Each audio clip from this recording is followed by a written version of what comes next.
Check, check, check, check, check.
Check, check, check, check.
are you?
Well, good morning, good afternoon, good evening, wherever you are in the world. Thank you for joining us here to watch this live stream of the third round of matches in Group A of the Men's Over 60 World Cup. This fixture between Zimbabwe and England from the Amir Mahal Cricket Ground here in Chennai. It's a great pleasure to be with you today. In the commentary box, alongside me, Deepak Kumar, DK, technical wizard and all-round genius, will be assisting me with the commentary. My name's Rash Mahmood, I'm the official England commentator. Also in our position in the commentary area, which is square of the wicket. I'm delighted to say I have my colleague from England, Alan Murray. Hello, Alan. And alongside him, assisting the excellent Alan Murray, is Mr. MP Kalamuthu. Kali, thank you for being here. He's from Karur here in Chennai. Action about to get underway, and off we go.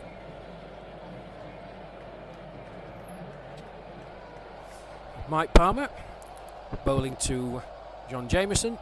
Nice looking shot to start off with. Cut nicely, backwards a point, fielded, and there's no run. I'll give you some further details as we progress during the commentary. But here's Palmer in again. Jameson. Oh, genuine edge. Genuine edge. Absolutely flew past Phil Deacon at slip. Marcus Young, third man, races round, but that'll give encouragement to Palmer. It was a genuine edge there by John Jameson. just having a little fish outside the off stump. Brings the powerful figure of Edo Brandes to take strike. Surveying the field. Steve Aston, the wicket keeper, standing up. Here's Palmer. In again. He bowls. Brandes, forceful looking shot. That's a delightful shot. He's just stood there and smashed that back through the mid-on area for 4. Zimbabwe's first boundary of the innings. They move on to 5 without loss. He's a very, very powerful striker of the ball, Edo Brandes, when he gets in. If he feels it and if he's in the mood, the ball can disappear to all parts of the ground very, very quickly.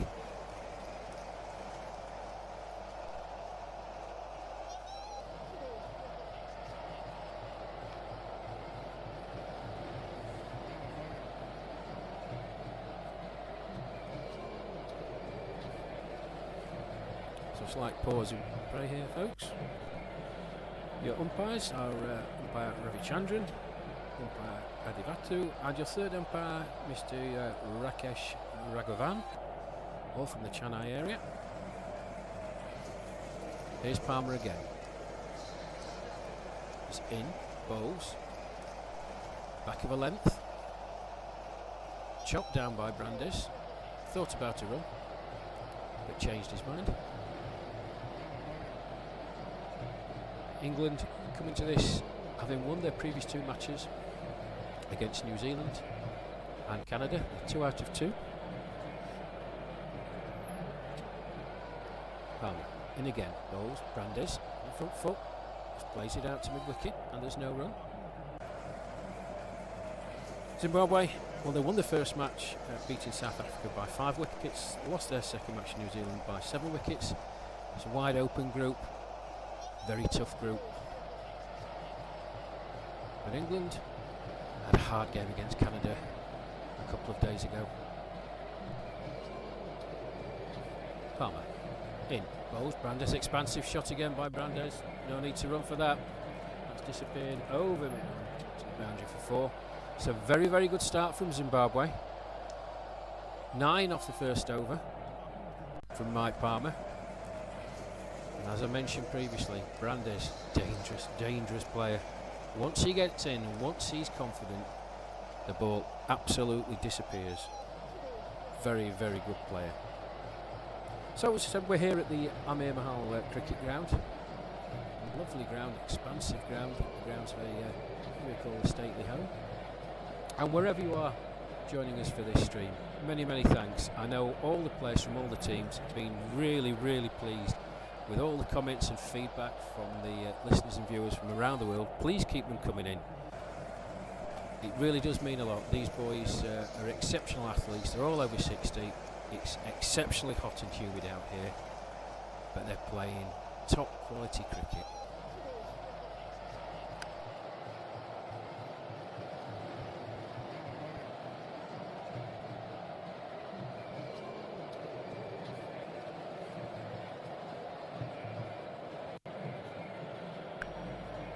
Okay, as I mentioned at the top of the commentary, I'm in the commentary box with Deepak Kumar, DK. He joins me now after sorting out some technical issues. DK, if you want to take this over through. Sure, Ash, and then a good start for the Zimbabwe team here. So a great start with 9 runs with 2 boundaries in the over. So I thought it could be a great opening for their team. So what about yourself? What's your point on this? Yeah, it's going to be a tough game, DK. I mean, Zimbabwe. Edo Brandes, as I mentioned, he's a very, very confident player. Once he gets in, he can do a lot of damage. We do hear it from you, so let's see what's happening. Yeah, Jason Court opening up from the flat complex end. He's had a pretty good 2 matches so far. Normally a very reliable bowler, line and length. In he comes again to Jameson. He bowls. Jameson lets that go outside the off stump. Well taken by Steve Aston, and there's no run. Yeah, normally a very reliable bowler, Jason Court. Line and length, or just outside the off stump. Normally makes the batsman think about every single delivery.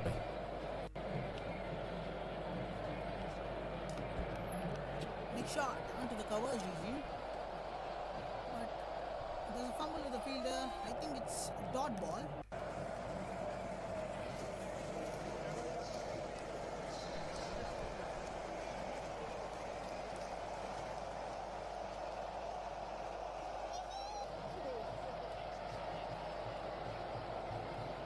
Next ball from Jason Khan.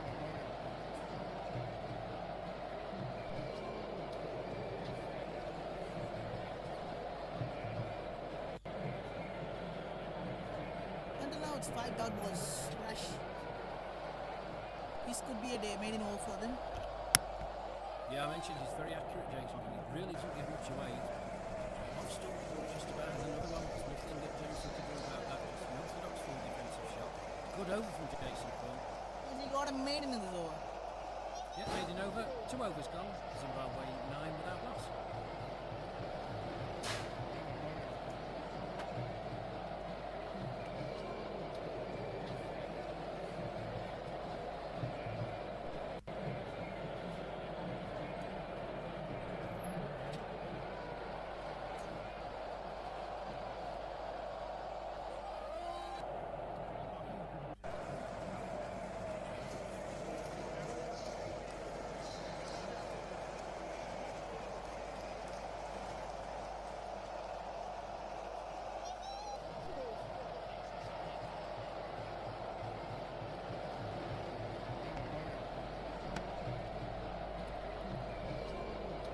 So Mike Palmer to continue from the pavilion end. I don't think he'll have been phased by Edo Brandes hitting for 2 boundaries in the first over of the game.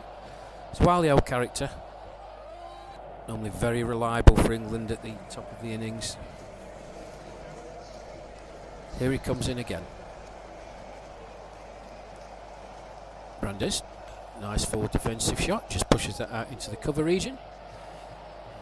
Mel Hussain trots in, and there's no run.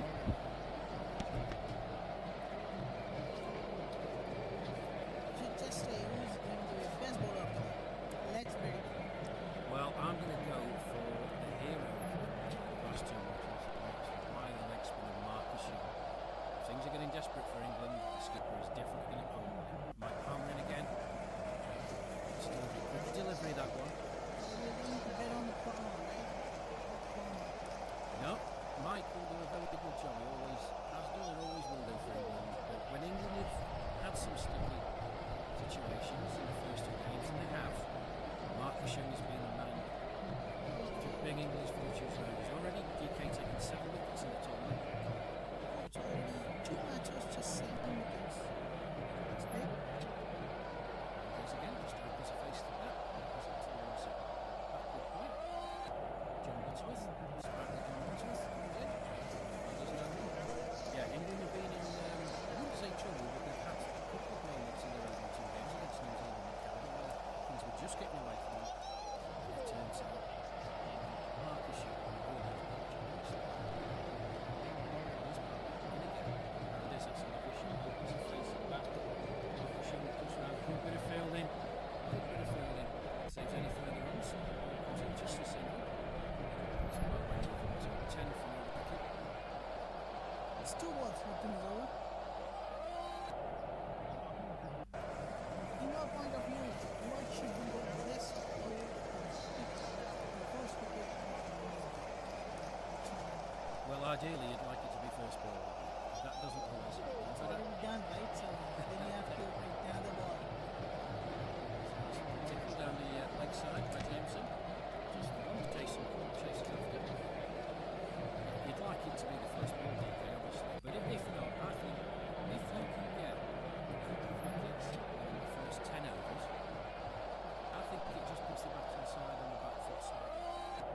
It's a power play, so they have to play good balls to stop the run leakages, and there should we give them new motivation for them. Even their motivation, their personal motivation, we can get it. We can stop swing, we can put them on the stop ball, we can get some wickets, so that it could be give some confidence. Yeah, absolutely. There's again, expansive shot, plays it out there to It's a great shot from them.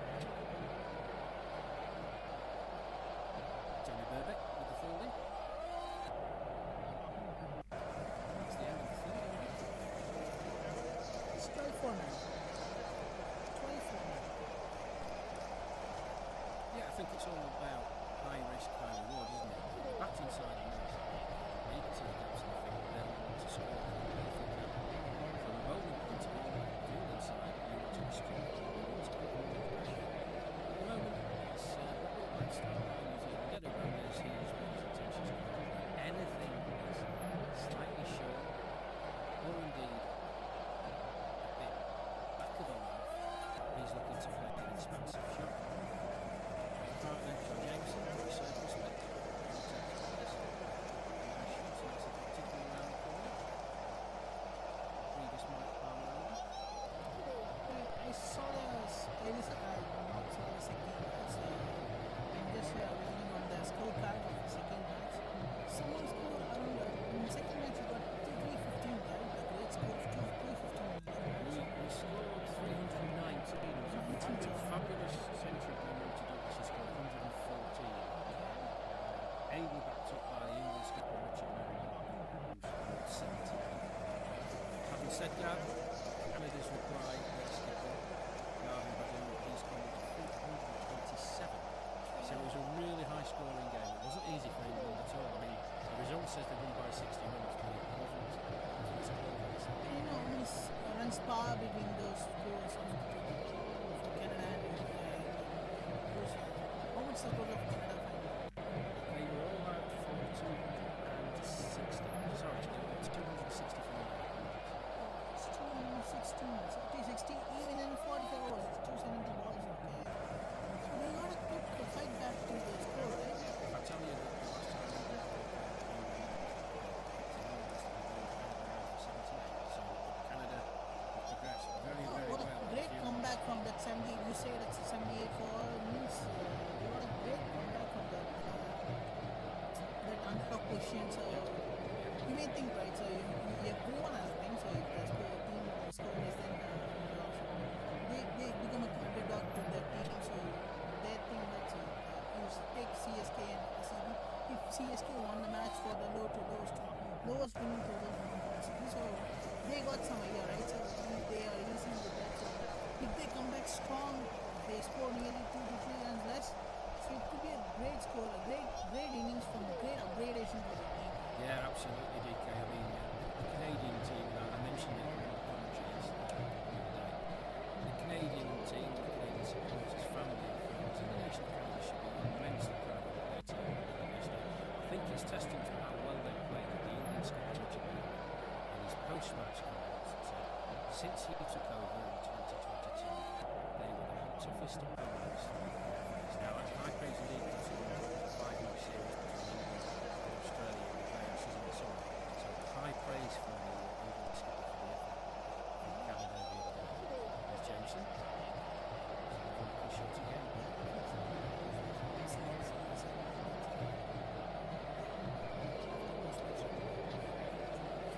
Yeah, and it was genuine respect. Genuine respect. Here's Coutinho. Jameson's back. The great placement, right? Great placement.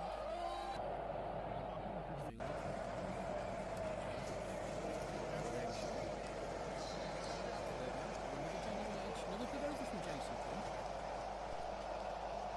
You saw some side that you don't ground, right? So in your expert view, so that should be the good score. Well, the matches here, I believe, have been very, very good matches. The outfields, like all the outfields, just I mean, you really don't have to hammer them. It's just timing. I think batting first, we should be looking to get minimum 2.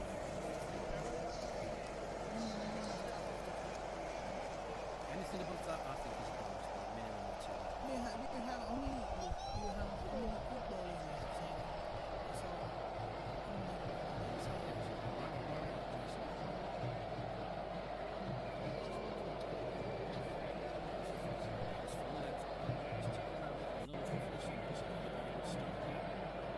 Jason Cole, Zimbabwe, 14 runs after 4 overs. Big couple minor errors, was going through the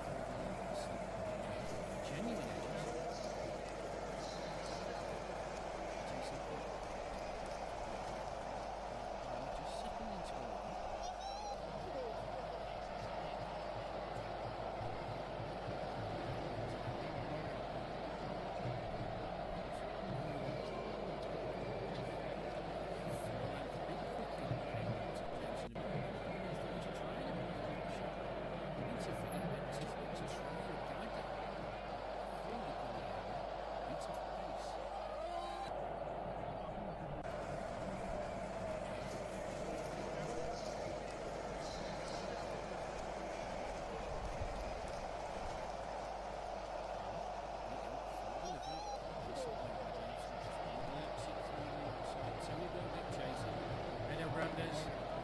Brandes.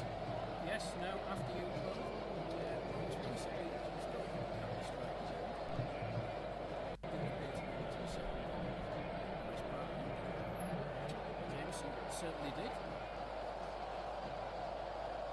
Yeah, if that correct, so this kind of run rate under for us it should be around 160 seconds.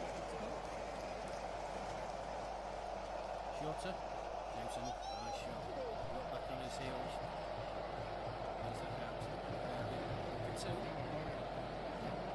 And gets to another shot back. Back on his toes, back on across the stumps. Really didn't hit very hard as I mentioned. I don't feel it on the surface. The surface was it's got to the ball. Absolutely races it. Nice two. Yeah, projected score of 160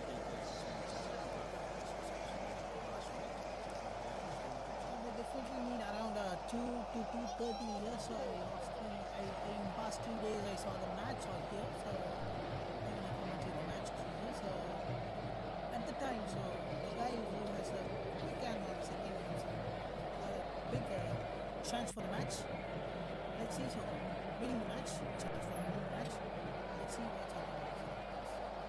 We just witnessed out the second innings. That's what the main important is. So Yeah. because it's too hot day, so not even the morning sun is not hot now because it's around 82 degree Fahrenheit.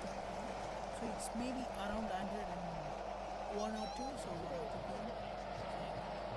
got a good stamina in them. Let's see. Brandes shows he takes it in. Steps down. Easy out. Deep in the area. Tony Bailey. Plays Joseph. Throws it in. That's the end of the over. Zimbabwe. Over the price today. 20 for no wicket. 5 overs. Caught one right. I didn't get it. It's Maths over. 3.93. It's 3.93.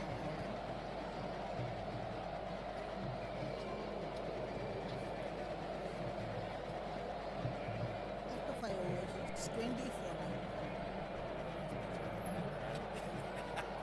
Count 3.93. 4 runs and over, folks. I didn't get my maths. 11. The equivalent, whatever it is, where you are around the world. So, let's continue. Brandes on strike. And that's out. That's out. Brandes. He's been aggressive since he came to the crease. Looking to do that again. To put the steps.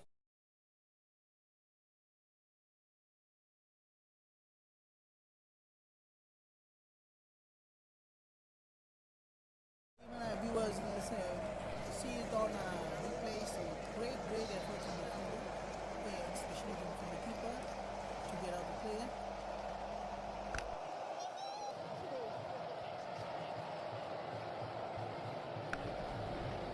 England didn't have the required number of fielders outside the 30-metre ring. Now, the ball has been deemed a live ball, i.e. it was a delivery, it wasn't signalled a no ball by the square leg umpire. My personal view is no matter what Brandes says, and of course I'm totally unbiased here, it wasn't called a no ball. I don't think you can do it retrospectively. He's still muttering as he's coming off, having a conversation with Graham Shaw. That should be an interesting conversation. But he's out.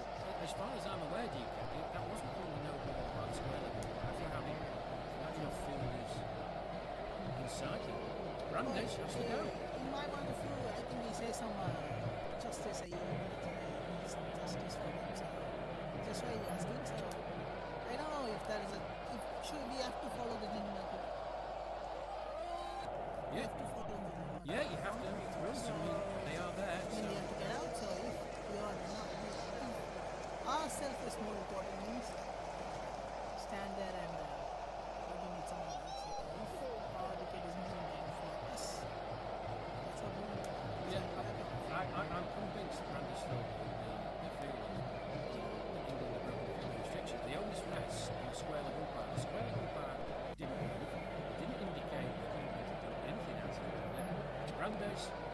maybe because he's basically thrown his wickets away, hasn't he? You know, there's no need for him to do that. He was playing lovely. Decided he wanted to impose himself on Jason Paul. Totally, Jason Paul is very, very good bowler. Line and length. He goes for 12. Zimbabwe 24 after 5 point lead. It was a well-deserved wicket for Jason Paul. He's bowled very, very well. And he always reliable, Steve Aston, behind the stumps. I don't know how many stumpings he's had already. I think it's somewhere in the region of 5 after 2 matches, which is absolutely incredible. So, breakthrough for England. How does Zimbabwe counter? Well, they have to get a comeback from that, so because already a big wicket fall, so they have 2 big comebacks for them. They need a big comeback from them. It's Wayne Jones to crease, it takes strike. Tickles that. Nice shot down the leg side. I think that's going to race away to the boundary for 4. It does indeed. 4 single back walk right there. Lovely way to get up to the mark.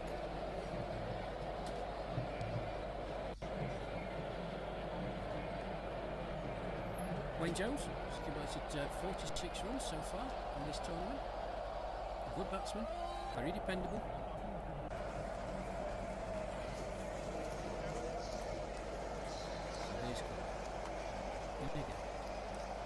Full length this time.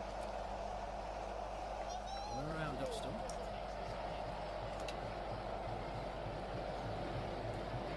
Jones lets it go through. Taken by Steve Aston. There's no run.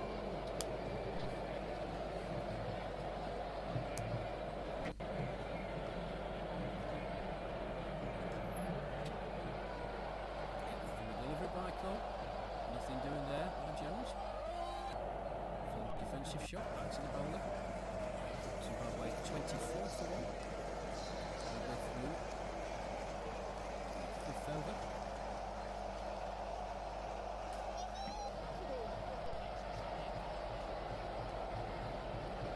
Pushed out. Vacant cover area. Jungle to us. Scoots round from his position at point. Can't prevent the single. Wayne Jones goes to 5. Jameson to strike. He's on 8 off 19 deliveries faced. Here's Cole. In again for the foot. Both shorter. Jameson, lovely shot that just rocks onto the back foot. Lays it out to the extra for the boundary. Tony Burbeck scoots round. Just the fielding. Just keep it to the single. And that's the end of the over. After 6, it's 26 for 1. Even start. England will be happy to make that breakthrough. Edo Brandes, I think when he looks back, despite his reservations, I think he might feel that he was just a bit rash and trying to come down the wicket to Jason Paul. Didn't saw him, full delivery, a bit quicker, actually beat him for pace more than anything else. Like I said, a great take by always reliable Steve Aston. Brandes was in no man's land and he was an easy stopping in the end. Zimbabwe 26 for 1. And it's going to be Mike Palmer to continue from the pavilion end.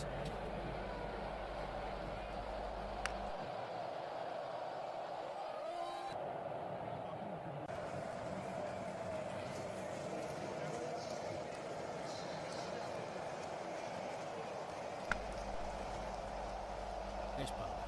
In, Joseph, down the leg side. I think that's going to be something a little wide.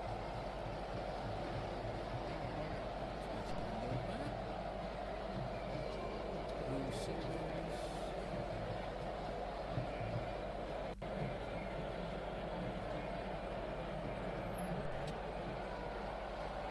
Yeah. Well, it appeared to come off the bat. It didn't look like that. I've looked, turned around to my colleagues. Callie and Al, the scorers behind me. All blank faces, but no signal from the umpire. So another one to Jameson. Here's Palmer, in again to Jones. Jones full delivery. That is signal wide. Well taken by Steve Aston.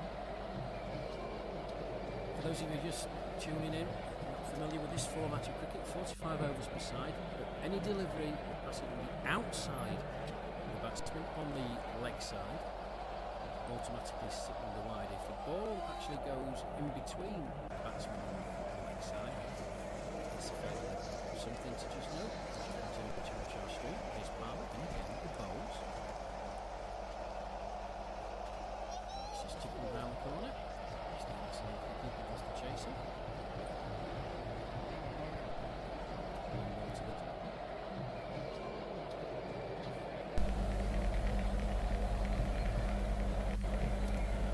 Check. Just some adjustments being made to the field now by Palmer. Looks like Phil Deaking walking towards us. Backward square leg.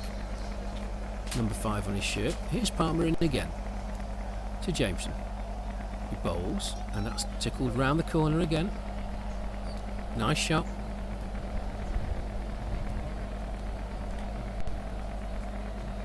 He's played a couple of those shots. Played them very, very well indeed. Into position quickly, just rolling the wrist, keeping the ball down. No chance of putting the ball in the air.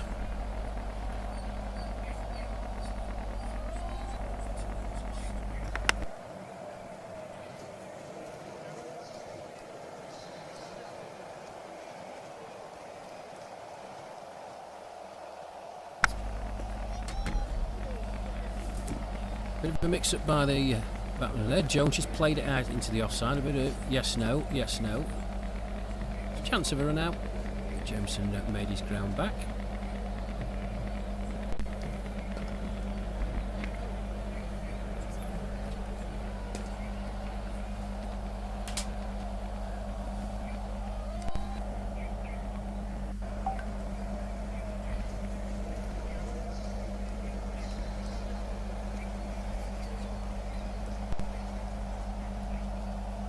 Palmer, in he comes. Ball's full of delivery. Giving a wide outside the off stump this time.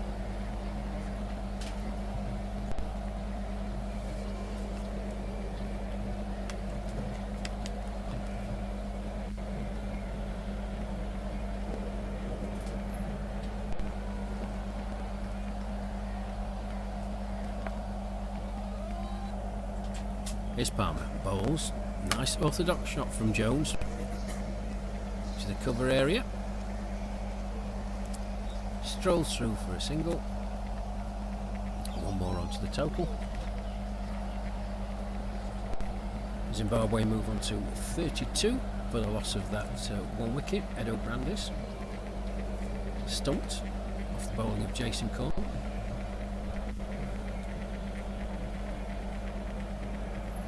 Palmer in. Lovely looking shot by Jameson. Straight to Monty Douglas, the fielder in the cover area, and that's the end of the over. 7 overs gone. Zimbabwe 32 for the loss of one wicket. I'm just going to take a short break from the commentary position and get some fluids down me. I'll leave you in the capable hands of Deepak Kumar. DK, all yours. Thank you, sir. So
Jason Cunt with his third over. So already 3 dot balls in a row.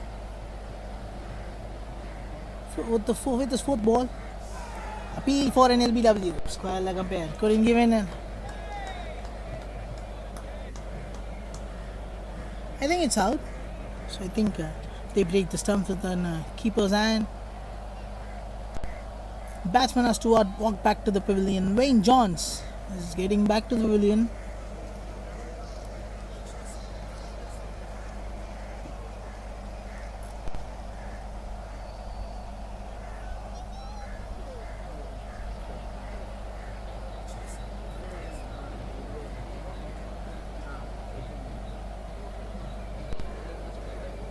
Johns with just 6 runs. He's getting walked back to the pavilion.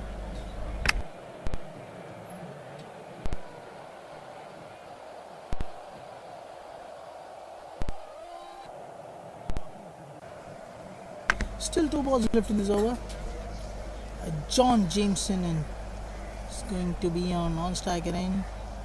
He's in a little hydrated on then and there, so that's what more important in sunny days. Not only him, each and everyone from India, so you have to dehydrate yourself then and there. That's what the more important thing now. Still 2 balls left. So a new batsman getting in.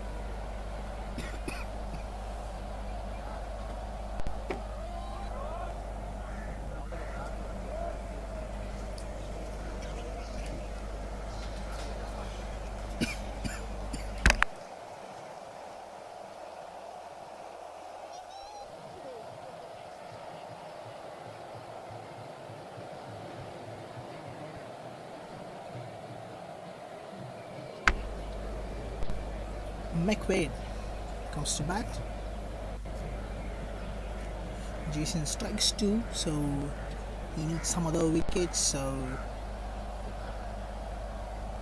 a quick hands from the wicketkeeper. That's what the more important here. So because he seems like a medium pace bowler and he stands near the stakes.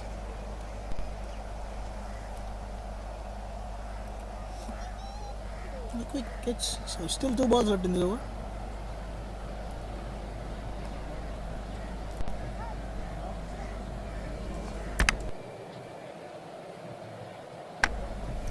Batsman ready and bowler is ready with the ball.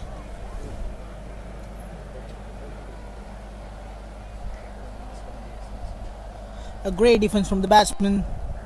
McWade started with the defense. That should be a best respect for the bowler.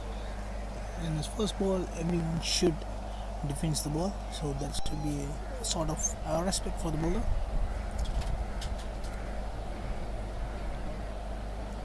On 84, the projected score. If the score goes on 4.09, next ball. Straight to the fielder, dot ball into the circles. There is no movement from the ball outside going to the circle because there are enormous fielders, because more number of fielders can stand inside the circle. After 8, it's 32 for 2.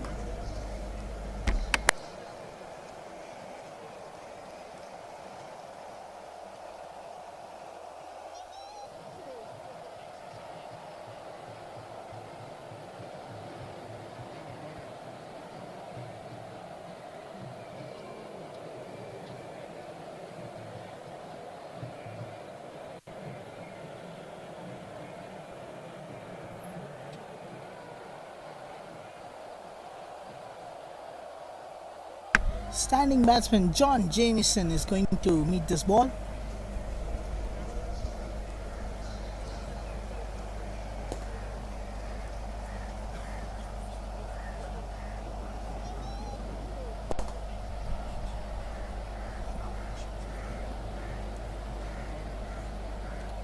Next ball. Played on to the offside, but this time straight to the fielder, just a dot ball.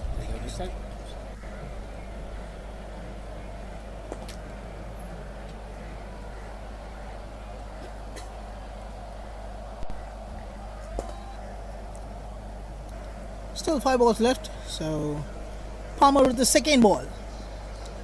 Placed onto the offside, but it finds the fielder well and ends up with the dot ball.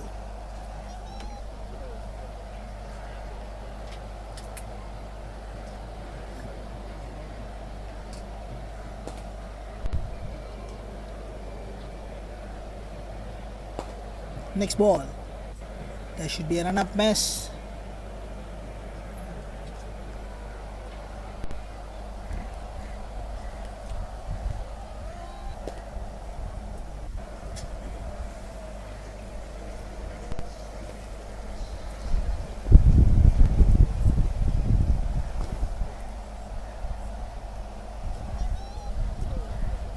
Next ball.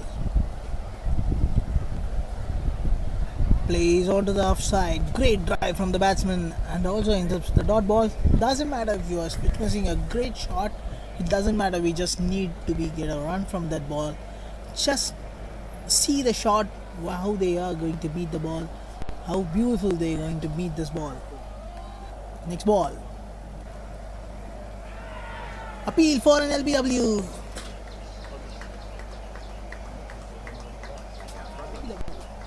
Oh my god, it's caught behind. They got a breakthrough. This time, Michael Palmer going to get a breakthrough on his fourth ball. Until now, it's dot ball, three dot balls. Finally got a wicket. So it's 8.4 overs, 32 for 3.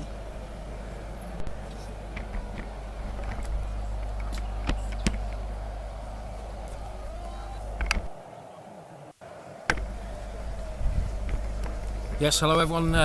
Nice sharp catch by Steve Aston. I said he doesn't miss much. Good reward for the bowler. And while I was away, Jason Court picked up his second wicket. Another stumping by Steve Aston. Zimbabwe, well, after a bright start, they're in a bit of a hole. England firmly on top here.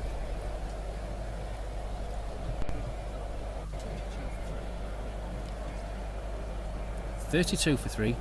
JJ, John Jameson, making his way back to the pavilion. It's a good catch by Steve Aston, standing up. Difficult when you've got a bowler bowling with a bit of pace. Aston makes it look exceptionally easy. He really is a very, very good keeper. So DK, 32 for 3. What are your thoughts so far? My thoughts, so it could be a good score for the team actually. Wayne Palm, a new batsman, a good score for the bowling team especially because they got a quick 3 here. It's around 9th over, so they got 3. It should be a good for them. And then, in my point of view, England is on a lead hand. England is on a upper hand.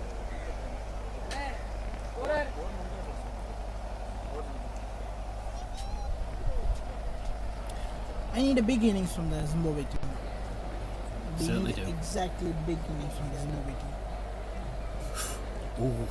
Trying to get onto the offside, but complete beat in dot ball. Dangerous. Wayne Palm facing his first delivery. Rock back, trying to play it through the gully area, close to the outside edge. Another good take by the keeper, Steve Aston. Palmer finding his rhythm from the pavilion end. In he comes. He bowls full of length. He keep on placed on the legs, right? So he keep on place the balls in legs. So I think batsman can try it on to the fine leg region. So after 9, it's 32 for 3. Yeah, Zimbabwe got off to a decent start. In fairness, DK, Edo Brandes and JJ, John Jameson. Brandes showing his intent, a couple of delightful shots over mid-on. But maybe trying to impose his will a bit too much early on. Came down the wicket to Jason Corn. Good take by Steve Aston and he was stumped. This time man is going to bowl us who got 2 great wickets of the team. Yeah, Jason Corn, as I mentioned at the top of the broadcast, ladies and gentlemen, he really doesn't give much away. Off stump, thereabouts, always asking the batsman a question. He's bowled magnificently well so far. 2 wickets for him. In he comes again, he bowls, and that's played forward. I think dot balls makes a pressure to the batsman, right? So if the 4 dot balls consecutively come here means, so we got definitely there's a wicket. So in past two times they got a consecutive dot balls, and they got in the fifth ball they got a wicket. So it should be happens familiarly here. Yeah, but particularly from the New Zealand, the Zimbabwe point of view, DK, you know, after the start they got, they're now in a bit of a hole, 32 for 3. I think I may be some sarcastic here. So Zimbabwe literally won our change in a bowler now. So because the two bowlers, Jason as well as Palmer, titanly bowling towards to the got some wickets. So they literally need to change of bowling from bowling team now. Yeah, I think the point you're trying to make is that from a Zimbabwe point of view, they'd like the opening pair of Mike Palmer and Jason Corn to take a bit of a rest. That may well suit Zimbabwe, it may well suit England. You get two fresher bowlers on, we'll have to see, but it's been a tremendous opening partnership by these England bowlers, really not giving too much away. Slight misfielding there by Monty Douglas, the cover region, but there's no run. Rory McQuaid, the guy who got century in last match, right? Yes, and it was a tremendous knock, DK. I have to say, he's not the best runner between the wickets, and I think he decided because of the temperature he wasn't going to run. He was just going to stand there and hit everything to the boundary. What's the ground that's ground? That was at Pebble City, the CSK Academy ground. Okay. So he literally just stood there and whacked everything in front of him, saving his legs. Okay. Ground is also getting supported, right? So there should be some shade in there, inside the pavilion. So there should be a good shade. Even this isn't all that matters, right? So if you get a leisure time with a good shade, good environment there, it should be good. So let's tell me something about Amir Mahal. So you are witnessing enormous trees here.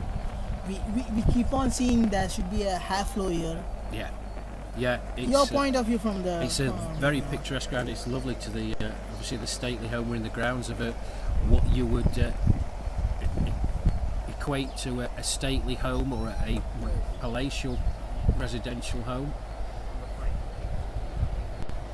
It's a very picturesque ground. Look to my left, a nice pavilion, multicoloured buildings. The complex end where Jason Court's been operating from. Multicoloured buildings, some trees, there's a lot of greenery. Nets to my right. It's a very nice ground. Change of bowling here from the pavilion end. It's going to be Phil Deakin, as you wanted, DK. A change. Yeah, I need a change and I got it. So even Zimbabwe need the change and they got it. There's Deakin. Oh, put down first ball. Even it's Wayne Parham slips hand, so it's started with the dot ball. Wayne Parham backing across, looking to run it through the gully area. Genuine edge, and to put down at slip. He's Deakin in again. He bowls. That's bowled him. And clean wicket. Even after got a change from the bowler, it's become a nightmare for Zimbabwe now. So they got another wicket now. So after 10.2, it's 32 for 4.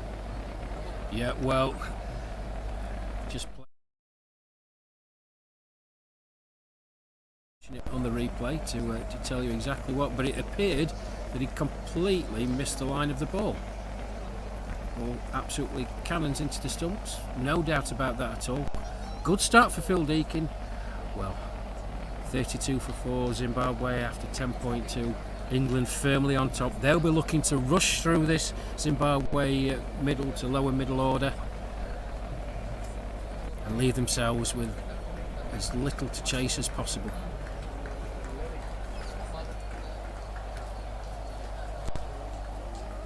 Kenyan Zeal. So, new man out into the crease, taking strike, number 11, Kenyan Zeal. Got some work to do.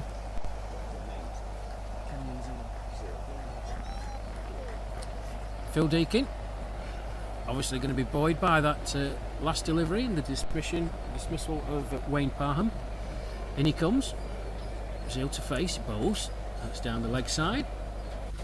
It's a wide. Extra run is being added to the scorecard after a long time. So I think it's around 1.3 overs. They got a single from the wide.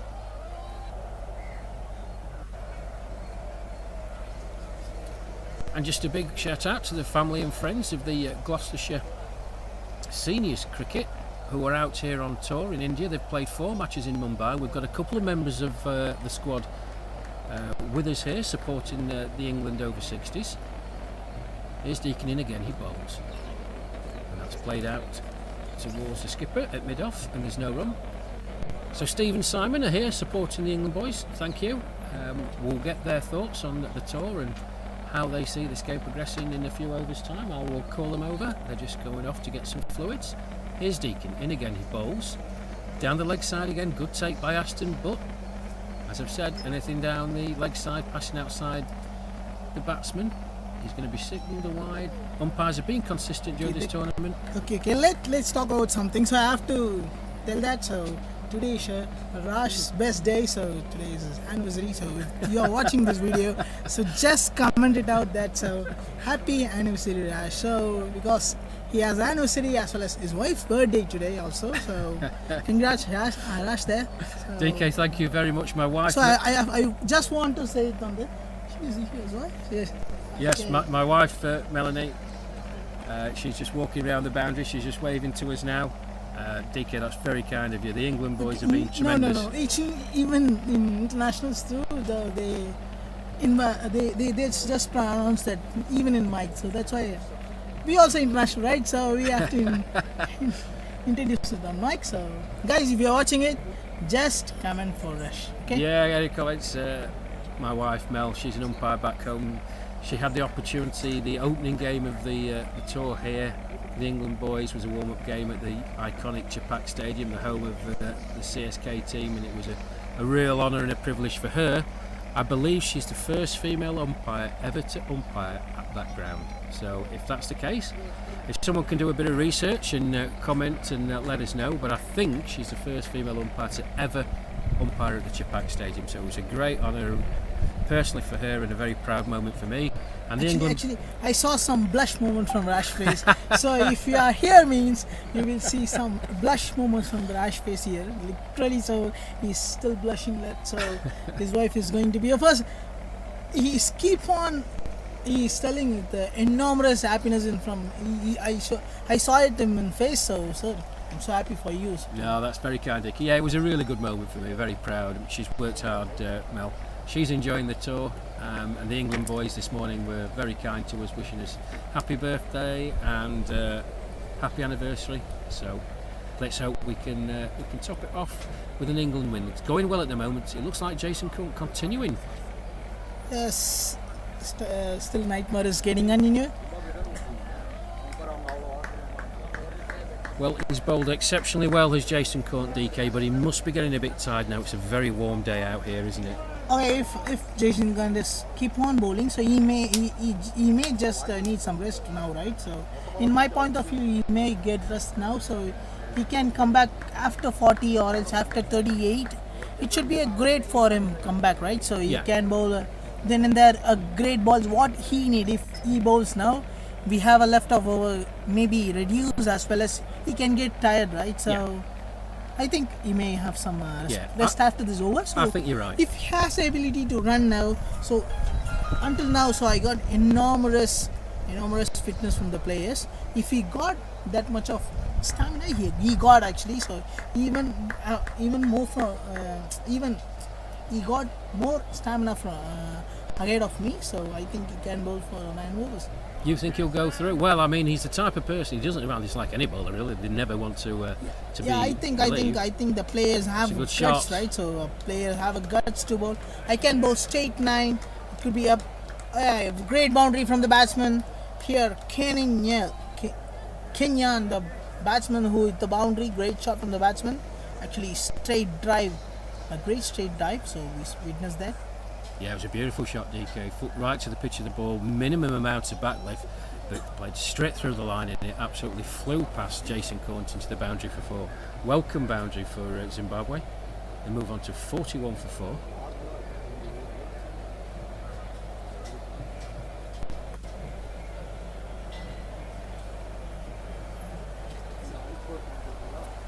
So here's Con. In again. He bowls, it's wide of the off stump. Zeal just lets it go, taken by Aston, and there's no run.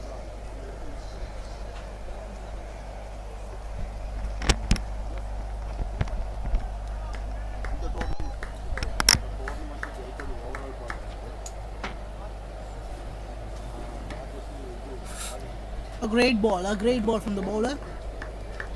A great form back-to-back dot balls to end the over. After 12, it's 45 for 4.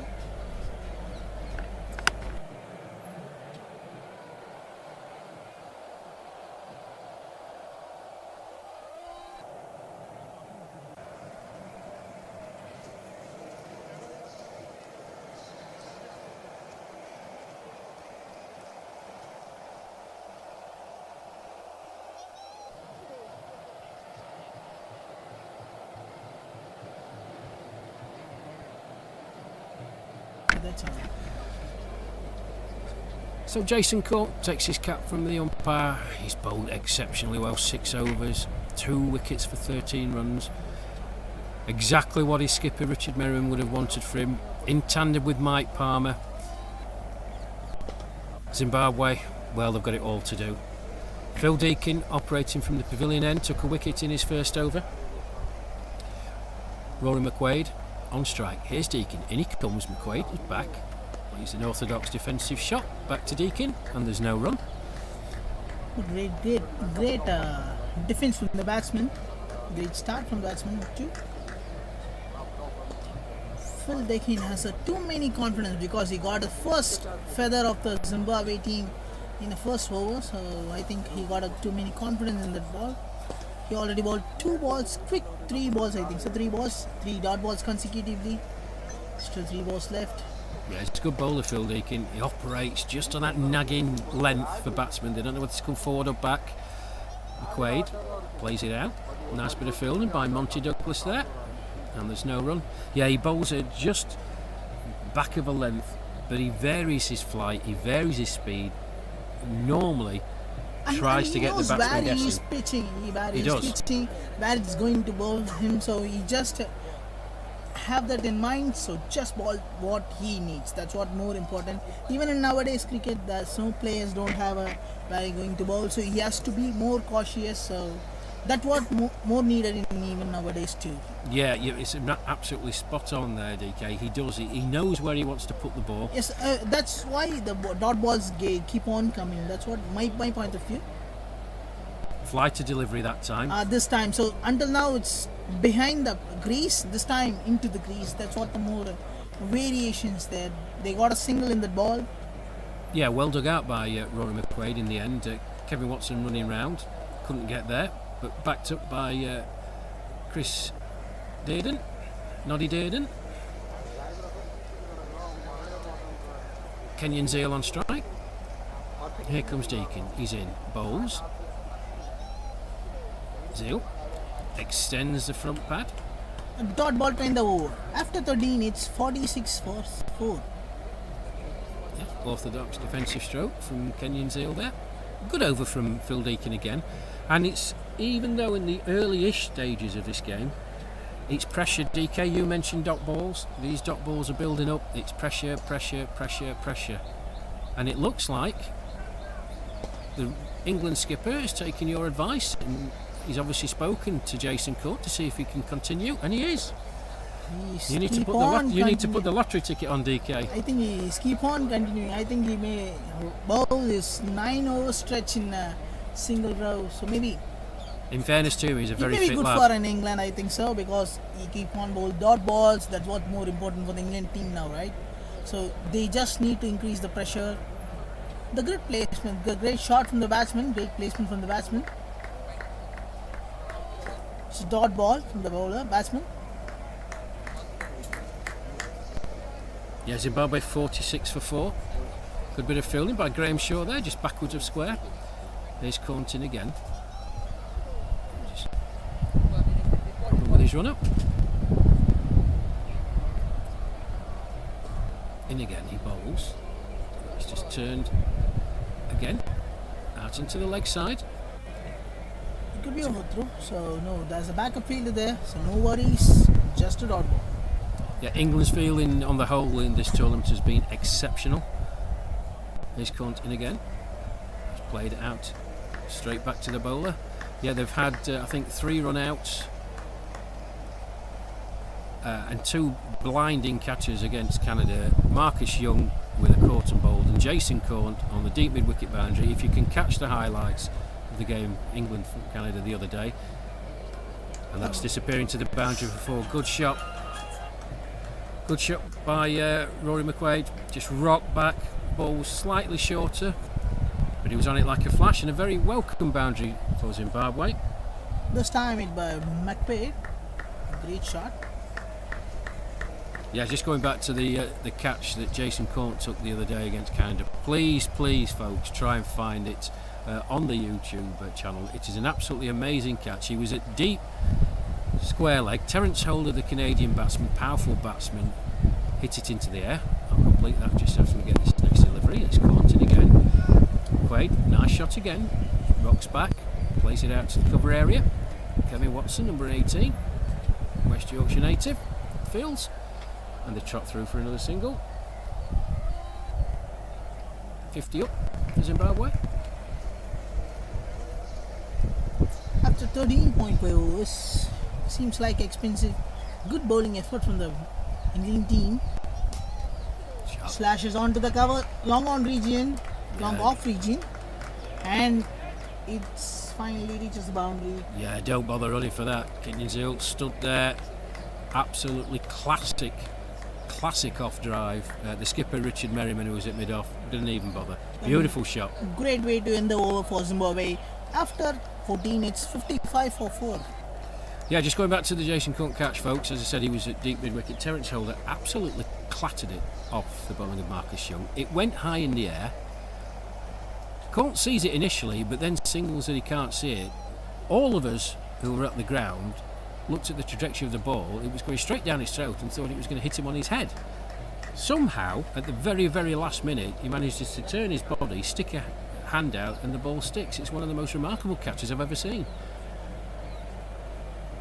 So, as I mentioned earlier on, folks, Gloucester seniors are out on tour here. They've played 4 matches in Mumbai, and I'm delighted to welcome 2 members of the touring party into the commentary area. It's my colleague DK. Just makes way.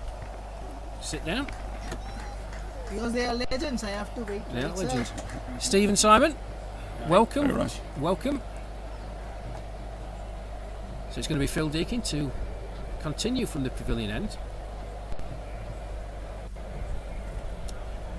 Roy McQuaid on strike. Here's Deakin, in he comes. McQuaid just plays it back down the pitch.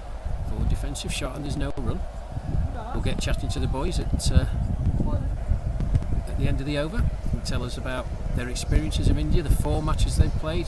Goodness me, we think it's a brutal schedule here. These boys, Gloucester, have really put their hard yards in. It's wide signalled by the umpire outside the off stump. Say hi to the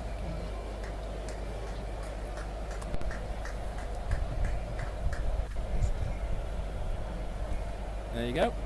That's us in our commentary position. It's a lovely shot by McQuaid, that. Through the mid-wicket area, all along the ground for 4. Powerful hitter. He's had 2 good knocks so far in this tournament, Rory. 66 against South Africa and 38 against New Zealand. He's obviously in good touch. And there we go. There's us on the screen.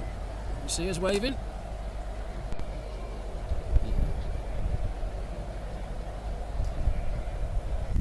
It's important for Zimbabwe that he stays for a long time and scores. Nice little shot again. Just bending the knees. Nice easy shot into the covers. Trots through for another single.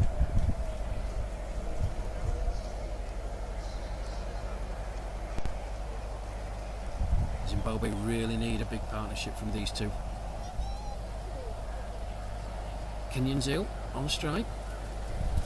Manning close on the offside. Here's Deakin from the pavilion end. He's in, he bowls. Zil comes forward. Orthodox defensive stroke, just plays it back. Kevin Watson does the fielding. And there's no run. Yeah, 60 for 4, Zimbabwe. It's Been a good start by the England boys then. Here's Deacon, in again, fly to delivery. Zeal, bit more intent in that shot, but straight to Kevin Watson. It's short mid wicket, and there's no run. Bit of chirping. Watson and Zeal, I think something was said after he fielded the ball. Feisty character, Kevin Watson. Good cricketer. Here's Deacon. In again. Bowls, flat to delivery this time. And Zeal plays it. I don't know if it was a bump ball. If it was, then no worries. But by the reactions of the England field, and particularly Graham Shaw at short mid off, that was in the air. Take a single off the last ball. Zimbabwe move on to 61 for 4. So as I said, the Gloucester boys have been on tour. We're delighted that they're in the country area with us. How was it? Oh, Rash, absolutely awesome. As you can tell by the throat, we've had an absolute blast. Yeah, it's been an amazing time. And anybody loves their cricket has got to come to India at least once. The hospitality, the welcome, the cricket, everything has been just top class. So you were up in Mumbai, Steve, is that right? Yeah, so we had a week in Mumbai, played 4 games in 4 days. Luckily all T20. 2 of them under lights at night, which at 65 was a first. We had so many firsts on the tour. Yeah. But they arranged as seniors games, but we were playing, most of them were against 40, 45, 5-year-old sides. So we came second in every game. But yeah, very competitive and really, really notable, memorable venues that we played at. Yeah, just an absolutely full-on, an amazing cricketing experience. Super stuff. And Simon, you're with us as well. Nice of you to join us, sir. 4 games in 4 days. Yeah. It was, talk me through that. It was hard work, but we did get through. We needed some stretches, believe me. It was a lot of stretching exercise before every game, but we got through it just about. I don't think we lost anybody on the way. No, everyone held together. Yeah, but we so enjoyed it. It was brilliant. And how did the tour come about? Steve, really. Steve's been before. Yeah, I came out for the 2016 series, England, India. I watched a couple of tests then and met some guys in Mumbai who became friends, stayed in touch with. We went back in 2017, half a dozen of us made up with half a dozen of them to play a few games. And then this was always planned, but again, COVID and things got in the way. And so through my contacts with them, they've been absolutely amazing with their the people they know in Mumbai cricket. And so we tried to combine it with the test series, because our second week went to Rajkot to watch the third test there. Yes. Oh dear. Unfortunately. Yeah. Well, bossing the game after 2 days and then Drub in there. throwing away. So with them really, we tried again combine a few matches in Mumbai, because there's a bit of a gap in the test series, watching some cricket. The rest of the guys have gone home now. They've just arrived back today, but Mez and myself have tagged on an extra week to come down and watch our teammate, Gloucester teammate Ed. Yep, at the England vice captain Ed Gordon-Lennox.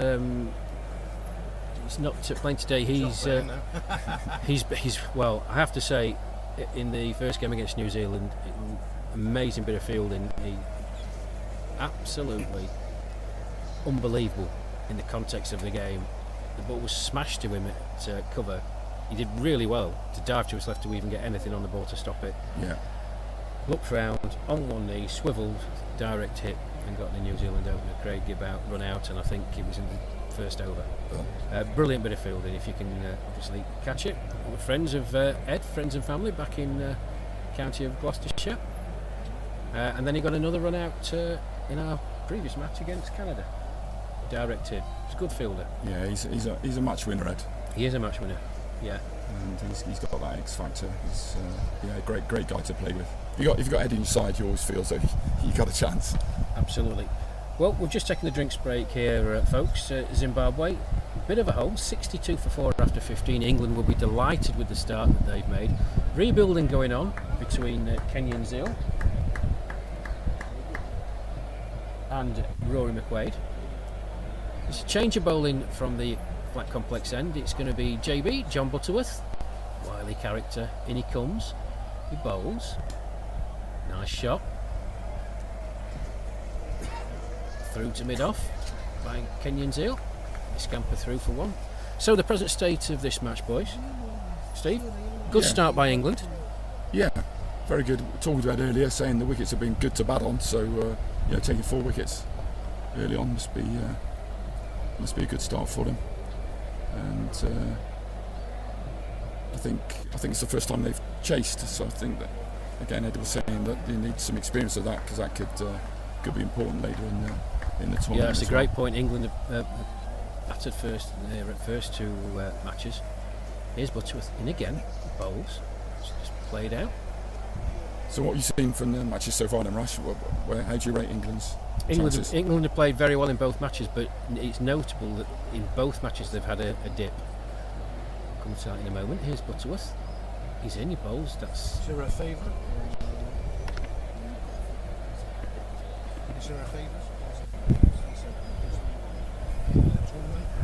I think if you're looking at recent history and obviously past form, the Aussies are right up there. Of course, the Australians are competitive and strong in any format.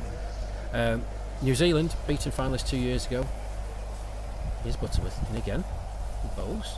McQuaid swats that down towards deep mid-on. Marcus Young does the fielding and they scamper through for a single. Yeah, New Zealand, England will be delighted. On paper, it was probably their hardest test. Yeah. To come through by beating New Zealand by 116 runs was a great effort. Here's Butterworth. He's in again. Takes a step forward. And where's the final plan to be? I think, I'm stand to be corrected, so if anybody knows, I think it's at the Wahiguru ground where England played their first match against New Zealand. Although, like many things on this tour, and the phrase from the England tour manager Paul Bradley, subject to change. I think we're sick and tired of hearing that. Subject to change. But yeah, there are some very, very strong teams here, of course. Australia, New Zealand, England will fancy their chances. A victory here today would put them firmly in charge of Group A. The West Indies and Sri Lanka had a tied game. I believe it was here the other day. So there's some good, strong teams. You've got to be on it. It's the heat and humidity and how you can recover. Now, you boys have just played 20 games in 4 days, and that's hard enough. Playing 45 overs is difficult. Interesting this for the England boys. If it does go for the full 45 overs in the Zimbabwe innings, that is going to be telling, because it's going to get warmer. So mentally they'll be out for 45 overs. You have your 45 overs for lunch, but how do the opening batsmen who are out there, which I believe are going to be Tony Birbeck and Richard Merriman, can they compose themselves? Are they going to be mentally strong, physically strong, psychologically strong to go out and open the batting? Be interesting. Here's Deakin continuing from the pavilion end. That's wide outside the off stump, and the umpire signals wide to Julie. It's interesting how notably higher the humidity is here than up in Mumbai. Yeah, it's been said a lot, and it's a really good point. Humidity on our first game was sat around 68 to 70%. Here's Deakin in again. He bowls. And McQuaid just rocks back. There's a nice looking shot into the cover area. Misfield by Monty Douglas, and they go through for one. How are the rest of the world? Because we have a mutual friend, captain, I think, John Courtney. In fairness, I genuinely don't know how they're getting on. We met them at the King's birthday party the other night. Great set of boys. Here's Deakin in again. Zeal just plays it back down the pitch, and there's no run. Yes. Mel was saying that was a plush affair. Yeah, as we say in Sheffield, it were a right posh do. We had very little time to get back off the coach. Quick shower, we were out again, but it was very warm. But we were all very tired. But thank you to everybody. Zeal plays a nice looking shot. Noddy Dearden doing the fielding. And they scamper through for a single. Yeah, it was a good do. The hospitality here has been unbelievably good, and I'm sure you boys have found that when you were up in Mumbai. Oh, absolutely. Well, I'll put it this way. In the first 5 days, I spent £2.40. And that was on some water. Everything was just given to us on a plate. It was fantastic. Honestly, it was embarrassing. Quite incredible hospitality. We felt so humble. It was unbelievable. And I think it's the common theme that all the teams here will reiterate and echo. Here's Deacon in again. Only flat battered by McQuaid. Picked up by Douglas in the covers. And that's another single to the total. Yeah, something over and above the cricket that I think every member of every tour party is going to take away with them. Nothing has been too much trouble. The hospitality, the friendliness has been second to none, and we've made some good memories already. Plenty more to be made. Here's Deacon then, in again. Zeal facing, looking to turn that down the leg side. Ball bounced on him a touch. Hit him on the thigh pad, and there's no run. Okay, boys, it's been an absolute pleasure talking to you. We'll maybe catch you later on. Thank you for coming down to support us, and we hope to speak to you soon. Yeah, we'll catch you later. Good man. Right. Thank you. Thank you. Deacon in again. That's wide outside the off stump and signalled a wide again by the umpire.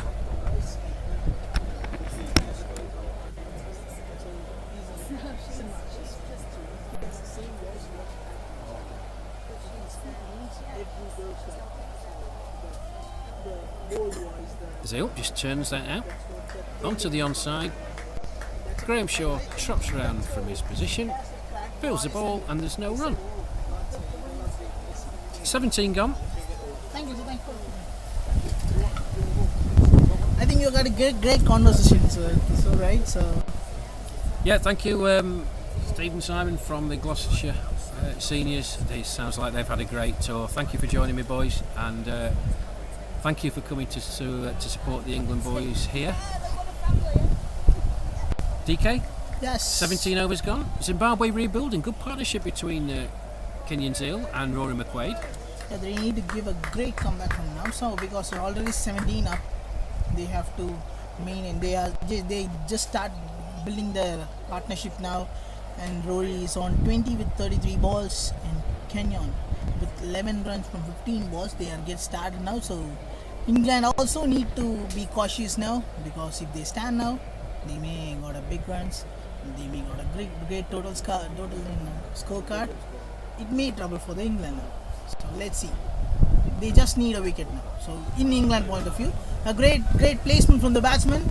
He couldn't even hesitate to hit the shot. I think it could be a boundary. Yes, I think it reaches the boundary. Let's wait for the umpire signal. Let's wait for the umpire signal. That's three. Great running between the wickets in 60s. I'm not even run now. I'm just 26. I couldn't run this three that much so fast. So great running between the wickets for Kenyan and Rory McQuaid. It's a lovely shot by McQuaid. No power whatsoever. Just used the pace of the ball, tickled it down the leg side. His Zeal comes forward. A great defense from the batsman, and ends up with the dot ball. Graham Shaw, number 17, did the chasing. Hands on hips, double teapot. Ooh, he had to chase a long way there, but he didn't give it up. Here's Butterworth in again. He bowls flighty delivery. That's in the air. Yeah, more flight from JB, John Butterworth. Zeal saw it, came down early, looking to play it through the mid-wicket region. Can you know, Rash? So I think you don't mind. So what is your age actually? I'll tell you after this delivery. Butterworth in. Okay, Zeal sure. just plays it backward a square. There's Graham Shaw. They scamper through for a single. I'm 55, DK. 55, so. But you seems like 30 plus, man. So actually, I want to say that. So even nowadays, in here, not even in India, so grey hair becomes style. So if you go outside, so someone thought that so you are plus 30 plus, or even they may maximum they thought that so you are 40 plus. So. Well, that's very kind. Well, I am 55, although some mornings here getting up I feel like 105. Actually, I'm just I'm not giving some encouragement to you because Good shout. Great shot, great placement actually. So the same type of placement from the first ball. So yeah, good running. Just three deliveries run down that side, all gone to Graham Shaw. Quick early call by Kenyan Zeal at the non-striker's end. after 18, it's 75 for 4. Yeah, good rebuilding this. Good partnership between these two. They've looked comfortable, haven't really been troubled. Actually, they slowly building the building there, so building the big score there. So England team need to be aware of that. So they need to take the building now. Yeah, it's a good point, DK. I mean, England would have been delighted to get through the top four of Zimbabwe, but these two have battered steadily. It's a very good pitch. There's no terrors in the pitch whatsoever. England have bowled exceptionally well, fielded very well. I think he comes to West Yorkshire's finest, Kev Watson, comes towards the deep mid-wicket boundary area, just in front of our commentary position. Yeah, it's been a good rebuilding. 32 for 4. Zimbabwe were up to 75 for 4. a new bowler, Marcus Young. And as I said in the commentary earlier on, DK, when things are not quite going England's way, and they haven't gone all England's way the first two matches, the skipper Richard Merriman calls on the magic man, Marcus Young. Wily character. 70 years old he is, DK. I'm telling you now, there's not an ounce of fat on that man. Okay. 70 years old, he runs about like a lunatic in the field. No. Is he really 70? He's so 70. The guy who is having a ball, Yep. is he 70? I am telling you now, he's 70 years old. He's a bus driver from I London. won't believe it because he seems like 50s here. So even I said without hair. So if he has hair means he's around 30 to 30 plus. So as even they are in 60s, they act like even they have a still in 16, 17. They keep on running. They keep on running. They are an inspiration. These boys. I've said it in the commentary. Exactly. All these boys from all the teams are an absolute inspiration. The gentleman in front of us wearing number 18, Kevin Watson. He won't shirk his responsibilities on the boundary rope. Team cheerleader. Physio! Yeah, he's got the bruises to show us, ladies and gentlemen. Against Canada, he took one on his left bicep. Game before against New Zealand, fielding in the covers, he got one in his face. Bit of a problem, Monty Douglas here, fielded that last delivery. Hope he's alright. But Marcus Young, he's been the England talisman when things haven't been going their way.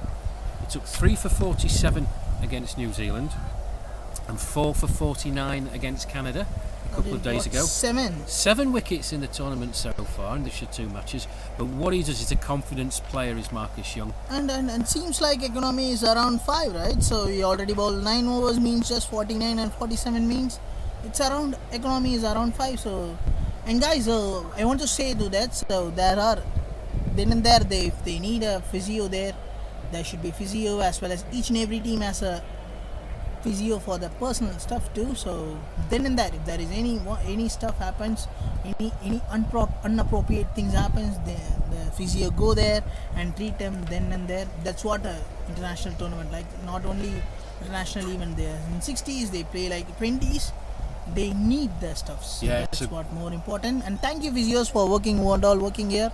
So not only here, there are 6 grounds, we have 12 physios now, and each in there are every team they have physios.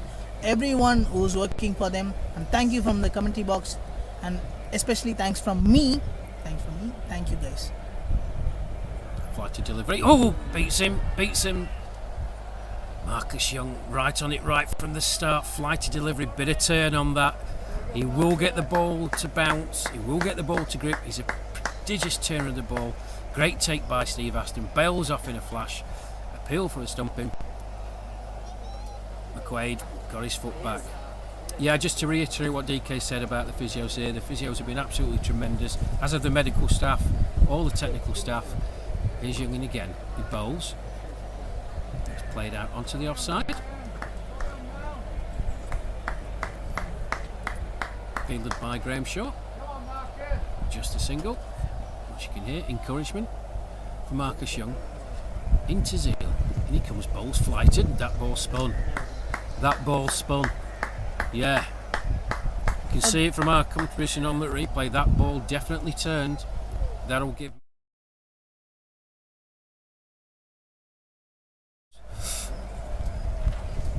Zeal back, trying to chop it through the cover point area. A quick delivery. So 5 balls done in a minute, I think so. So it's already 5 balls done in this over. Still 1 ball left. Let's see. Yes, Marcus is making some miracles for the team. A great placement from the batsman. A fielder picks ball and throw back to the keeper. Just a single day in the over. After 19, it's 77 for 4. Yeah, good fielding by JB. John Butterworth there, scampering around. Nice shot from Kenyon Zeal. Just playing with the spin, opening the face of the bat, running it down to the gully area. As I say, JB, John Butterworth, scampers around. But a good start by Marcus Young. Got a couple of deliveries in that over DK to grip and turn. Got one to bounce quite prodigiously. Well taken behind by Steve Aston in appeal for stumping, which is not given. But as I said, he's a confidence player. If he sees that ball turning in his first over, he's going to be dangerous. Okay, so I'm not the part of the past 2 matches. I have a great opportunity with Marcus spell here. It's a great spell. Even in the first over, he got just 1 run. He got just 2 runs, and good bowling effort to even you told that's how seaman placements and all. So it's good for me. So not only good for me, it's bad for the opponent team too. Yeah, I mean Zimbabwe are going to have to think about how they're going to play him, but I think you're going to be really pleased, and I think you're really going to enjoy watching Marcus Young bowl. Here's Butterworth in again. He bowls. That's an appeal for LBW. It's given. Straight away given. Now Kenyon Zeal is playing across the line, looking to play it towards the mid-wicket. Got himself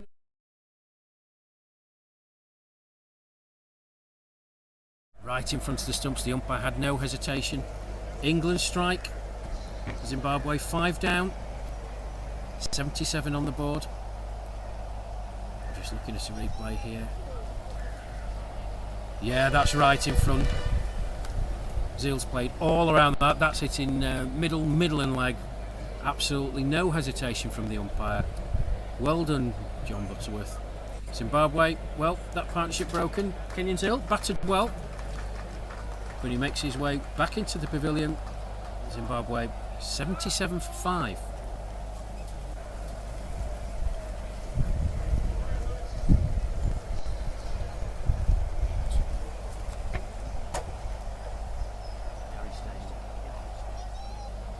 So, number 18 makes his way out into the middle. Gary Stein. 38 runs he's scored in the tournament so far.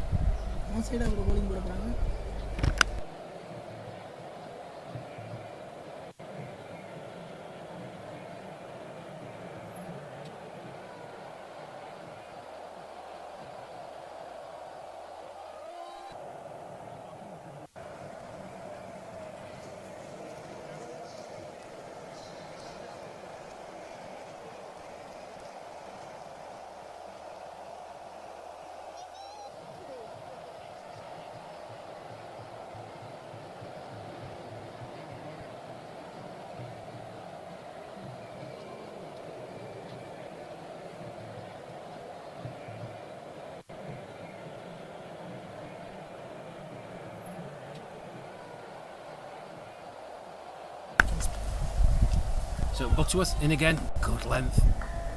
Stein forward, misses the bat, hits the pad, no appeal.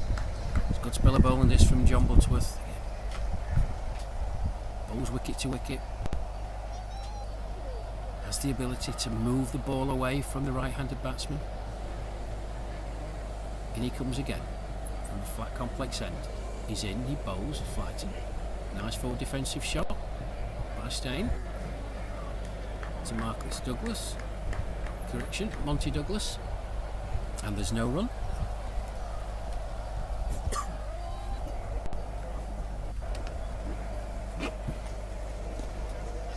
Stein just dabs that out into the offside. Kevin Watson,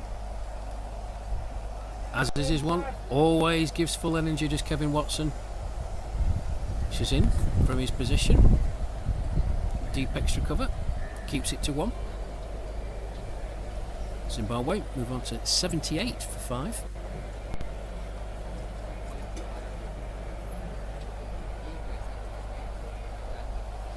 Here's Butterworth in again. Holmes flatter delivery. McQuaid back. Punches it through. Gap between cover and mid off. Kevin Watson doing the fielding. And that's the end of another good over by John Butterworth. Zimbabwe move on to 79 for 5 after 20 overs. Where you can hear, I hope you picked up on the effects mic, the England boys. Lots of encouragement from the fielders. Cheering the bowlers up, everybody backing each other up. Can England make another breakthrough to really get into this Zimbabwe lower order?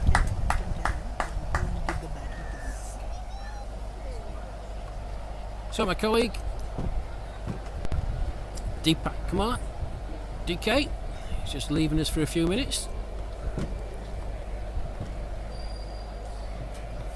Marcus Young to continue from the pavilion end. So we got a couple of deliveries in his first over to turn, got one to bounce. Confidence player, like I said, but he'll be pleased to see in his first over the ball spinning, and he can turn the ball a long, long way.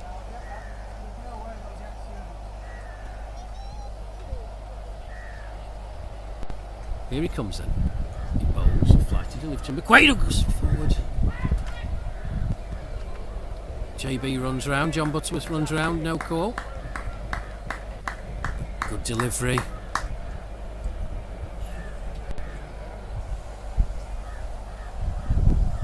Well, there was certainly a single on there. It would have been a sharp one, but turned down. Here's Young in again. McQuaid is back. Good. McQuaid gives the impression that he saw that on length and left it. I don't think he knew exactly which way it was going. Here's Young in again. Looks like bounce. No shot offered by McQuaid. One thing I will say, folks, if you haven't seen Marcus Young bowl, orthodox leg spinner, turns it a long way, but he has two googlies. The second one I can hardly describe to you. That's McQuaid, back and across, watchful, just dabs it out into the offside, and there's no run. Yeah, two googlies, the second of which is almost unplayable. Here he is again, he bowls, flat to deliver this time. Okay, just goes back, rolls his wrist on the ball, tickles it out, backward of square leg. Steve Aston, the wicket keeper, does the chasing. Another one onto the total.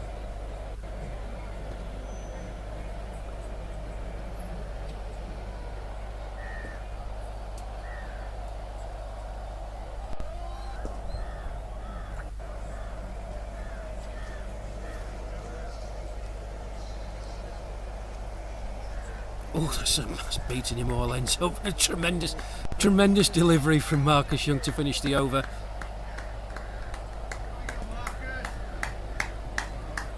Gary Steyn beaten outside the off stump. Big turning delivery from Marcus Young. Another good over from him. Zimbabwe 80 for 5. 21 overs gone. Just watching the replay of that last delivery. Oh, it's pitched about middle stump, and it's been taken by Steve Aston about another stump, but outside the off stump. Good delivery from Young. Here's Butterworth from the flat complex end. He's in, bowls, watchful by McQuaid. Just pushes it out to square leg area. Fielded by Marcus Young. Another single to the total.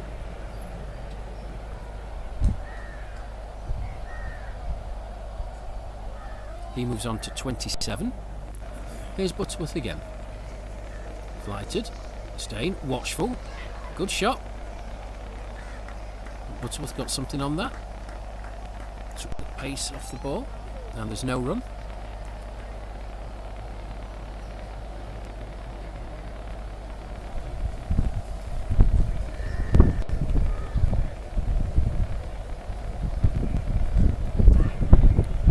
Steyn, watchful again. Plays it out into the offside. Monty Douglas does the fielding. Another dot ball.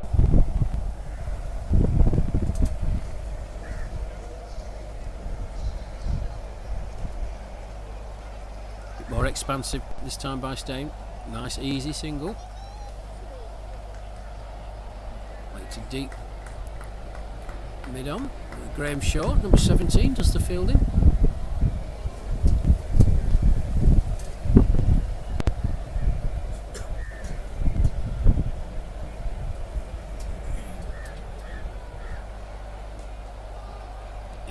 Early shout by McQuaid. Good fielding by Butterworth. Good cricket all round there. McQuaid stepped back, punched it into the leg side. Butterworth sprightly, ran round, clean pick up, threw at the stumps. I think it would have been a close decision had he hit. Good cricket all round. Butterworth then, in again. Gary Stein takes a couple of steps down the wicket. Nice straight back, plays it back to the bowler. Another good over.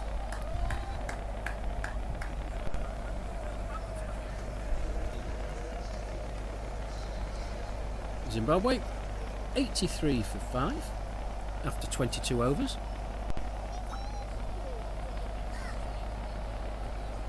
And it's going to be Marcus Young to continue from the pavilion end, bowling to Rory McQuaid. He's played well as McQuaid,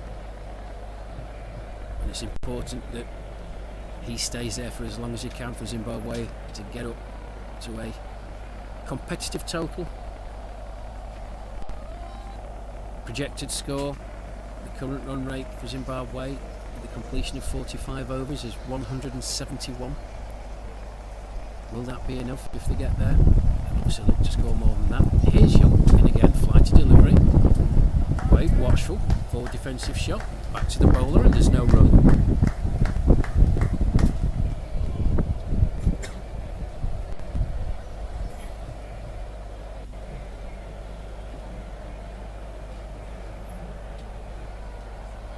Young, watchful again from McQuaid, just rocks back, lays it out into the offside. The skipper, Richard Merriman, trots in, does the fielding. Flighted, turning delivery, lots of flight and turn. Young there. McQuaid not interested at all.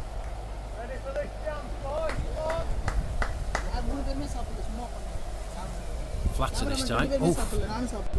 Jammed him. I think that was the googly. McQuaid didn't pick it at all. Chopped down on the ball at the last minute.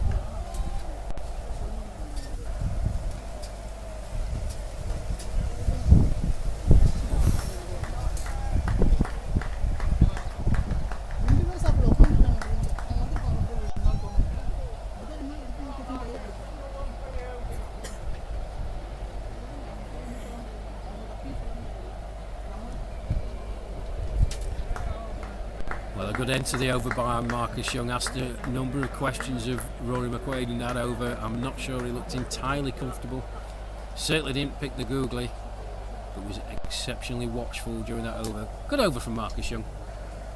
Zimbabwe remain on 83 for 5. That's 23 overs gone, just past the halfway point.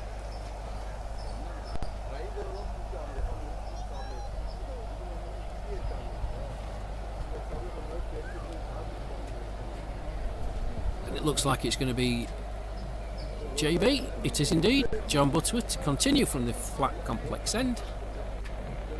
He's bowled well.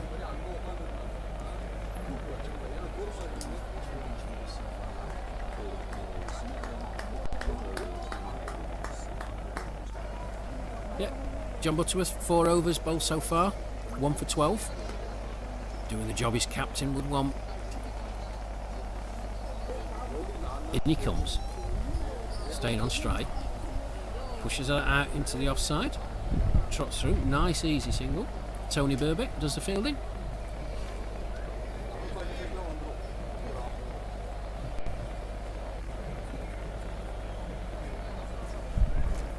And it's a warm welcome back into the commentary position to my colleague Deepak Kumar. DK, you all good?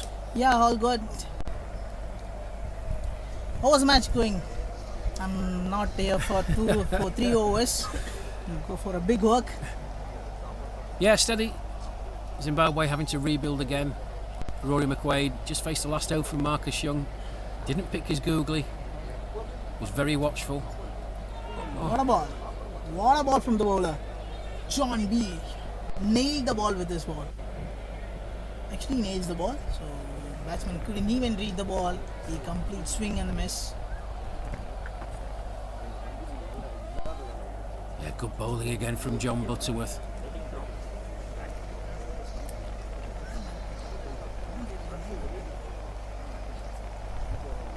Innings பண்ணிருங்க. Next ball. Hit onto the leg side region. A quick single.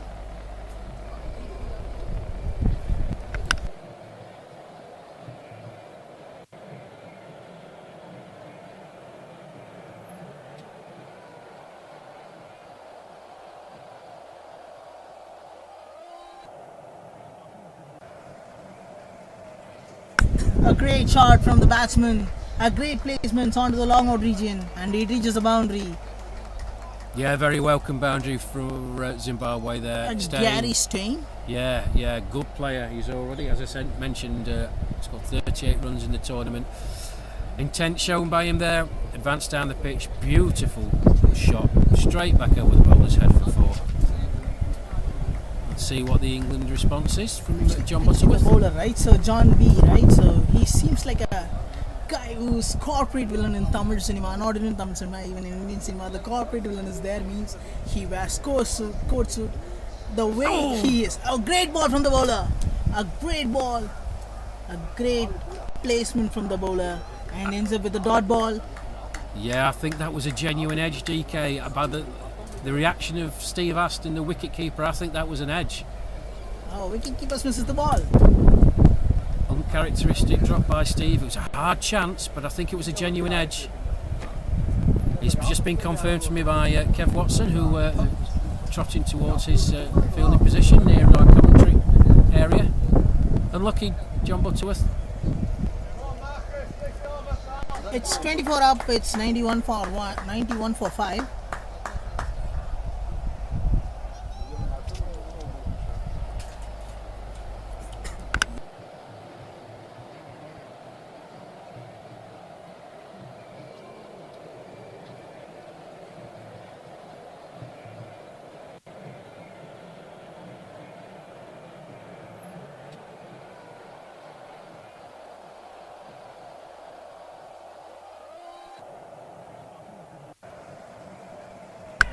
Chance for a run out. I couldn't have an interest on the just dot ball.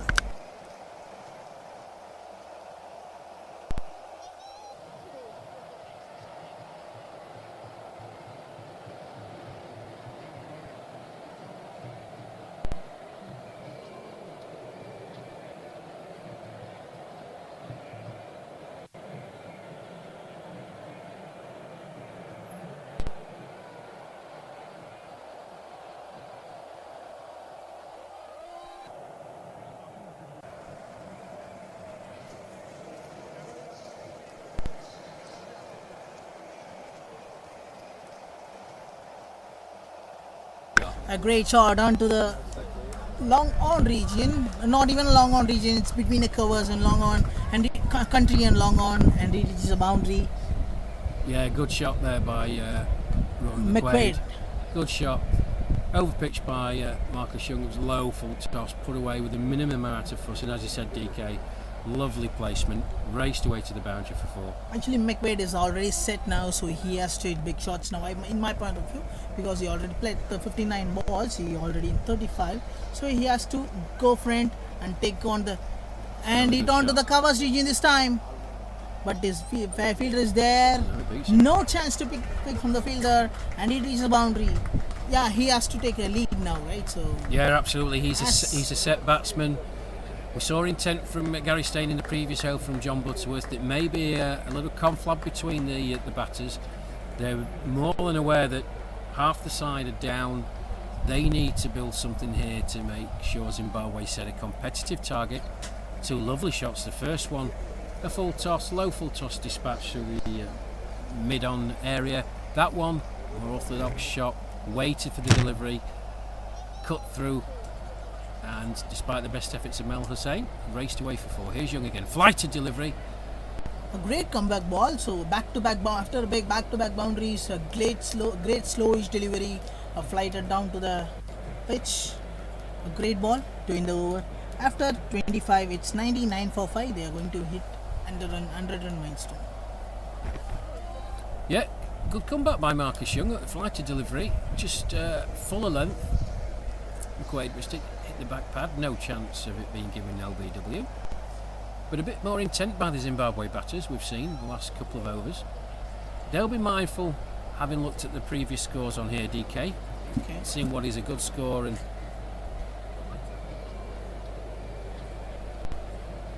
what's not. For the past match, so it's a close game. So between West Indies and Sri Lanka, I am the guy who happy to witness that scenes because.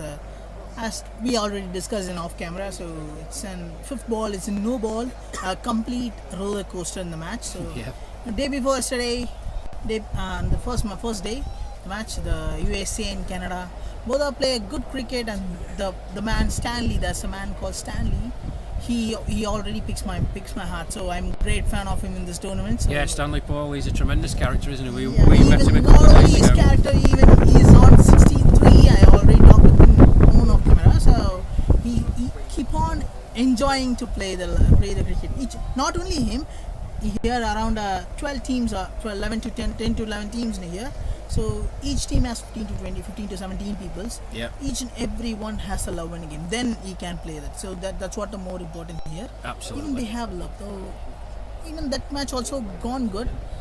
Canada won the match. So yeah, they did. I think by one wicket in the end. In this ground, its second innings team should have a great opportunity to win the game. So in my point of view, because after witnessing Tuesday's game, so let's see.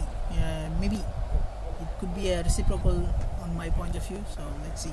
Yeah, good point. Here's Butterworth in again. Stein cuts powerfully. That's going to race away to the boundary. Noddy Dearden chasing. Going to give it up. Nice shot by Gary Stein. A great thickish edge and move on to the boundary. A great placement as Rash said. So it's a great shot too.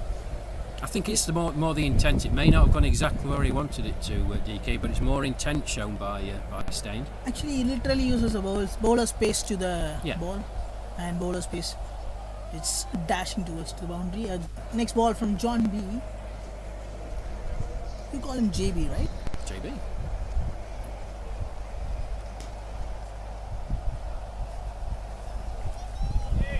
There's a fielder on the mid-on region. Not even a mid-on. Goes to the sticks. He picks the ball. Just a dot ball. Still 2 balls left. Oh, what an effort. He got a... Oh, he feel frustrated to miss this catch here.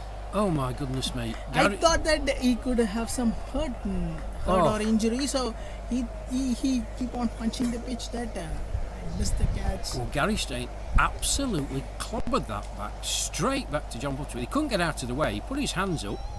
Tremendous effort to catch the ball. A great defense, a great respect for the bowler. Just a dot ball. Well, we're talking about enthusiasm and commitment, DK. You're not going to have much more commitment than that. That was absolutely clobbered back. I think most people of any age would try and get out of their way. John Butterworth, no fear whatsoever. Valiant attempt to catch the ball. Chance, but a very difficult one. In he comes again. He bowls, Stein. Lovely shot. Straight to Monty Douglas, and there's no run, and that's the end of the over. After 26, it's around 10345. Yeah, I just want to echo, ladies and gentlemen, what my colleague DK has mentioned. These guys in the 60s, they've been playing cricket for 50 plus years. If you don't love the game of cricket, you aren't here playing representing your country. And to all the teams out here, they are an inspiration. Those of you who have listened to my commentary on the previous England matches, you'll have heard me say this a number of times, but they genuinely are an inspiration to themselves, to their teammates, to their friends, their family, and the wider cricketing community. Listen, age is no barrier. If you still got the love for the game, you still want to put the hard yards in, these boys are competing at a really, really high and competitive level. So it's going to be Marcus Young to continue from the pavilion end into Rory McQuaid, fly to delivery. It is not only in cricket, right? It's in every profession we are working. So that's what more important. Love is more important. Passion is more important there. It is, and the other thing that people don't tend to talk about, but these guys, but it's the mental health aspect of it as well. There's Young in again. McQuaid, watchful, backing across in his crease, just plays it out to the offside. Merriman does the fielding, and there's no run. And I have to speak about a scenario between West Indies and Sri Lankan. There is a man who got hit hard in his knees. He's keep on bleeding, so he comes out for the medic stuff. So medicals are arranged what he need, and they treat them. And after exactly 1 minute after he got treated, chance for the ball going towards to the third man region. It reaches the boundary. A great shot from the batsman, a great placement, and reaches the boundary. 4 runs added to the scorecard. At the time, so as I'm speaking about the bleeding guy, right, and he wrap it up, and after exact 1 minute, he said, "I have to go inside the field," and I'm stunned there. So even I'm sitting in a commentary box, and I'm still seeing him. So I'm still witnessing what he's doing. So he said, "I want to go back to the field. So let me go." And already substitute fielder is standing inside. So he called him, "Come on, come back. I will go inside." So at the time, so I saw that. So what love he has in on cricket game. So that's what more about, right? That I'm really stunned at the moment.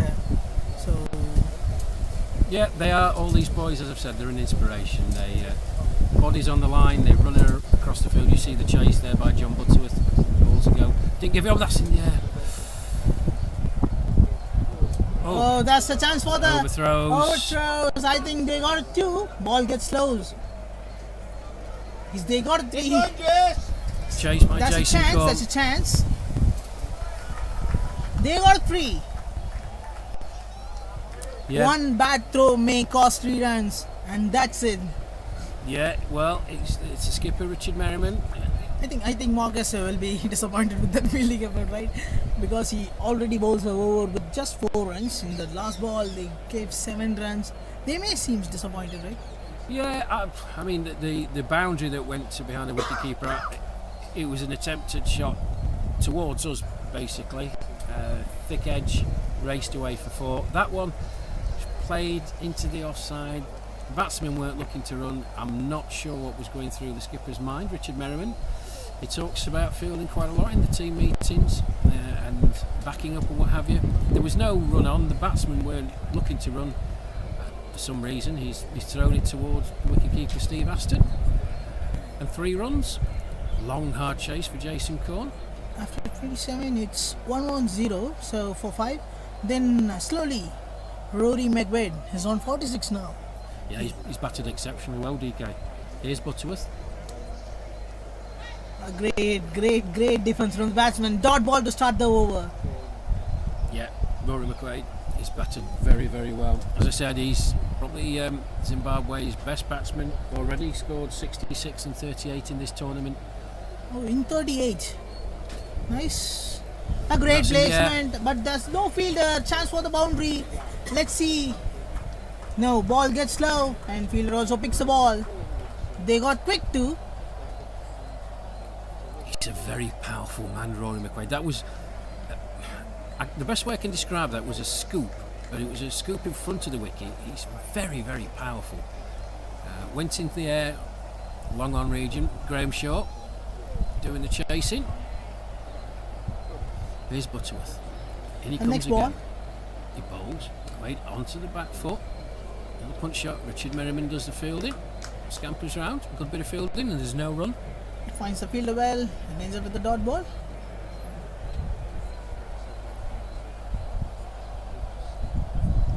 The next ball from JB. A late cut from the batsman onto the mid-on region, and they got a single. Yeah, a bit sloppy there from Monty Douglas. The ball wasn't hit particularly hard. Completely took the wrong trajectory to the ball. And Rory McQuaid is on 49 now. He just need one to complete his milestone of 50. Hit onto the third man region, but there's a fielder. Just a single. Now the man who is in 49 is on the strike. Let's see. Is he completed in this over? Just 2 balls left. What is your point on this, Ash? Yeah, well, I think he's probably going to get there, and if he does, it's been a tremendous knock. He's not without chances, but he's played very, very well. And the mainstay for Zimbabwe, as I said, he's probably their best batter, and he's looked it today. Here's Butterworth, in he comes. Okay, just plays it outside. And 54, McQuaid here. A great innings from him. Yeah, well battered, Rory McQuaid. As I said, not without chances. He don't even bat it up. A great placement, a great shot from the batsman to complete his milestone of 50. After 28, it's 115 for 5.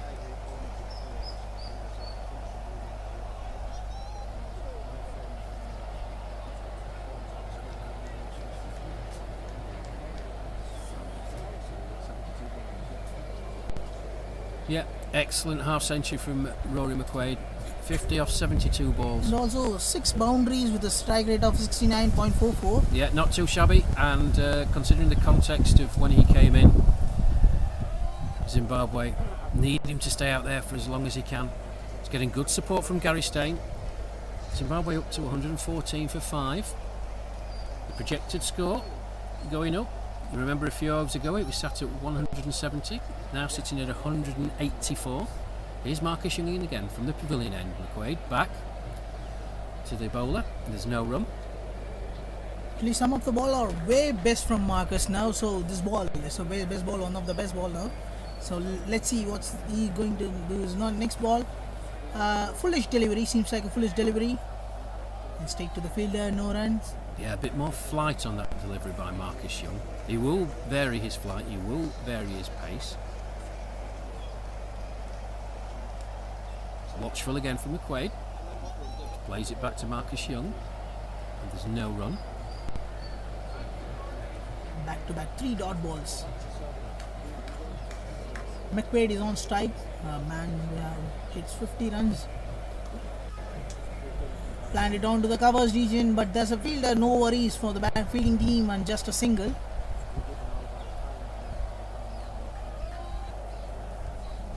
Now Gary has a chance now, so he's already hit 13 from 15, 19 balls. Yeah, he's doing a good job. He's played his shots when he has to. He's been very watchful. Flighted, comes down the wicket. Actually, complete flighted delivery, seems like a complete flighted delivery. And good call between the batsmen too. He said, so McQuaid asked for the run, but Gary simply said no, that's a single. The good calling between batsmen, that's what more important. Yeah, good point, DK. Yeah, potentially 2 on there, but why expend your energy? Single will do. Here's Young in again. McQuaid just turns it round the corner. Backward of square. Steve Ashton, wicket keeper, does the fielding.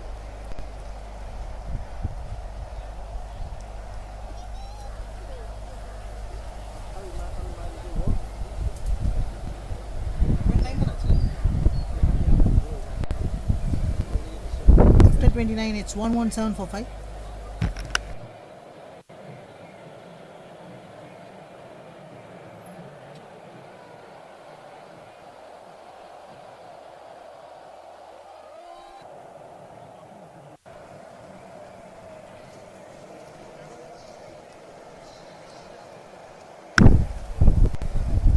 So a change of gloves for Rory McQuaid. I think it's odd day, so they got wet now, so comes from the sweat.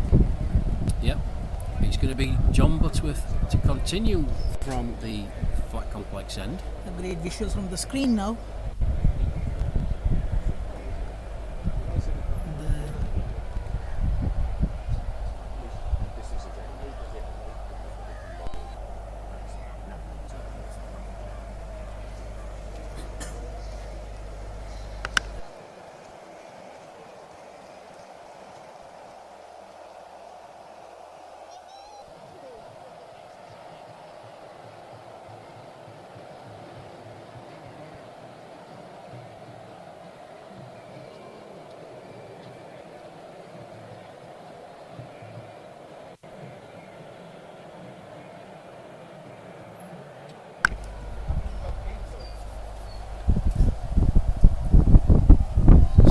Butterworth. In again. Quaid just plays it out. Short extra where Jason Court does the fielding.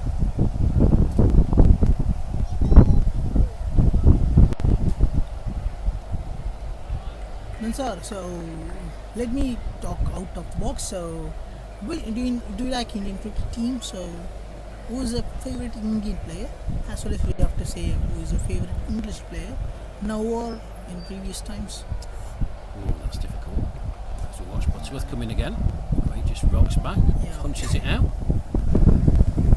Mid-off area where Monty Douglas does the fielding. Another single. I'll give that some thought, DK, and come back to you at the end of the over. That's a difficult question. I think you're gonna need some time for thinking. Stein. Plays it back down the pitch to Butterworth. There's no run.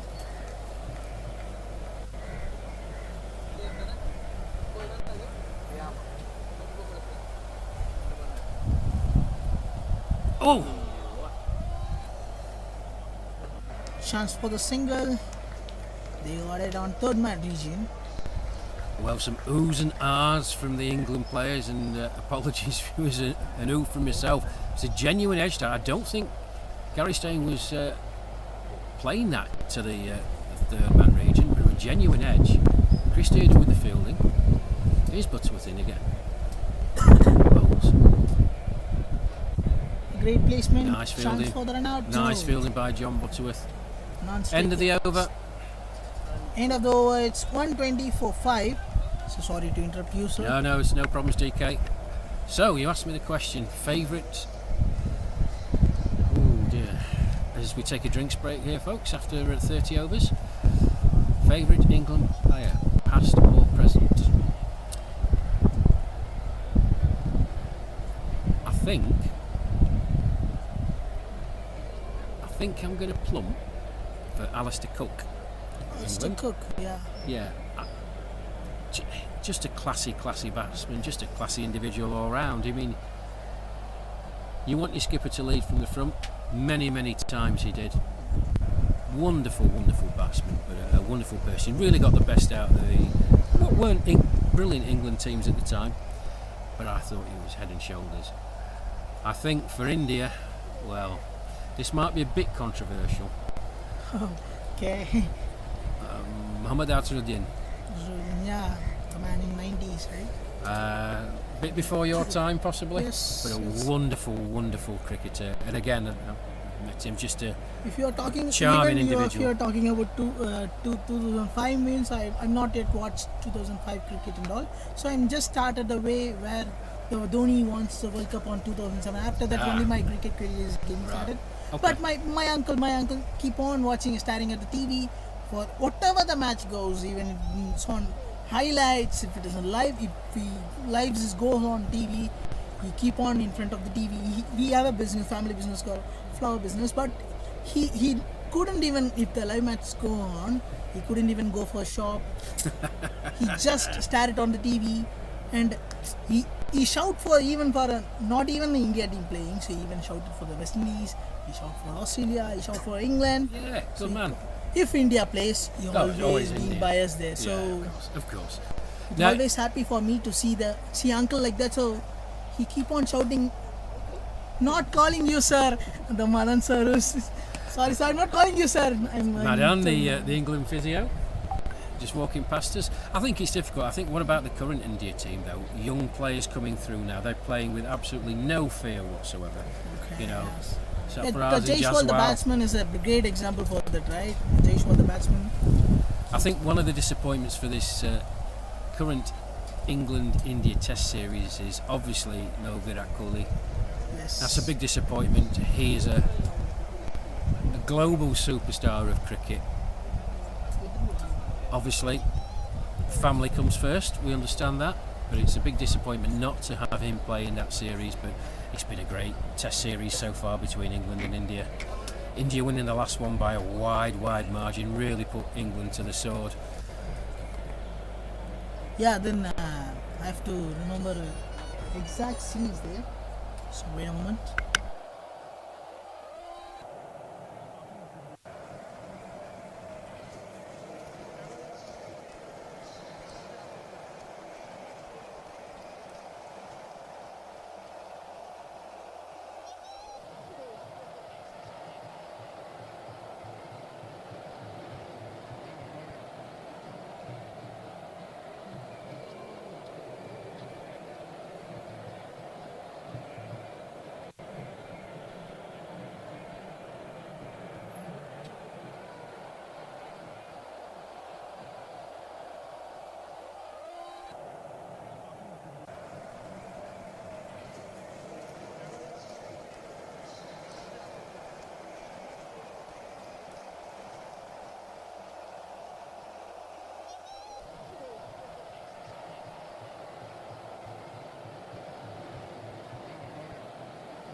So welcome back everybody to the Ahmed Mahal cricket ground here in Chennai.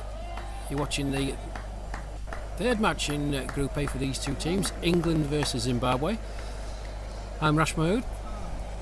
For those of you who are just joining us, the England commentator, alongside Deepak Kumar, DK, and also along in the commentary box, Alan Murray, the England scorer, and MP Kelly Muthu. Kelly, that's out. Well, right on cue, Zimbabwe lose another wicket, and it's the dangerous Rory McQuaid. He's played exceptionally well. First delivery of the over from Marcus Young, genuine leg spinner. It missed the outside of McQuaid's bat. That time, no real shot by McQuaid. He'll be disappointed with that. Just looped up, dolly catch to Graham Shaw at slip. Zimbabwe lose another wicket, and it's the dangerous McQuaid who's out. Zimbabwe 121 for 6.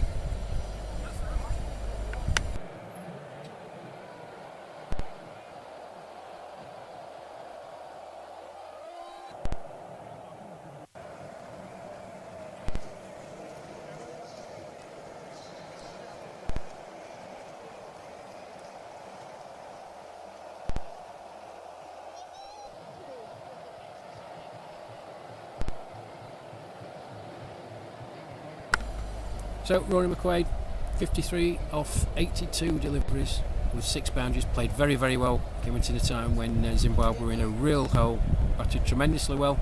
He'll be disappointed with the way he got out. England will be delighted, and it's that man again, the England talisman, Marcus Young. Strikes for England. Brings John O'Lane to the crease. So, can England take another wicket to really put Zimbabwe in a hole? What happened? I think I missed something. I think so. You did, DK taking a phone call. He's Young in again. Yeah, it was just a delivery, looped up, genuine edge, just jolly catch to slip. A great wicket, McQuaid. Got out, right? Yes.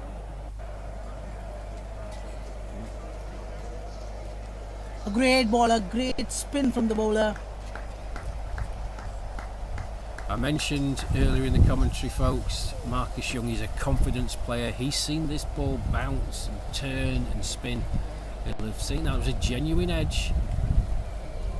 That's a big turning, lucky, even from our position. We can see that. We're just going to watch that on the replay. Oh.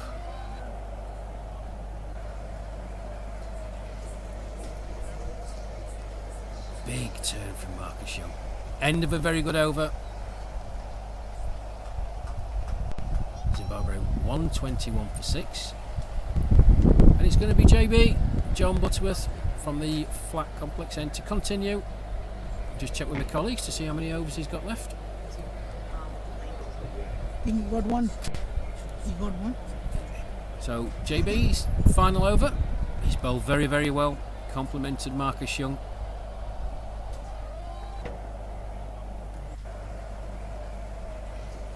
So Gary Stein on strike. Here comes Butterworth. He's in. Bowls. Stein back and across. Powerfully hit. Kevin Watson sprints round. Good bit of fielding from Kevin. Yeah, encouragement by the rest. Always gives 100%, does Kevin Watson. Single to Stein. Brings John O'Lane on strike.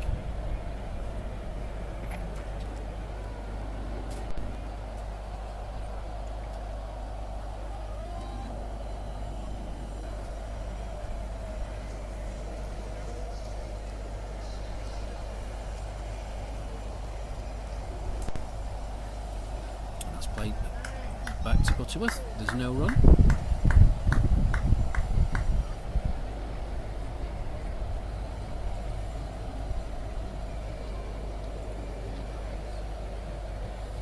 Here's Butterworth in again. Oh dear, oh dear.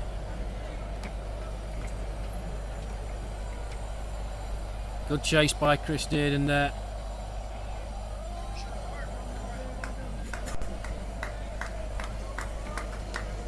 Well, John Butterworth can't quite believe that. He was shaking his head.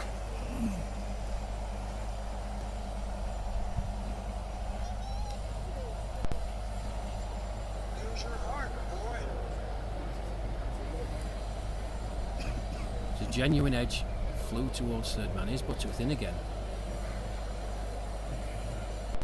Lane plays it back to the bowler, and there's no one. Yeah, genuine edge on the delivery before. No slipping. Here's Butterworth again. In he comes. Bowls flatter delivery. Lane just rocks back. Plays it out to Jason Corn. Short cover.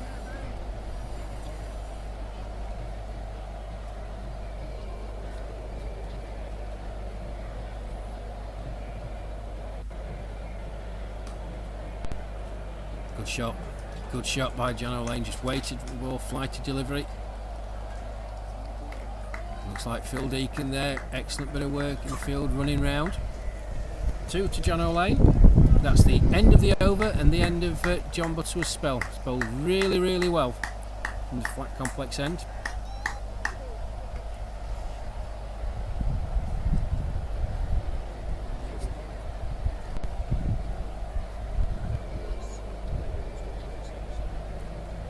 And John Butterworth finishes his 9 over allotted spell.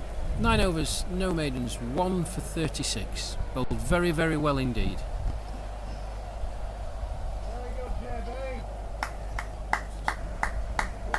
It's after 32, it's 1, 2, 6 for 6.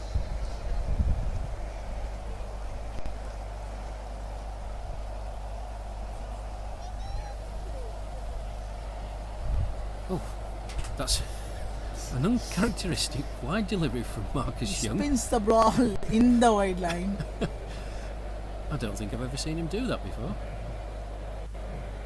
Quite rightly signals the wide by the umpire. Here's Young again, in he comes.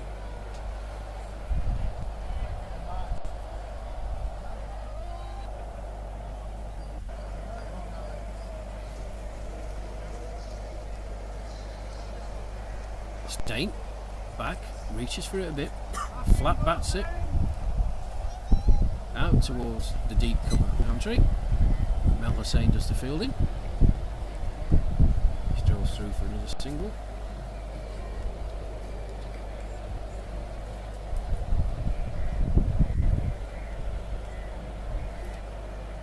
So John O'Lane to face Marcus Young. In he comes, bowls. Another big spinning delivery. Lane off his no shot. Bounce as well. Well taken by Steve Aston behind the stumps. That's the googly. Yeah, I think that was the googly. Wasn't picked up by the batsman. And he reaches the boundary. Turn and bounce. Steve Aston, no chance in the ball. Flies away to the boundary for four byes. Good chase by John Butterworth. Yep, that was definitely the googly. Batsman didn't pick it. Got bounce as well.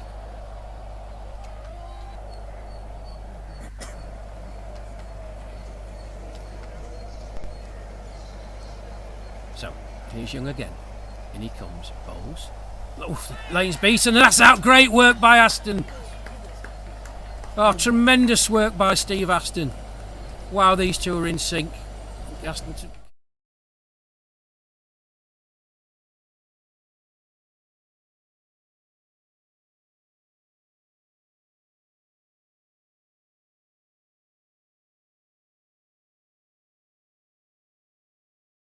the pavilion with this great stamping. Marcus Young got 2. After 32.5, it's 132 for 7. Yeah, tremendous work by Steve Aston. You know, the delivery before, it was the googly that batsman didn't pick at all. This one, wider of off stump. John O'Lane looking to play it just straight outside the crease. But Steve Aston, what a pair of hands this gentleman has. The bells were off in a flash. Well, England, I said a few overs ago, can they look to get through this lower middle order of Zimbabwe very, very quickly? Well, they're making a good fist of it. And it's that man again, Marcus Young, adding to his tournament wicket tally. Brings out Gregor McDonald.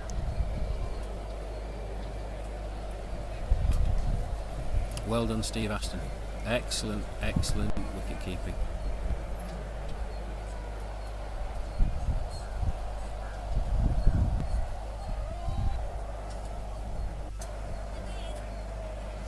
Zimbabwe 132 for 7. Plays the first ball back. No issues. McDonald is on strike now. The over ends after 33. It's 132 for 7.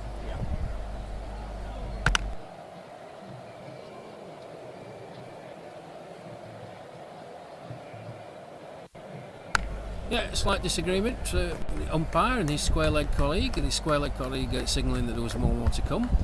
However, after checking with our colleagues, Kelly and Alan Murray, right on point as usual, they counted 6 balls in the over, and 6 it was. So, end of the over. Zimbabwe 132 for 7 off 33.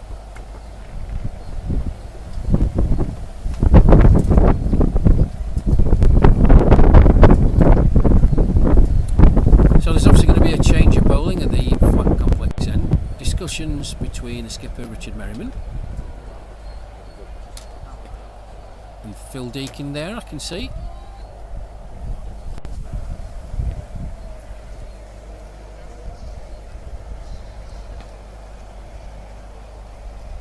Well, Zimbabwe were in a hole, sitting at 32 for 4. An excellent innings from Rory McQuaid, ably supported by Gary Stein, who remains not out on 18. The last wicket, John O'Lane. Another victim for Marcus Young, another stumping for Steve Aston. I'll have to check the figures, but I think he's up to about 6 or 7 stumpings in 3 matches, which is unbelievable. So it is indeed left arm spinner Phil Deakin from the flat complex end, who's into bowl. Gary Stein on strike.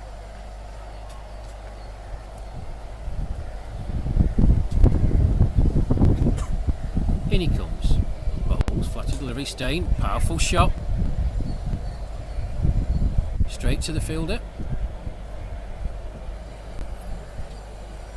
Mike Palmer, situated. Deep mid off. And there's no run. Here's Deakin again. In he comes. Bowls, Stein. It's back. Lets the ball go outside off stump.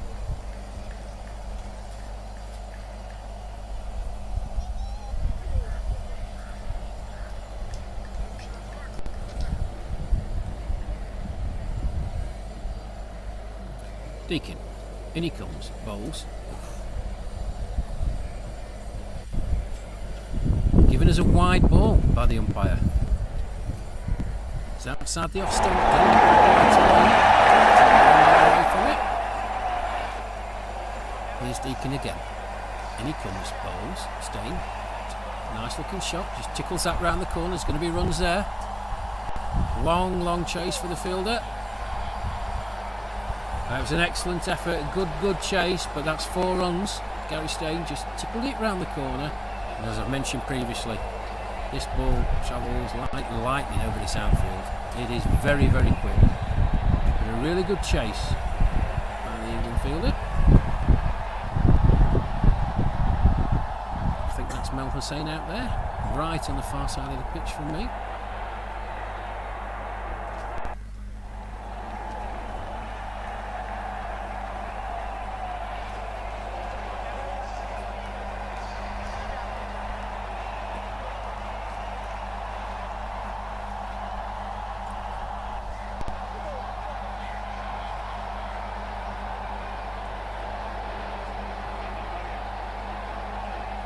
Here's Deakin, and again. That's missed everything. It's another 4. Well, was a full delivery from Deakin. It was wide. Stein flashed at it, little outside edge, and it raced away again. Back-to-back boundaries, unwelcome boundaries for Zimbabwe.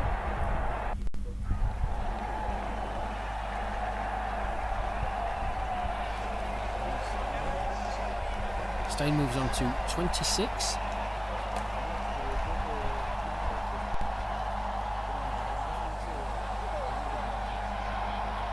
So, Deakin, in he comes, bowls. Stein, watchful, forward. Defensive shot, played out to Jason Cole. There's no run.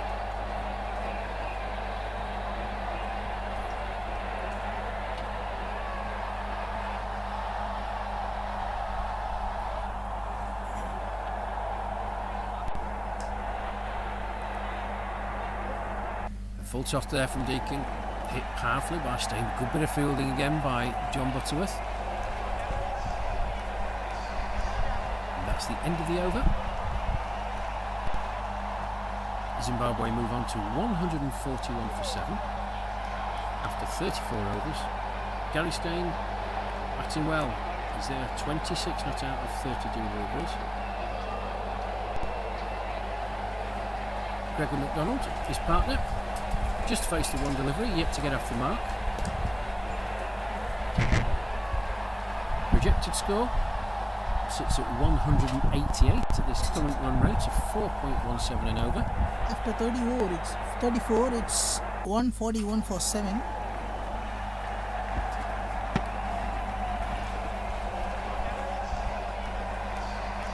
Marcus Young continuing from the pavilion end.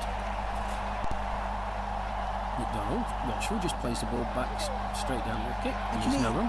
Actually, I have to say, so it's straight 9th over, I think so. So he can straightly bowls his 9th over, and it's his final over of the match.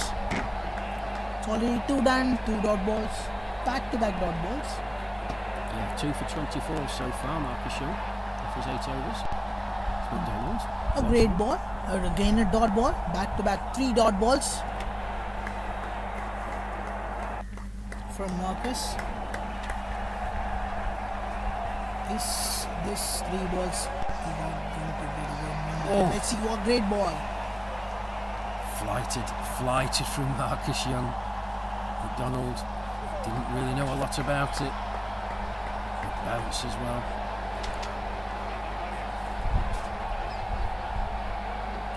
Was generally beaten. Stood in the crease, not much footwork, tried to flat bat it. Crash, he got 3. This is his final ball of the innings. 2 wickets, I think, for Marcus Young. This is final ball. And he comes. Wide ball, he has to bowl another ball. Well, chuckles in the commentary box because I'm not sure McDonald knows which way this ball is going. He looked to play it, luckily it was wide. Here's Marcus Young in again. And that hits McDonald somewhere around the shoulder. Great over comes to a great spell, a great innings bowling comes to an end. After 9 overs, he got 25 of 2, and then after 35, it's 142 for 7. A great bowling effort from Marcus. Claps comes from the crowd. Yeah, got to echo that, DK. Tremendous spell of bowling from Marcus Young, bowled uninterrupted from that pavilion end. 9 overs straight. Some achievement by anybody at any grade of cricket in this heat and humidity. 9 overs, 2 for 25. Sterling effort from Marcus Young, adding to his tally. 9 wickets in the tournament so far. He's bowled exceptionally well. So, Phil Deakin to continue from the flat complex end. Just having a conversation with the England skipper Richard Merriman. 142 for 7 after 35 in Zimbabwe. If England can just prize out these last 3 wickets for maybe 25 more runs, they'll be more than satisfied with their bowling effort. Zimbabwe were in a hole at 32 for 4, but some excellent batting between Rory McQuaid and Gary Stein. Got them over the 100 mark. But since the drinks break, well, it's been all England again. A couple of boundaries. Here's Deacon. Fill back to back. Started with a good ball. And dot ball 2. He was looking to play that, Gary Stein.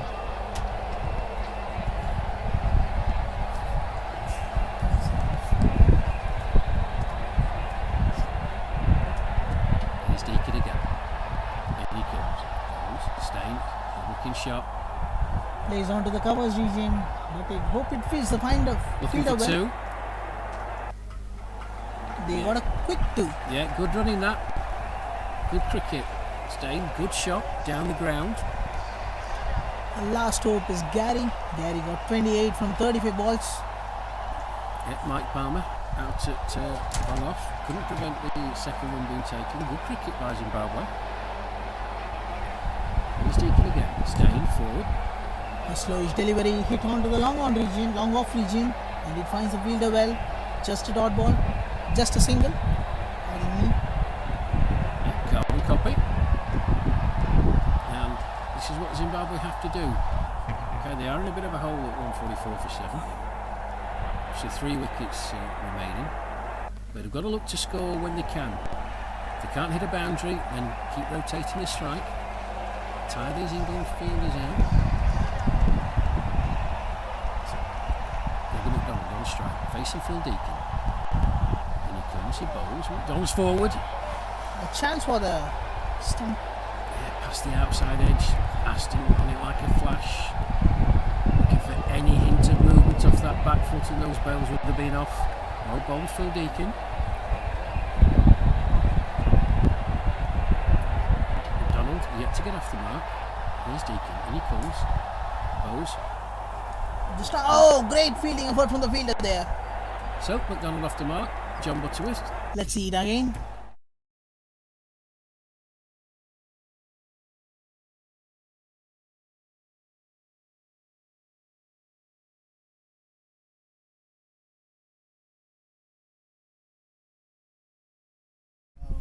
It's back to the next ball. A placement, good placement from the batsman. Also a small fumble from the fielder, and they capitalized the fumble and got a quick single. Yeah, good cricket from Zimbabwe, DK. As I just mentioned earlier in the over, if they can't hit the boundaries, they've got to look to rotate the strike. Stein is obviously set there. He's on 29, 36 deliveries. McDonald has taken 8 deliveries to get off the mark. And if they can't hit the boundaries, they've got to ensure that they keep this scoreboard ticking over. 1s and 2s. The good runners. After 36, it's 147 for 7.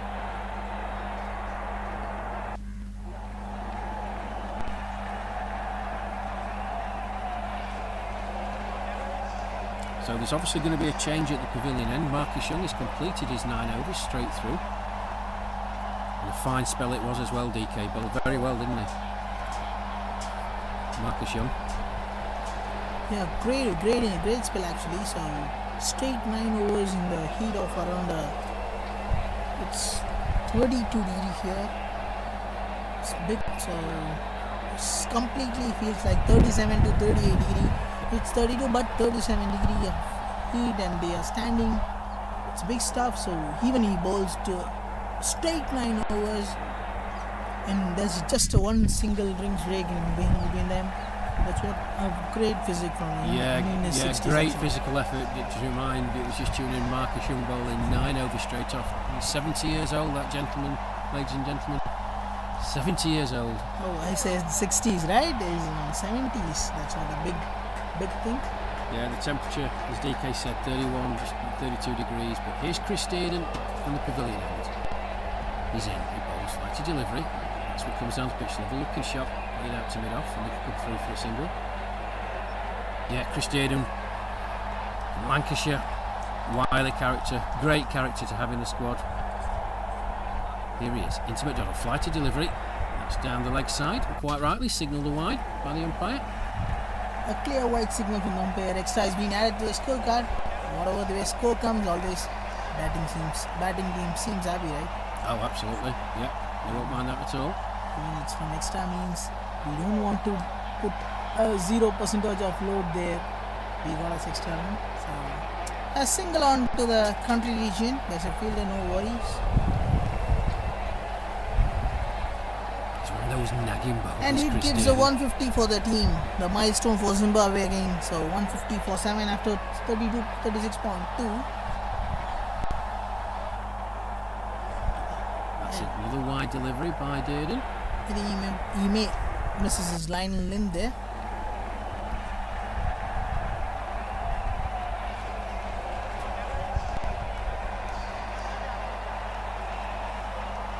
He comes out of the crease and just a good defense from the batsman. Dot ball to in the ball. Still 2 balls left in this over. Until now it's not a big damage for the scorecard. If we reduce the 2 wides. And after that, a great placement onto the covers region. A fielder inside the circle picks the ball. And just a dot ball again. Still 1 ball left in this over. For Chris Durden. A slowish delivery. A batsman comes out of the crease and just a dot ball to end the over. After 37 hits. This was a wide. Still 1 more ball left in this over.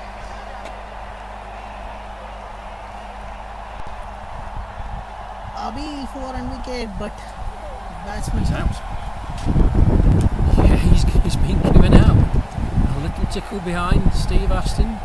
Safe pair of hands, catched it. Reward for Chris Durden. He's a nagging bowler. He flights the ball very, very well. That one a bit flatter, a bit quicker. And it's a big wicket too. It's Gary. So on 31, a comfortable position, and he got out on 31. It's a big fall for Zimbabwe now. So it's 30. After 37, it's 151 for 8. Yeah, vital that Gary Stein stayed in for Zimbabwe. He was just trying to cut that ball. It was a bit flatter, just a touch quicker from Chris Durden. Little fine edge. Steve Aston makes no mistake. But well battered Gary Stein. 31 off 41 balls. Battered very, very well. Be disappointed to get out like that. 8 wickets down now for Zimbabwe. 151. Can England get the next 2 wickets? A new man's been getting in. Sean Lawler, number 6, making his way out to the middle. Yeah, he got 3 stump runs against Canada as well.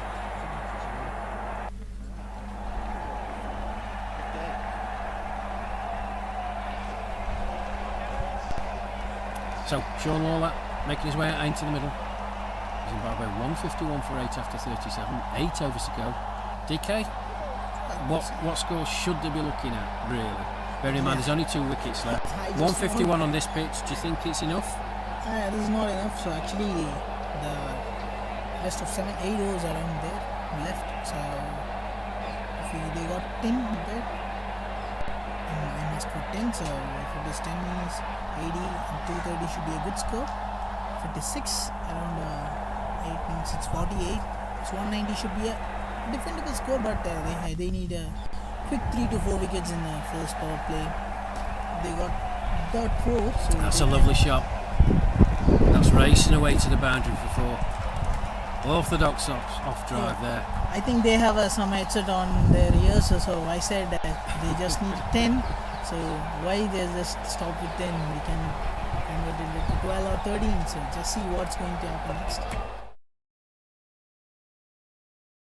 Absolutely flew across the outfield. No chance for the fielder Mike Palmer, who's stationed deep in the offside. Fine shot from McDonald for 4 and a welcome boundary. Phil starts expensive here. So starting with boundary. Still 5 balls left. Let's see. Zimbabwe is getting started now. So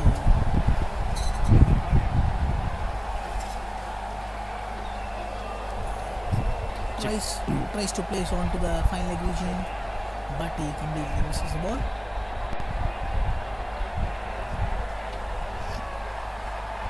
Yeah, and you can still hear the England boys geeing up the bowler, geeing up each other. Here's Deacon in again. He bowls. McDonald expands a good shot again. Big chase for Palmer. Oh, well stopped, Mike Palmer. Well done. Good work there out in the deep. Not easy for him to get round. That was hit very powerfully. 2 to the score. 2 more for McDonald.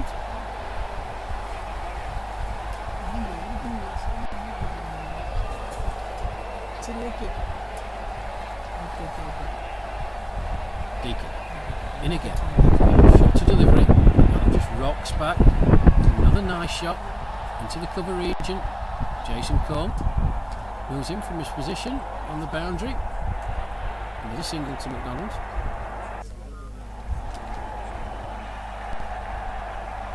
Brings Sean Lawler to face his first delivery.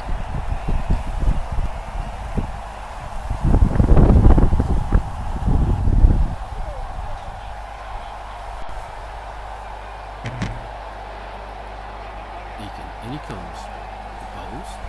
Lawler just plays that down towards the square leg area. Strolls through for a single. Another one onto the total, and he's off the mark.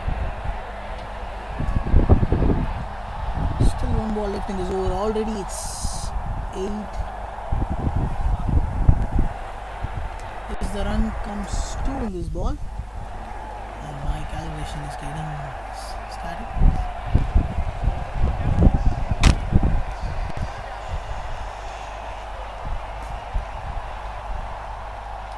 They have some different calculation. They got 8 in this over. After 38, it's 159 for 8.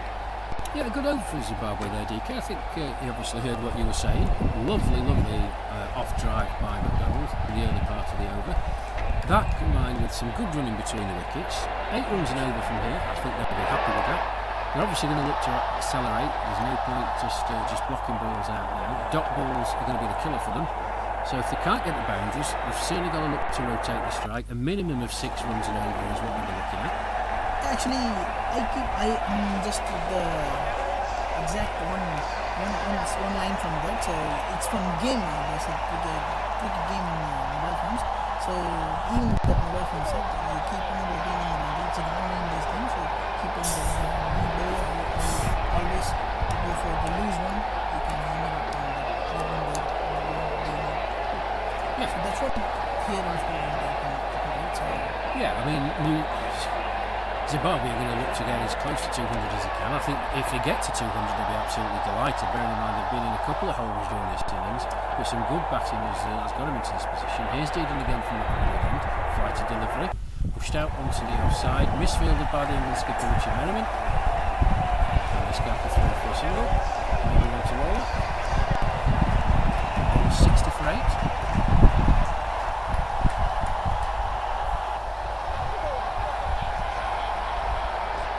It's in the air, Jason Court running in, bounces in front of him, full toss from Dearden. Scooped by McDonald, trots through for a single, no chance for Jason Court. Station just in front of us, well in front of him. 161 for 8.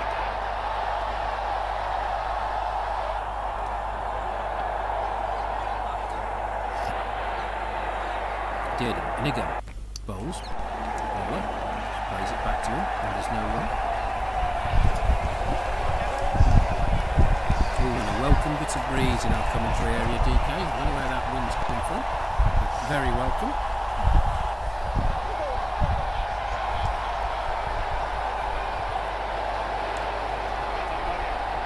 Dearden, in again. Lawler, back, Middleton shot.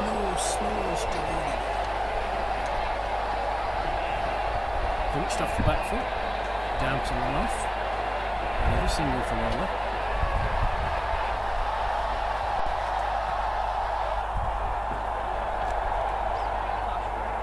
that's what from the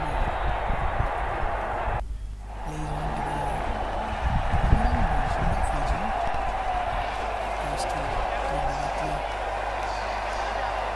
Just a single. Yep. So good cricket this by Zimbabwe. Like I said, if they can't get the boundaries, they've got to rotate the strike, look to score a couple of ball. Here's Dearden in again. Slower, looking to turn it into the onside. Just followed by Graham Shaw, a short wicket. Ends up with the dot ball. After 39, it's 163 for 8.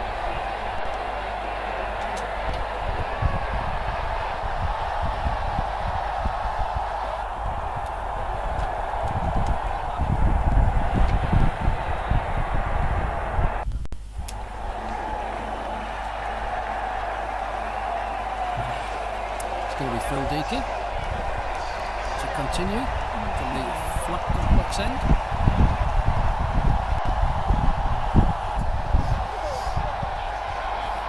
Ball's 8 over.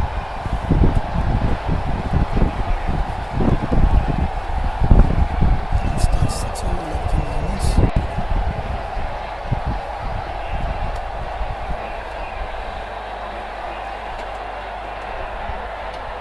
So, here's Deakin. In he comes. Bowls. Sits on the pad. An appeal for LBW. Batsman quite a way out of his crease. Umpire We now interesting. not moving at all.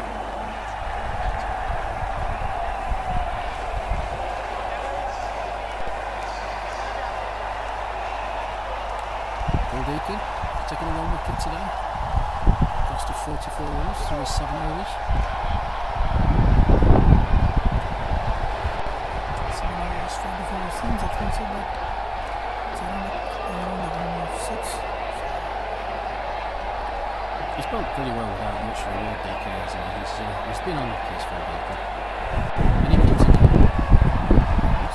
That's outside, that's a nice looking shot. Opens the face of the bat. And nicely placed too, so the movement, so the feeling, so the ball is going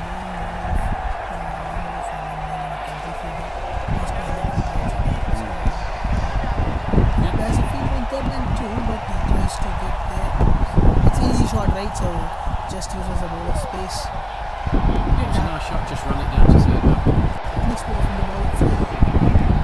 Appeal from the ball, a big shot, and stayed away with his hand. And batsman was on towards match keeping lane. Yeah, well done, Phil Deakin. LBW given pretty good to me. The batsman holding his pose, moved after the ball had hit the pad, but he looked to be pretty much in front.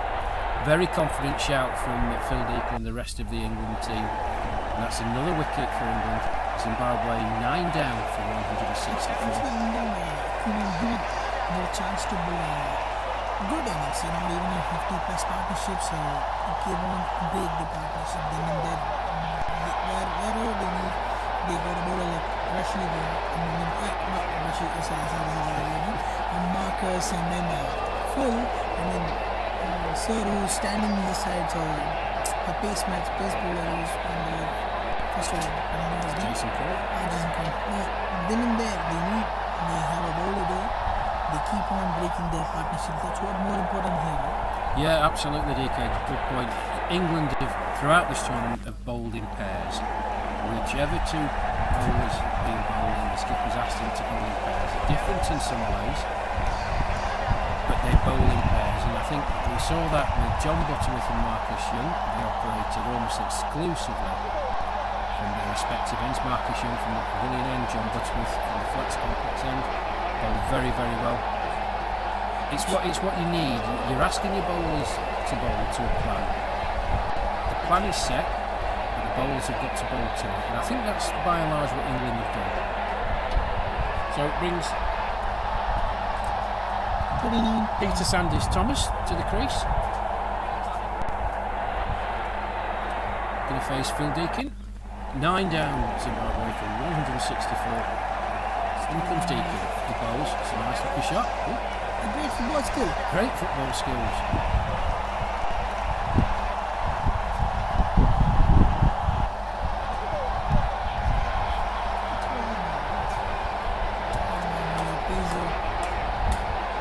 He's a person who keeps up things. First breakthrough, that's what the more important start for the team. That's what a great defense from the batsman too, and a quick single.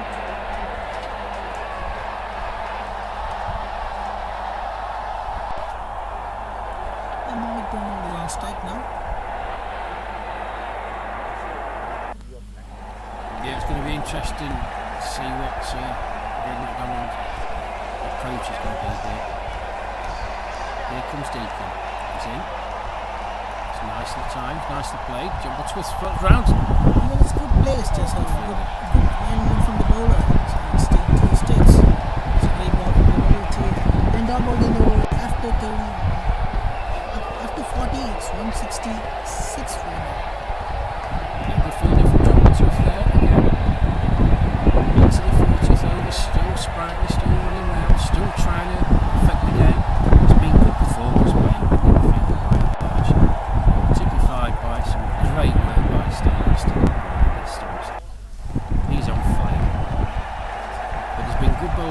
started at the start, didn't it, Jason Cole? Exceptionally well. Who is going to be the next bowler? Do you have any idea on that? Let's have a look. I think it's going to be Chris Dearden. Noddy Dearden to continue from the pavilion end. It is.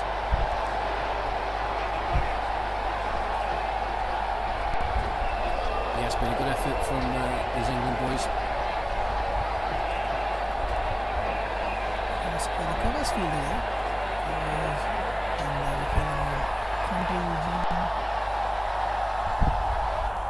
So the first time the England team have had to bowl first in this tournament. Oh, okay. Yeah, even in practice match they chased that, right? So they batted first on 2 occasions. Put up big totals, 291 against New Zealand, 319 against Canada. Here's Dearden in from the pavilion end. McDonald just rocks back. Well placed onto the covers, DJ. Big single, a good single from the 19 here. No, Pete is the new batsman. And we got one and another end. And only one for him, actually. Yep, Peter Sanders Thomas. Stepping his guard, surveying the field. There are gaps in this field, DK. There's ways to go for them. Too many gaps, actually. Here's Dearden, fighter delivery. Sanders Thomas down. A great placement onto the long on region. And a good single.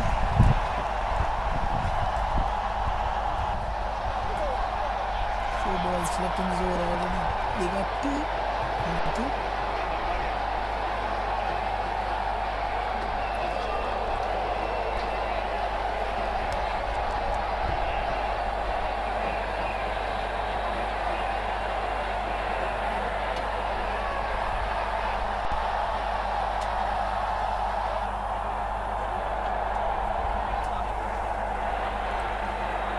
Just slight pause. Yeah, well, fielding adjustments are made. The batsman steps away. With the dead ball.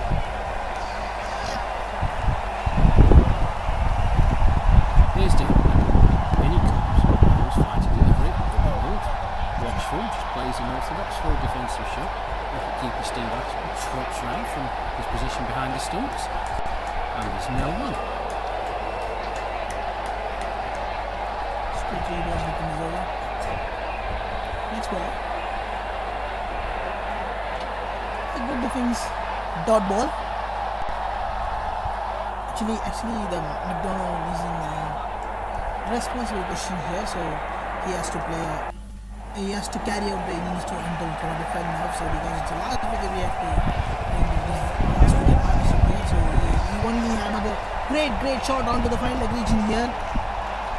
Seems like he picks the boundary. Yes, he pitches the boundary. A great shot from McDonald's. Last 2 past 2 balls, he just defend the ball even into the pitch itself. So this time he turned the shots into the final region, and it is a great shot. Yeah, it was a good shot, DK.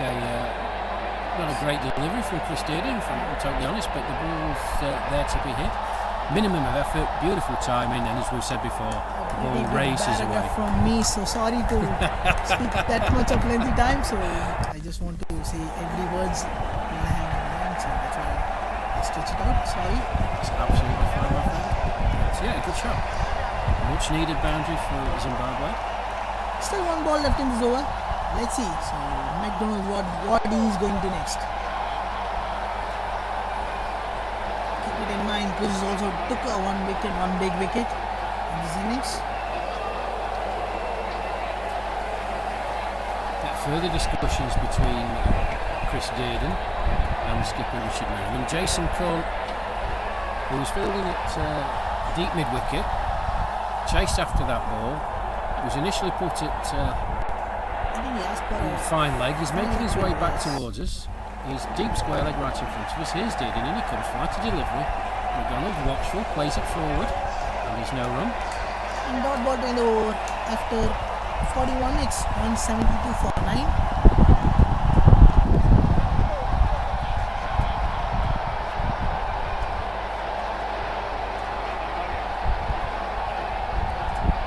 Still 4 overs left.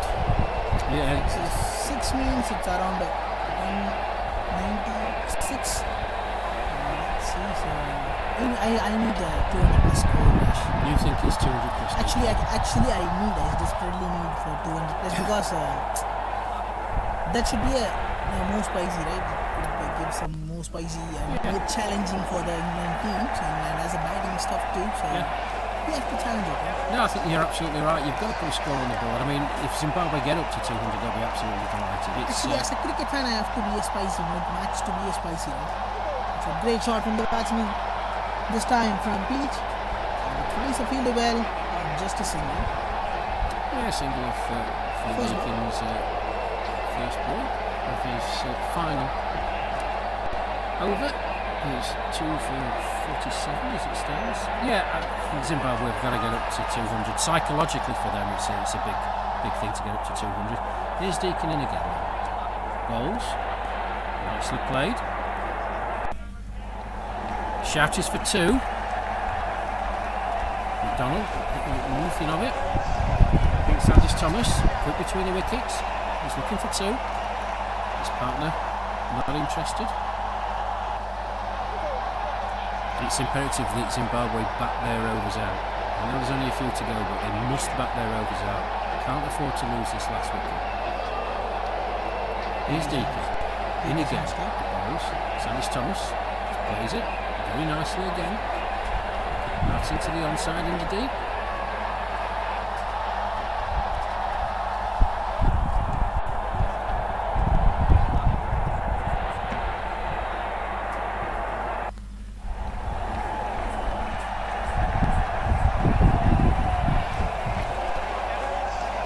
Quicker from Deacon. McDonald trying to guide that down to third man. Flashes past the outside edge, well taken by the keeper Steve Aston, and there's no one. 17 of boundaries until now in this match. 17. It was a sixer here. A great punch from the batsman. Finds the fielder well, just a dot ball.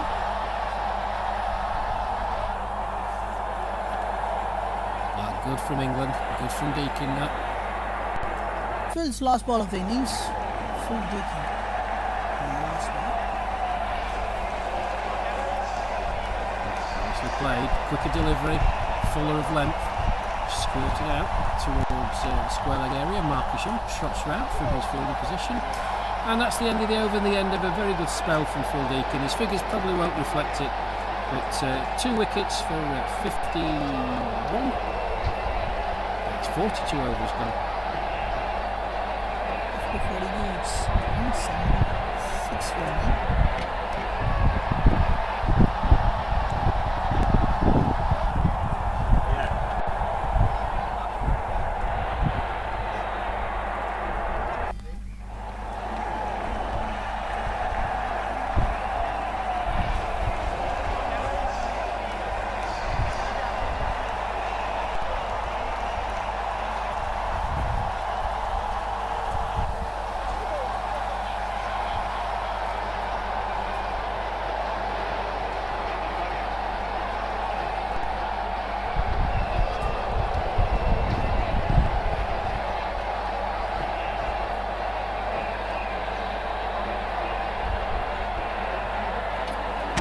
Chris Dearden in from the pavilion end, nudged out to the offside by McDonald.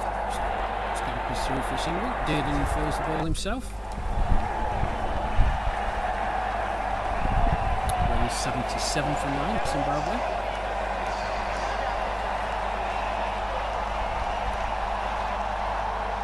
Next ball from Chris. A full wicket onto the full toss delivery, on beat onto the long off region, but there's a field away.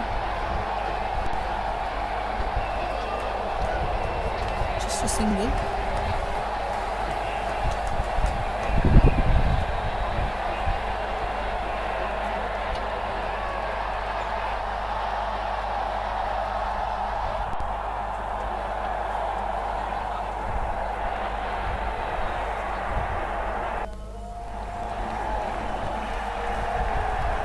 Ball, play on to the leg side. A Country fielder picks the ball quickly and reflects back to the keeper here. Just a single.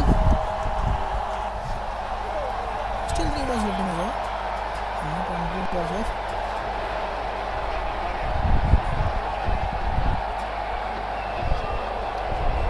Next ball. Slowish delivery. Not a slowish, fastest delivery. Right on the offside. Short covers. Just a single.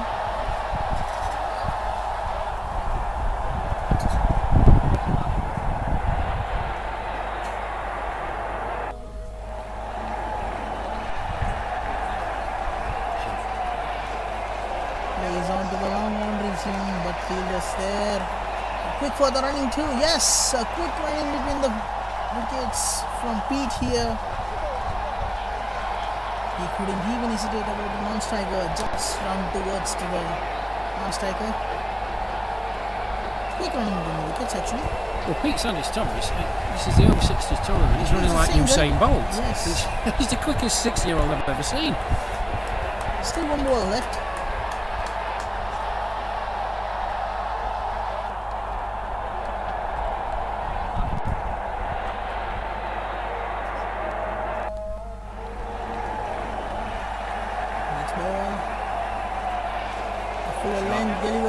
Return to the final region. The fielder tries to pick the ball and it reaches the boundary clear. Batsman got happy here, so after 43 it's 186 for 9. Yeah, valuable runs for Zimbabwe. Lovely little shot from McDonald. He has batted well. DK, you know. Coming at a very difficult time. He's looking to score when he can. Knows it's imperative that Zimbabwe must bat their overs out. Lovely little paddle backward of square on the leg side. Valiant chase by Phil Deakin. And that's the end of the over.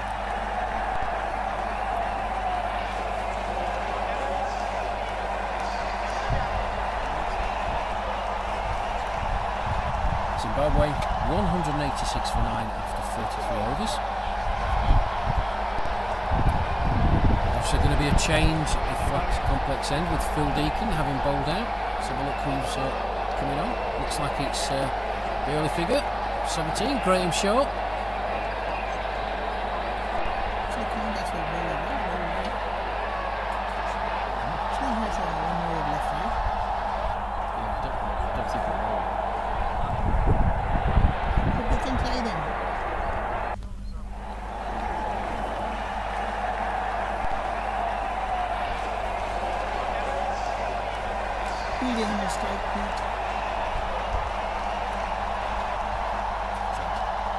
Shaw starts his run up and stops. Then Dawson by the umpire. There's Shaw. In again. Down the leg side. Great take by Steve Aston. He was waiting for that batsman's back foot to come out of the crease. Down the leg side, and the umpires have been absolutely consistent, DK, and the rules of this competition. Wide signalled, quite rightly too. The new bowler.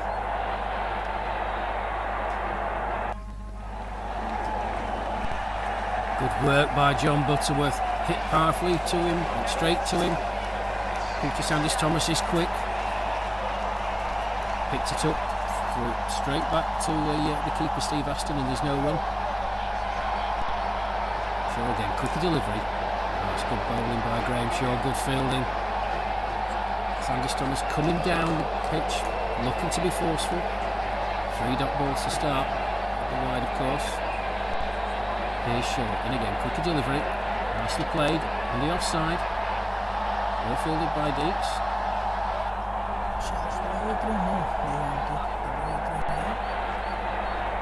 Still 3 balls left. Well, there was a possibility of 2 with that misfielding. Sanders-Thomas is quick. He was actually looking for the 2 that McDonald was having absolutely none of it. There's a big gap between the covers and the third man. Push and run by McDonald. Good single.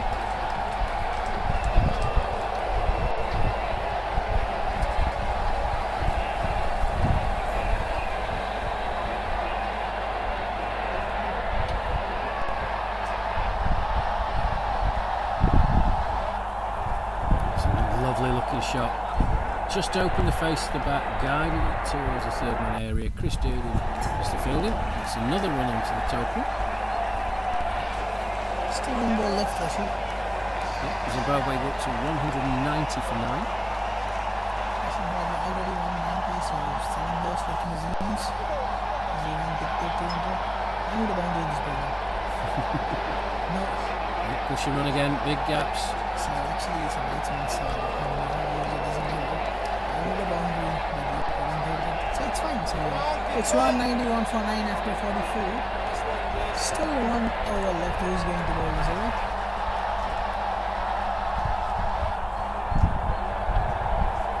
Still got one left. Two left.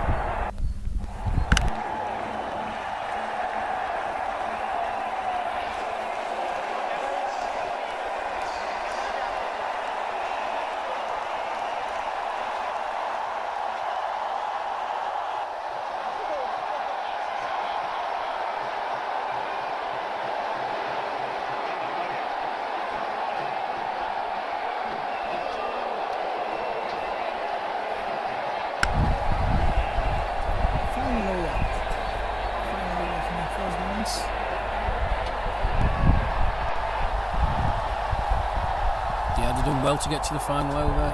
DK, Zimbabwe batsman. Gregor McDonald beats Sanders Thomas.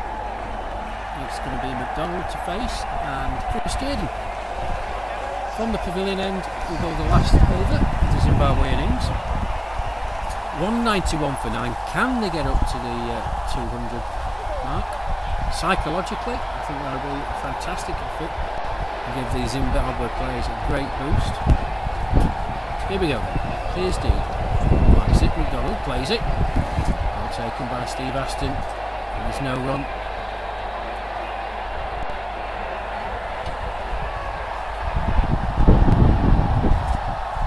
Start of the dot ball. Second ball from the bowler. That's another dot ball. The back dot balls. I mean, in no way, shape or form, you use the term slow bowler, but Chris Dearden, that took an age to get to. He was through his shot before the ball had even reached him. Slow is one thing, extra slow is another thing. But another dot ball. Well done, Chris Dearden.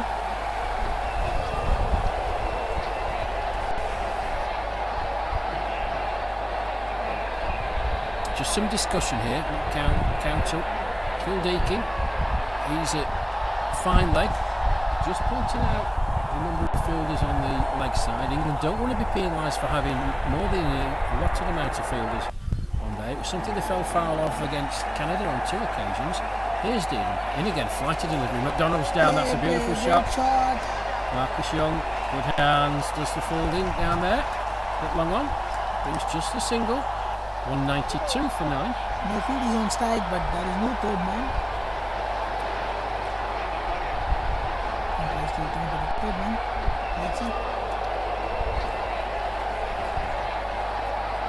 Here's Dearden, in again. Sanders Thomas down the pitch. Straight to the wickets, what a Straight to the fielder, Graham Shaw. single. Another single, 193 for 9, Zimbabwe. 2 balls left in this over. It's already 192. Mike. So, put on to the final region. But there's a bigger. No worries, just a single. Still 1 ball left. Pete is on strike. So if 6 comes, my ball will not, as I said, it will be the third. Well, your prediction, DK, you're hoping And for a 6. partnership also 30 from the 32 balls now. Yeah, it's been vital for Zimbabwe, these two. Here's the last ball of the over. Sanders Thomas down, plays it in the air. He's going to be looking for 2 short. Oh, Yes, no, great feeling in the field there. oh, Sanders Thomas coming back for the 3rd. That's great running if he gets there, and he does. Good effort. Well done. Excellent effort that. Great running in the wickets. Great running in the wickets. 3 off the last delivery. After 45, it's 197 for 9. Let's see what's going to happen in second innings. Let my friend Rashid Ash complete with the summary. Thank you, DK. Well, a good effort in the end by Zimbabwe to get up to 197 for 9 in their allotted 45 overs. It was a roller coaster of an innings, wasn't it? I mean, it started off with a great deal of promise. Edo Brandes set out his stall. Boundary. Probably will look back. All the 5 victims for Steve Aston. Stumped off the bowling of Jason Colt. Zimbabwe lost wickets regularly. They were in a hole. 32 for 4. A very good partnership. Up to 77 for 5. And honourable mentions to Rory McQuaid. Played really well. 53 of 82 deliveries with 6 fours. Ably supported by Gary Steyn, who batted immensely well for his 31 of 42. And a late flurry, a good partnership between Gregor McDonald, who made 32 not out of 39 deliveries, and Pete Sanders Thomas, not out 12 of 13. Got Zimbabwe up 100 mark. My co-commentator DK was wanting 200. They are just shy, but in the context of where they were in the innings, to get up to that, they'll be very pleased indeed. For England, well, it was a good performance really. They will probably look at it having had Zimbabwe at 32 for 4, but they maybe could have rattled through the middle order a bit quicker. But that's taken away the effort of Rory McQuaid. Kenyan Zeal played well, Gary Steyn, The bowling figures for England. Mike Barber opened up from the pavilion, 5 overs, 1 maiden, 1 for 23.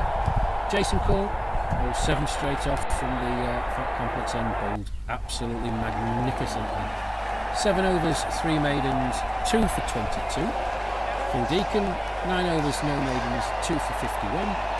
John Butterworth bowled exceptionally well, bowled his 9 overs straight through, some effort from him. 9 overs, no maidens, 1 for 36. And then the England talisman, Marcus Young, bowling his 9 overs straight through, 9 overs, 1 maiden, 2 for 25. That gives him 9 wickets in the tournament. Chris Dearden, and at the end, 5 overs, no maidens, 1 for 30, and just a 1 over from Graham Shaw. It went for 5 runs with no wickets. Good performance by England in the field. Steve Aston, well, 5 victims. 1, 2, 3 stumpings, 2 catches behind the wicket. I'll try and get the amount of stumpings he's had, but I think it's somewhere in the region of 7 or 8 in 3 matches, which is absolutely ridiculous. So, there's your summary for the first part of this game. 197 for 9 Zimbabwe, off their 45 overs. England will come out after the lunch break, chasing 198 to win. From myself, Rash Mahmood at the moment, it's goodbye, and my co-commentator DK. Thank you, my friend. And from our scorers here in the commentary box, Alan Murray and MP Kelly Murphy. Kelly, thank you for all your help and advice during the innings, boys. We'll see you shortly at lunch break, approximately 45 minutes. Join us again when we see if England can chase down 197.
So welcome back everybody to the Ahmed Mahal Cricket Ground here in Chennai. I'm Rash Maroon, the England commentator. Alongside me in the commentary box, Deepak Kumar, DK, in Sterling Job. Also in the commentary box, Alan Murray, the England scorer, and MP Kalimuthu, Kali from Karol, the independent scorer. The umpires making their way out into the middle. Zimbabwe team there. Apologies for the delay in this second innings. There was a problem with the sight screen at the Flats Complex end. It's been worked on during the lunch interval. A number of individuals. Thank you for their hard work and efforts. And the England openers making their way out into the middle. Number 11 on the right as we look. Skipper Richard Merrin, sparkling form. And his partner, number 2, Tony Burbank. So England, well, they restricted Zimbabwe to 197 for 9 in their 45 overs. Zimbabwe, well, they were in a hole at 32 for 4. There's no doubt about that. But excellent contributions from the lower middle order of the Zimbabwe lineup. Got them to what I think is going to be a competitive total. DK, my colleague, thinks that this track par score is 250, so they're 53 runs short of that. However, England have got to bat well. They've got to be mindful that this pitch is a good pitch. Take the time. They've got a deep batting lineup. They just need to concentrate and hopefully secure their third victory of the tournament.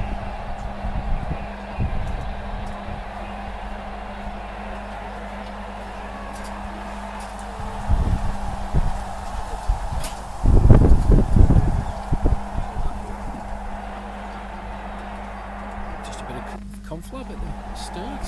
Which end they're going to be starting from? Let's have a look. So skipper walking off, Richard Merriman. Is it a change of gloves or a change of equipment or something? I'm not quite sure why he's walking off.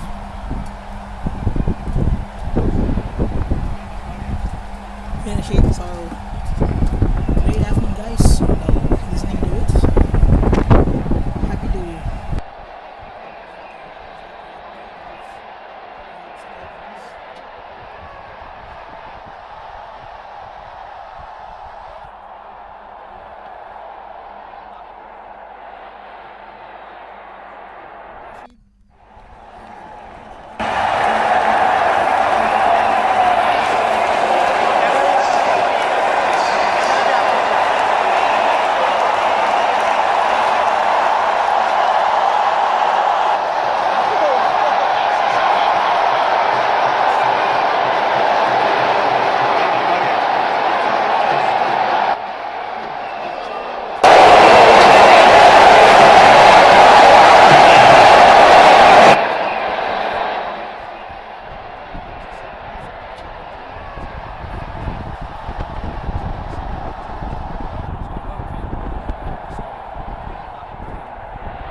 isn't particularly high for them. I'm going to say, all being well, 30 second. 30 seconds. Why it's 30 seconds? You tell her that number, right? So it is 30 and 35. So your calculations in there. Some technical issues here. I will try and find out why the skipper, Richard Merriman, has gone off the pitch.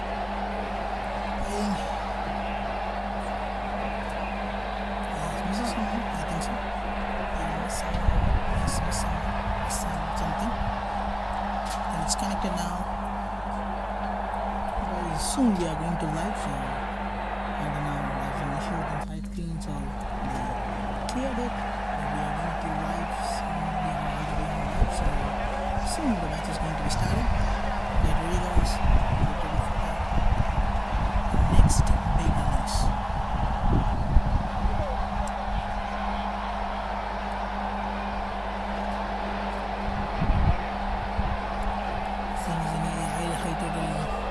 Striking in other games. Go for a live. So it's 319. The great score from Sri Lanka, Australia.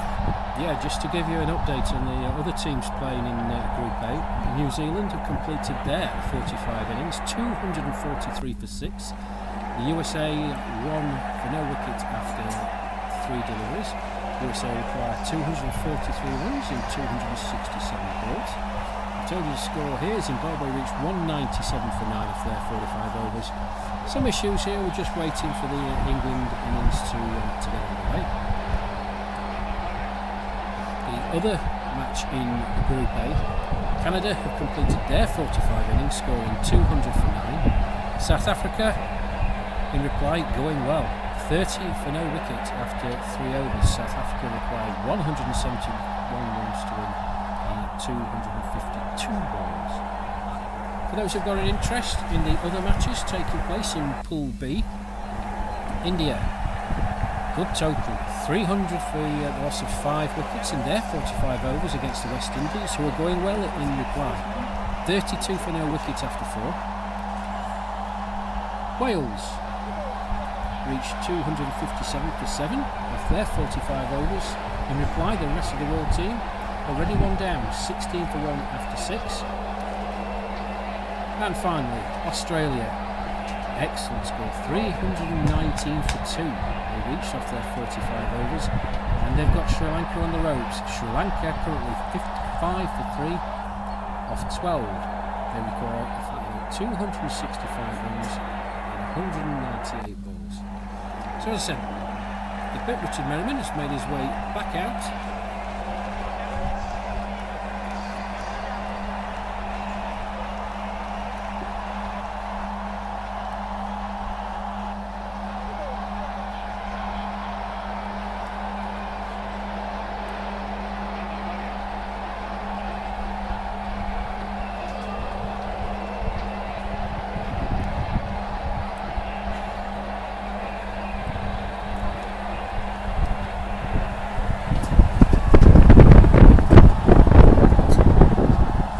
Merriman taking strike at the flat complex end.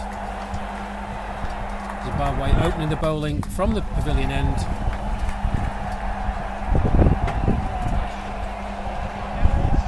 And it's Raj Naik to open the bowling from Zimbabwe.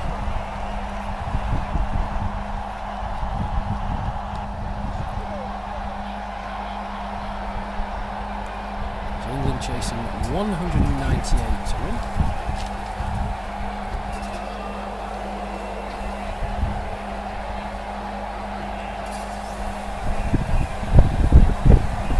First delivery, Merriman back and across, that's a tremendous shot, don't bother running for that.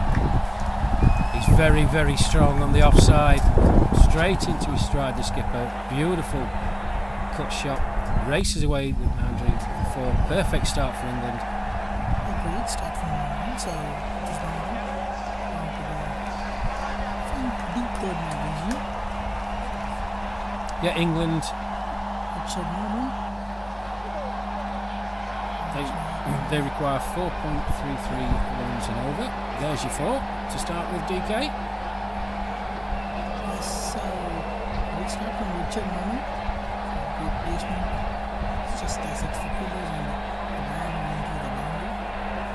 So Raj Naik seems it comes in his first ball.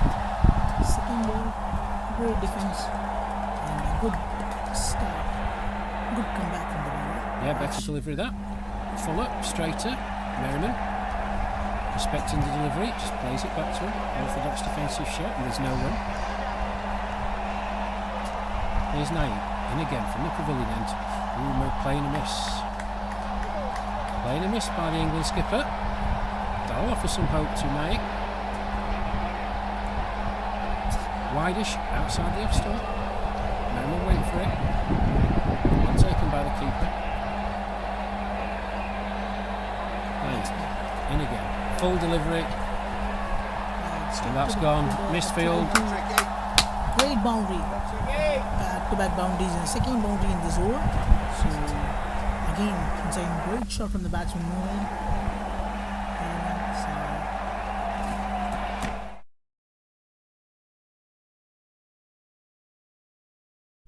Tried to use his feet, didn't get anywhere near it.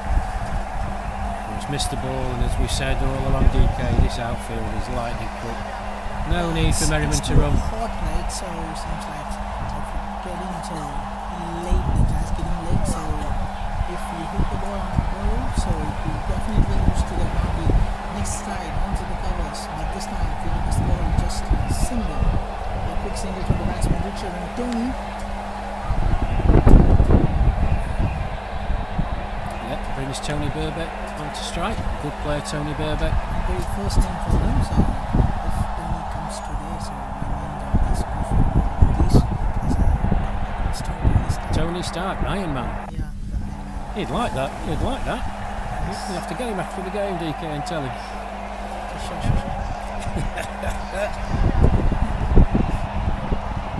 So I'm a great fan of them. Always good for them. So next ball.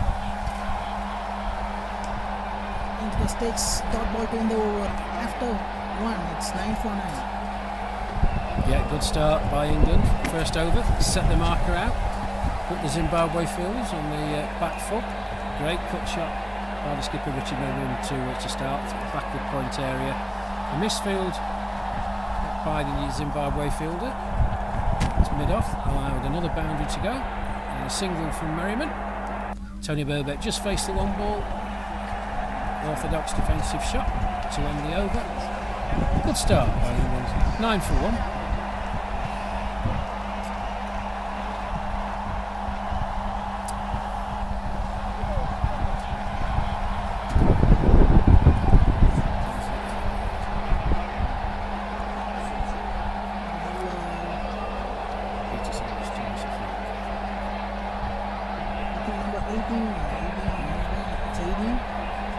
It's 10. Yeah, apologies. Just trying to see the numbers. So Peter Sanders Thomas, who ran like Usain Bolt in the Zimbabwe, and this is very quick. He's Pete, right? Pete, the man who's lost. Yeah, Peter Sanders Thomas, the wicket keeper, standing quite far back. So pace on. See if the ball carries through, nice and true. Gotta say, he looks a good wicket. The man standing at the strike line with a helmet, so that hit the guts. Next ball from the ball. Into the legs. On the leg side. Great placement from batsman and ends up with the dot ball.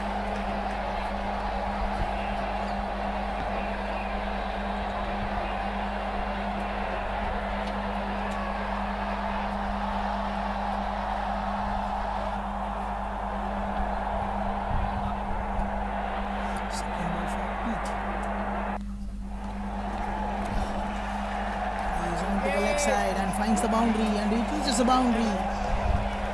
Well, I know it's early doors, but this looks ominous for Zimbabwe. You cannot bowl it halfway down the track to Richard Merriman. The ball bounced, he was on it like a flash, swiveled, lovely timing, dispatched it to the deep boundary for 4.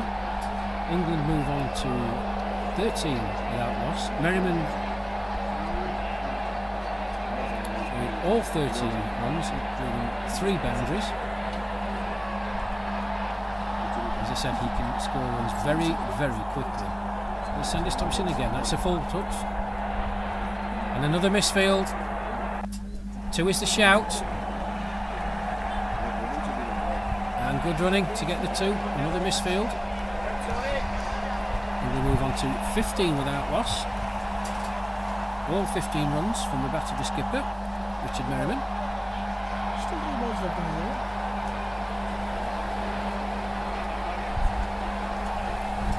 Sanders Thomas in again. Goes full of delivery. It's pushed out to middle.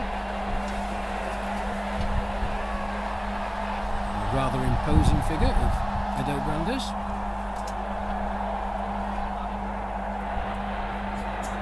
He needs 60 plus, so he's not too well from the line. It's another full toss. That's played out again. That's gone. No chance for the fielder. Wide mid off. And that reaches the boundary. Well, Merriman.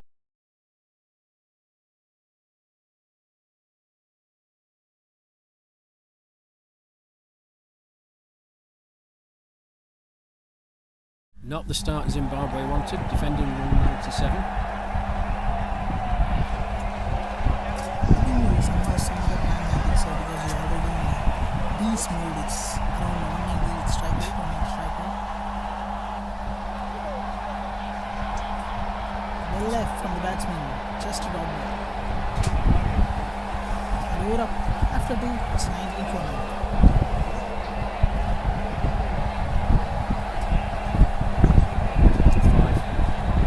Well pointed out by my colleague Chris Durden, who's at the back of the commentary area. That ball actually struck the helmet that was behind the wicket keeper. Umpire signalling 5 more runs to England, penalty runs from Zimbabwe. That's not going to aid their cause whatsoever.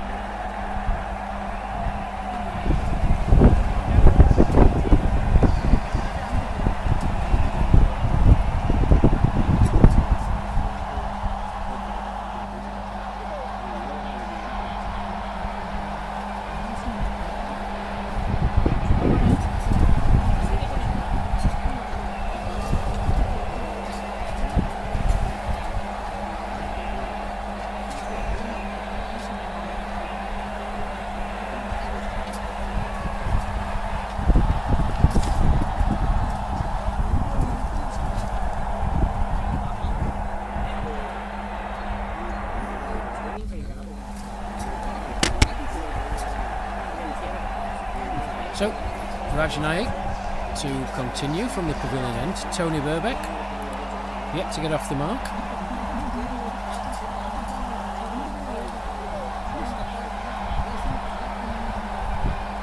Chopped down by Burbeck. Brandes does the fielding and there's no run.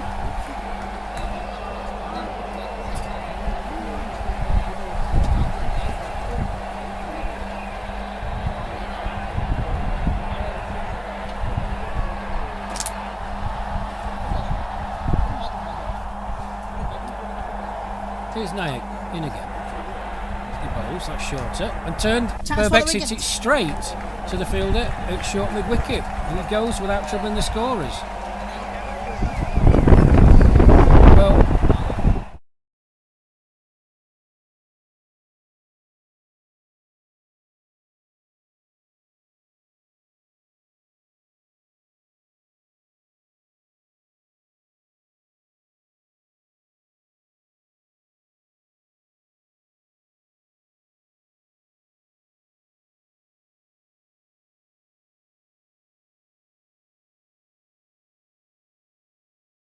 Well, for 1, breakthrough for Zimbabwe. This time Tony got it, right? Yes, he did, DK. Man, the century, the streak of century, right? So he already have a century, 120 plus. What's the score of the batsman? Yeah, Monty Douglas coming out to the middle, number 7, magnificent 114, I believe, against Canada. He didn't want to run at all, DK. He just sat there and smashed it to all parts of the ground. Yeah, the same we need today too, because Moon has the same kind of energy here. So we need another bomb, mini bomb there. Means we have a complete blast here. That's what we need. Yeah, it'd be nice. But Zimbabwe would be buoyed by that. And it's a fast start by England. They've got the wicket. We said if they could get a couple of wickets in the first 5 overs, the tails would be up. And they also keep wickets, right? So they don't want to lose more than 3 to 4 on even per play. They have to reduce their flow.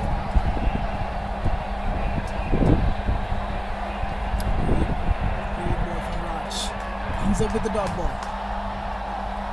And definitely last ball gives extraordinary confidence for the bowler actually. So there's a fielder who picks that ball exactly what they team need. He catches the ball well. And next shot on to the long on region. And the batsman Douglas just said you are wrong even with this bat. And it starts with the boundary and off the mark with the boundary. And I'm even hold my breath and talking about the bowling effort, and easily dash the ball onto the long of region and give me the answer with his bat. Yeah, it was a full toss. It deserved to get put away, and Monty Douglas, powerful man, didn't miss out. Smashed it to the long Actually, I have boundary. to say, so he don't even move his leg to, so he just slashed the ball and standing in the same place where he is. Try to return to the fine leg, but complete wide for him. Right, and extra has been added to the scorecard. Hope England should be happy with that extra. It's already 29 from 2.54. Still 2 balls left.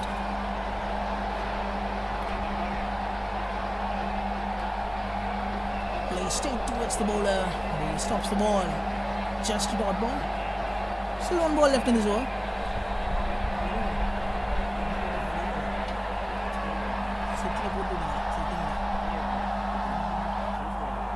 சரி drinks break அப்போ மறந்துடாதீங்க.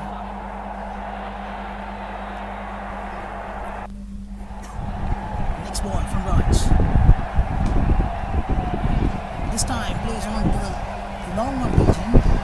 He finds the fielder well, just a single.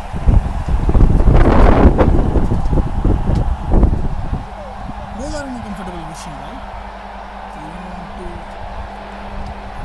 ease out of the shots.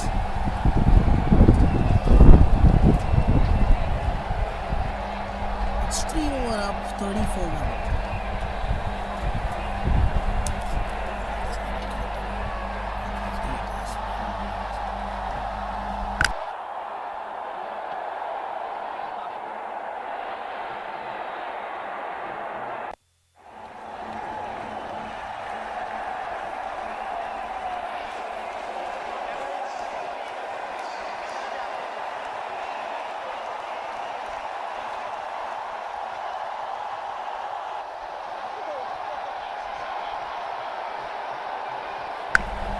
It's 42 overs left and a great defense from the batsman. Good thing before he starts with the dot ball.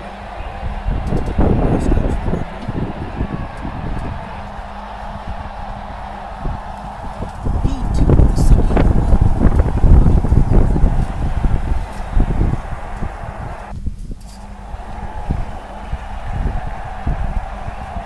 Picks up on the toss. Return to the long one, but it finds the fielder just dot ball.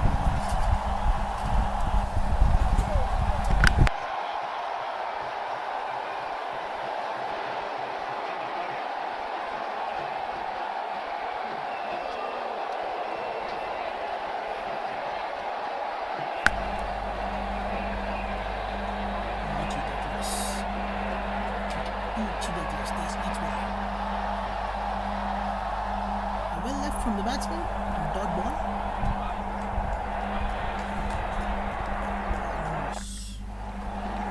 Separate from the team. The man on the screen had 2 dot balls in the way.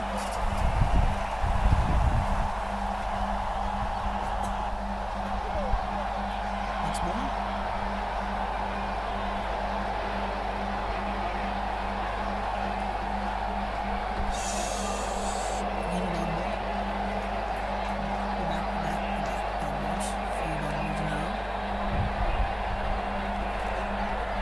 Full of delivery there from Sanders Thomas. Monty Douglas in a bit of trouble. Encouragement for the bowler. He's encouraged by his teammates. England 30 for 1. Made a good start. Zimbabwe had a breakthrough. Here's Sanders Thomas in again. He's wide, outside the off stump, signalled a wide by umpire Mullamithala. The team is extraordinary confident.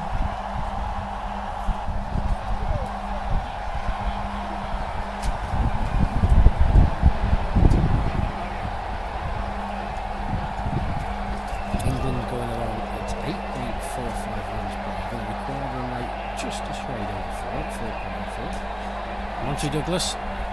This time Well- a great shot again. On to the long out region. Front foot down, planted it and smash. Edo Brandes is a tall man. Thought for 1 minute he was interested. He's head to the boundary for 4. England move on to 35 for 1. Actually, I consider the difficulty for the analysis. I don't want to see the number he has, the number is Monty Douglas as a number 7 number of things. So I think he may have some over the number as 7, number is 7. The guy should be.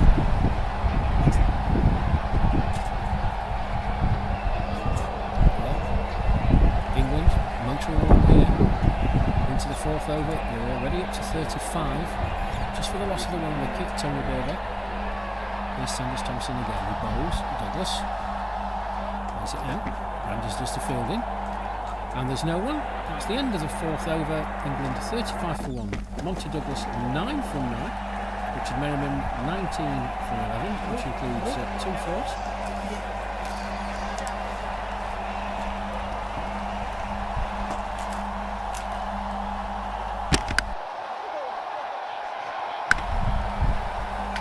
After 4. 35 for 1.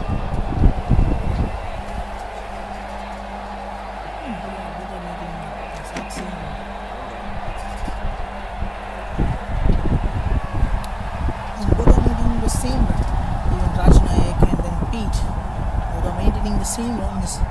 They just evenly give 15 runs for those opponent teams. But where does the 5 runs come from? Oh, it's some penalty stuff, right? 5 runs from penalty. It's 35, so Raj, yeah, comes back to the ball. The full toss. The offside. This time, straight to the fielder. Single. Yeah, these two players, Richard Merriman and Monty Douglas, share the century stand against Canada. They're both very, very good hitters, as I've said, can accumulate runs very, very quickly. In that match against Canada, Richard Merriman took a back seat, just let Monty Douglas do his thing. So here's Nayak, in again from the pavilion end. Bowls, short. Cut away beautifully by Monty Douglas. Do not run for that. Beautiful cut shot. Races away to the boundary for 4. England move on to 40 for 1. Douglas moves on to 13. Then just 11 balls with 3 boundaries. Ominous signs. He's obviously full of confidence from his century the other day. And this could get away from Zimbabwe very, very quickly. I'm going to knuckle down, just do the basics right, stem this run flow.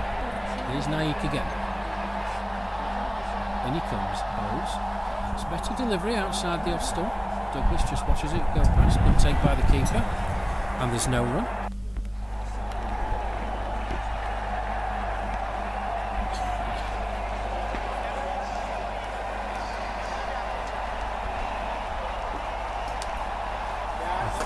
Well, he's putting on some exhibition here, Monty Douglas.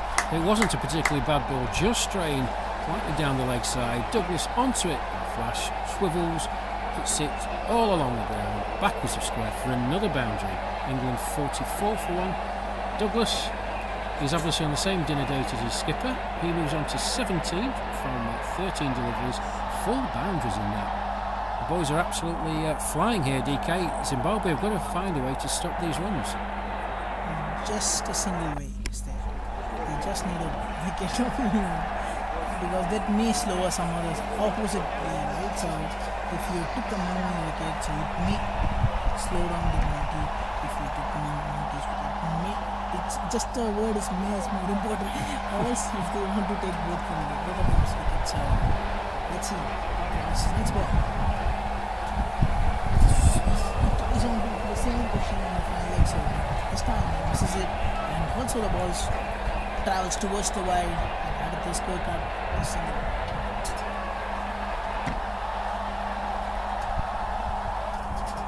Yeah, far be it from me to offer any advice to Raj Naik, but I wouldn't be trying to bowl in and around leg stump to Monty Douglas.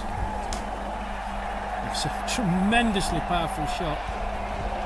Onto the country region, finds the fielder well, just a single.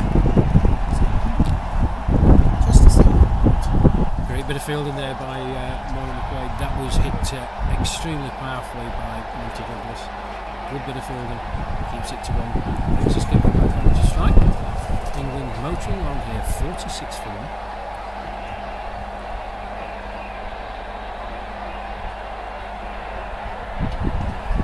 It's another good shot by the skipper.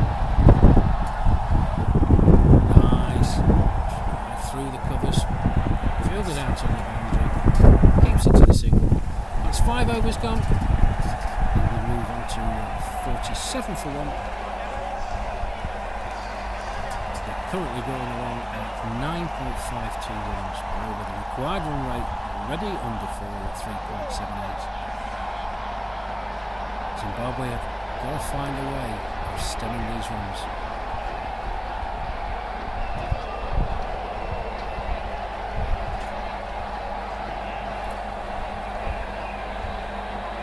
So it's going to be Peter Sandys Thomas to continue from the flat complex end.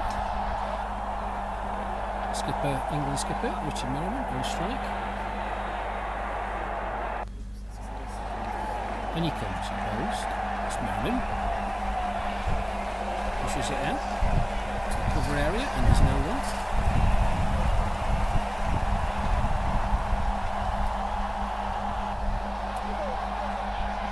And the umpire's just directing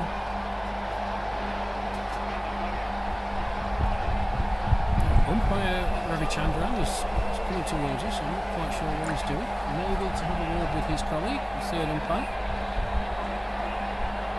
Rakesh Raghavan. No, he's just changing sides for some reason. I'm not quite sure why. He's right-handed batsman. He's standing at the offside. Merriman plays it out. On the offside. Trots through for a single.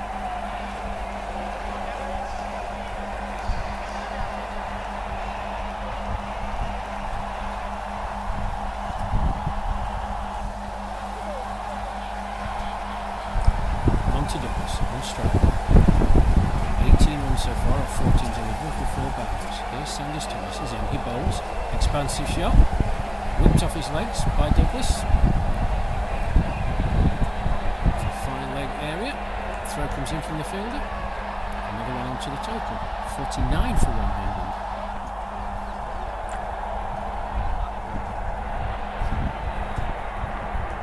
Not life threatening.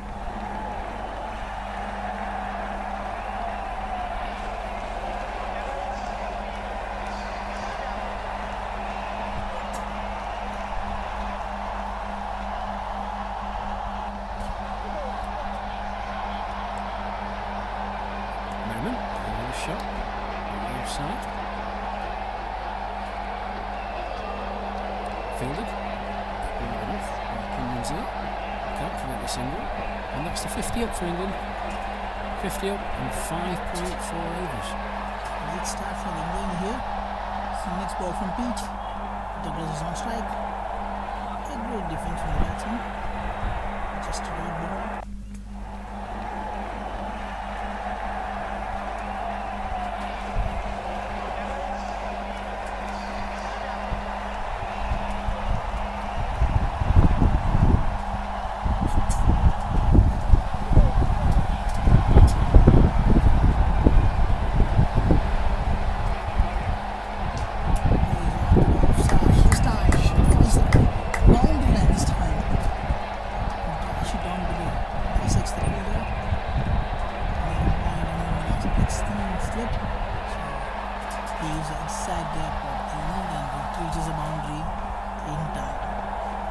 Beautiful shot from Monty Douglas.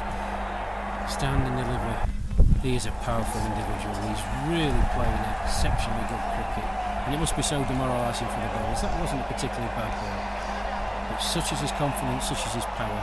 He's just crunched that through the offside for yet another boundary. After 6 overs, it's 54 for 1. He moves on to 23 just from 17 deliveries with 5 fours. The skipper, Richard Merriman, well, he's no slow coach either. He's also on 23 from 16 deliveries, again with 4 boundaries. So, Zimbabwe under the cosh early doors. Here's Raj Naik continuing from the pavilion end to Richard Merriman. In he comes, he bowls. Merriman back. Ooh, similar to the dismissal of Tony Burbeck. Don't know if the ball seemed to slow up on the surface. Merriman ended up scooping the ball towards that man, stationed there, John O'Lane. Here's Nike again. In he comes, the balls. Obviously got the shot by Merriman, out to mid-off, and there's no run.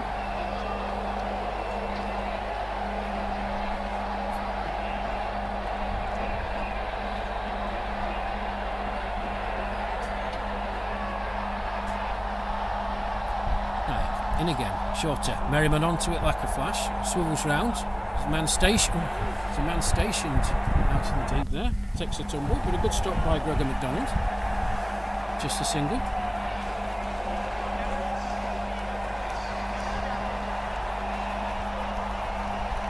So this partnership already 30 runs off just 22 deliveries.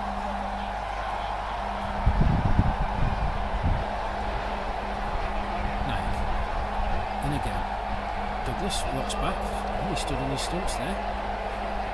Flashes it out towards long on. Strolls through for a single.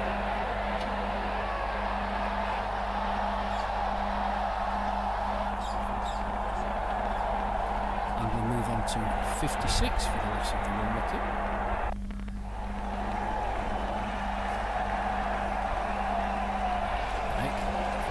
Delivery there. Merriman trying to work it down the leg side. Back in his crease. Ball hits him on the pad. No appeal.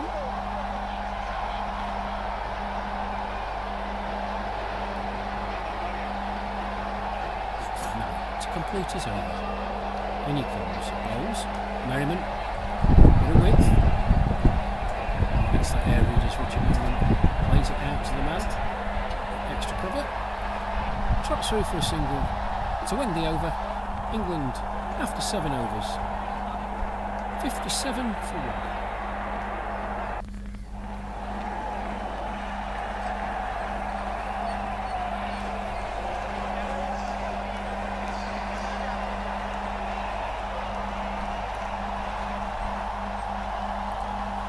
For those of you following our live stream coverage on YouTube, you're very welcome.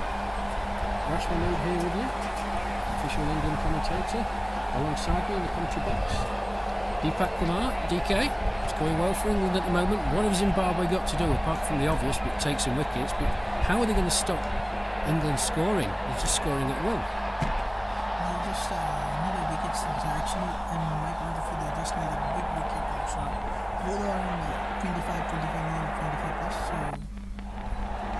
they have to get a big wicket.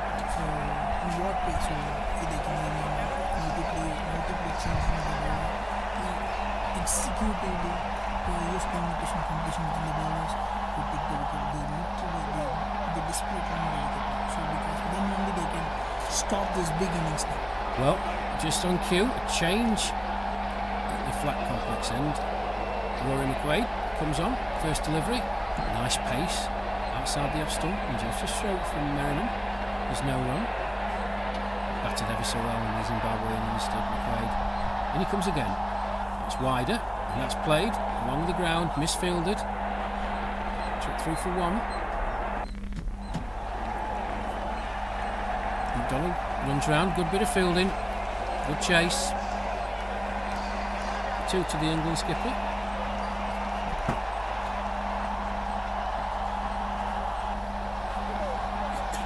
Wherever you are watching this feed, you're more than welcome.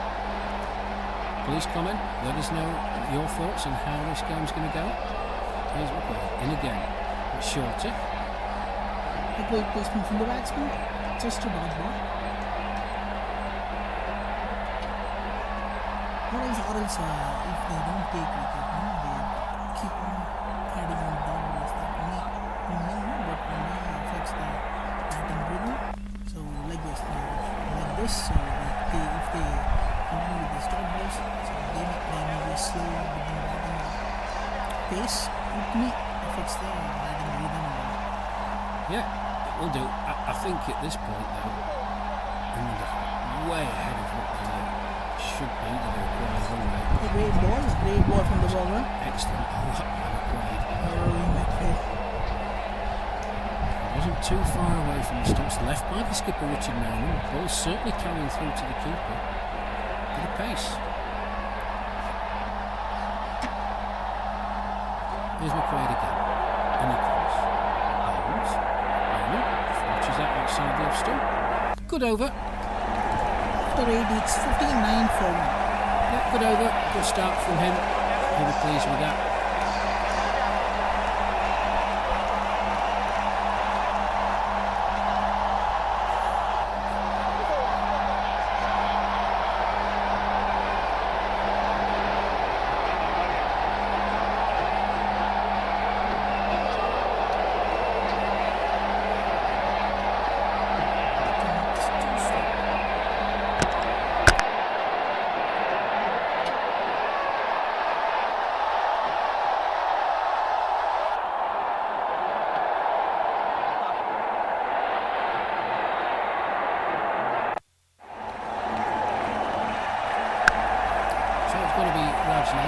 Continue from the pavilion end, not to Douglas on strike.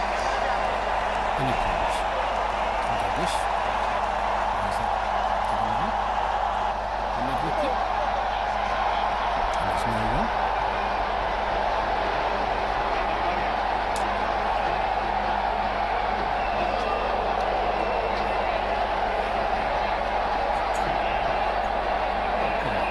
In again. Douglas. Just watches that. There's a hit somewhere. Short mid wicket, and there's no one.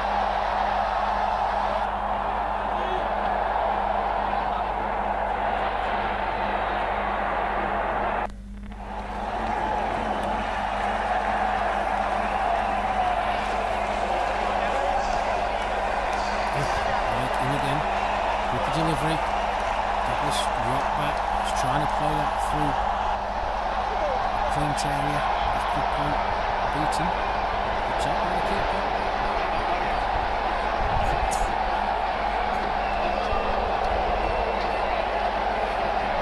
Shorter by Nyack. Can't bowl there to Monty Douglas. On it like a flash. Through the mid-wicket area for 4.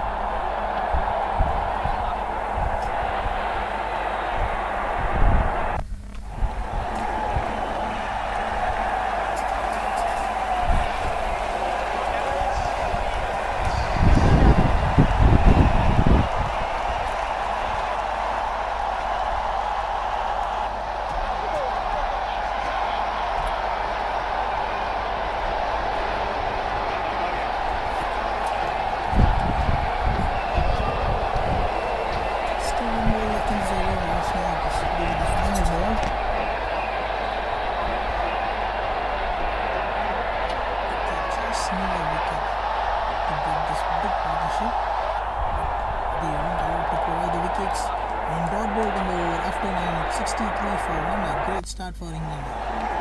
7 more left.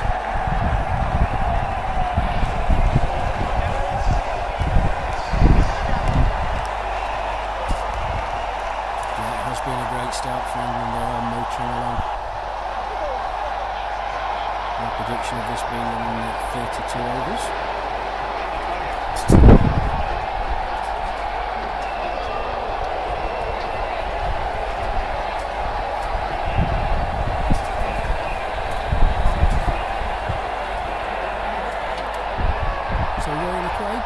Continue from the flat complex end. The England skipper, Richard Merriman, on strike.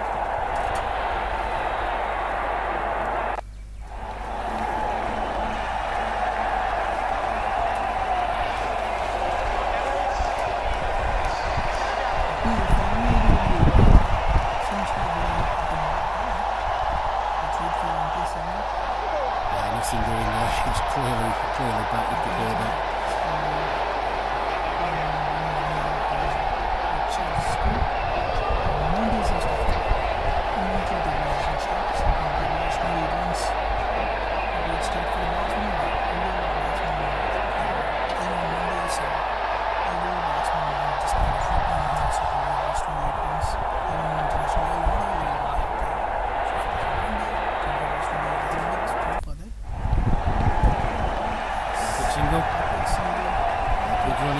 Good running.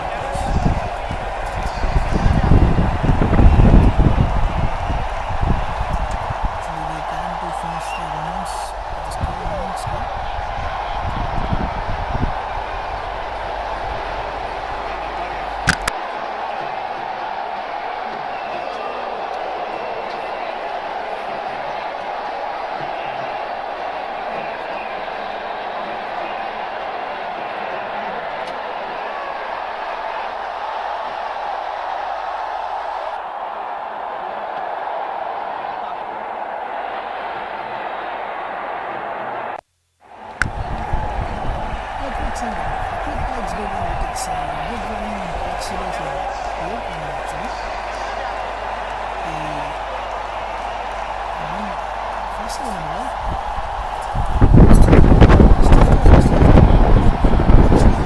They didn't start until now because they keep on running, they keep on rotating the singles whenever it's a risky attack, they keep on rotating the single. If there's a loose ball, they hammer it then and there.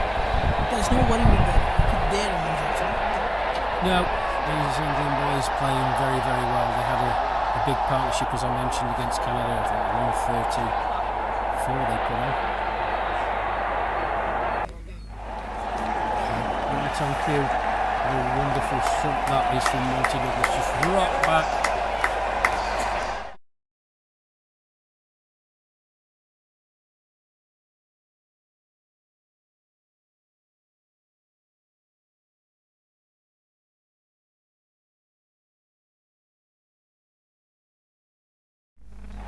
I think what's beautiful about that shot, DK, is he recognised the length very, very quickly. Recognised the length, got into position quickly. Absolutely classic catcher. Raced away from the ball for 4. England motoring along, 70 for 1 after 10. Required run rate down to 3.66. Zimbabwe, they really do look to break this partnership up. Batsman after 10 overs, just taking on some fluids. One day out here.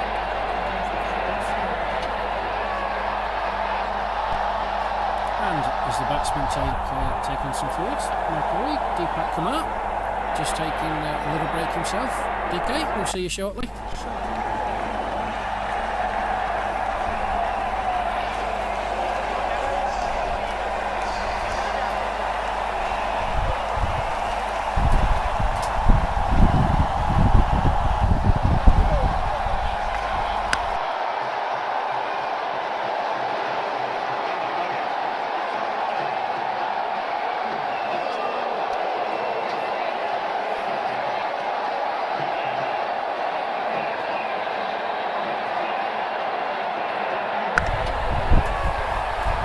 So it's Raj Knight to continue from the pavilion end.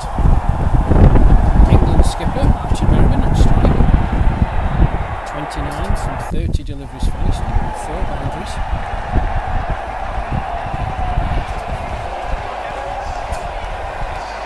In he comes. Holds that short. Merriman onto the back foot. Lays it out towards the point. There's no run. I'm delighted to be joined in the commentary position by West Yorkshire's finest, number 18 for England, Kevin Watson. Kevin, thank you for joining me. Cheers, Ross. Good to be here and good to listen to you. Yes, you say. Very vocal out in the field, an official England cheerleader.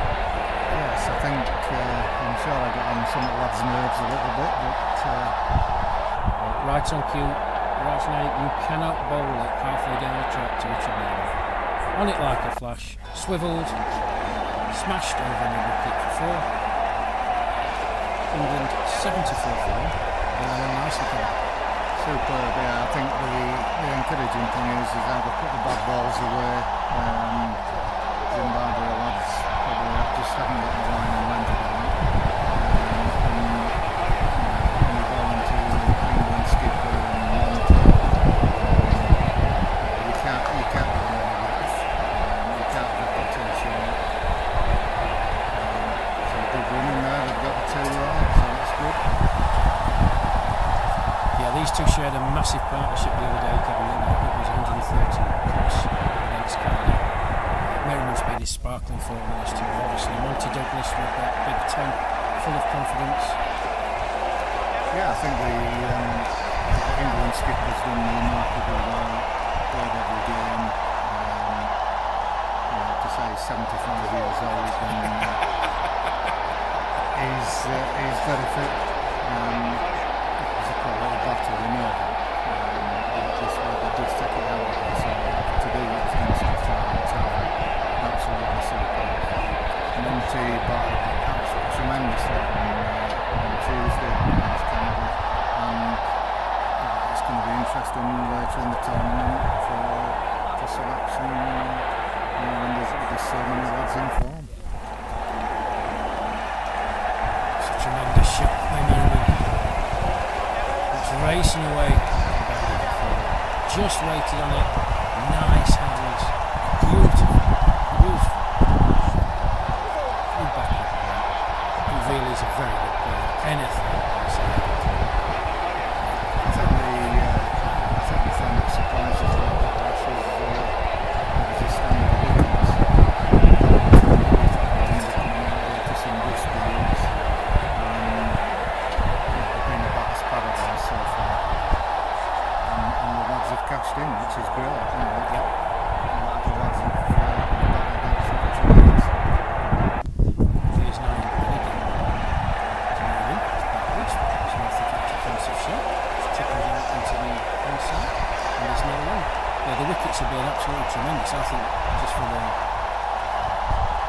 commentator, or commentator's point of view. They've looked through. I think I'd like to have a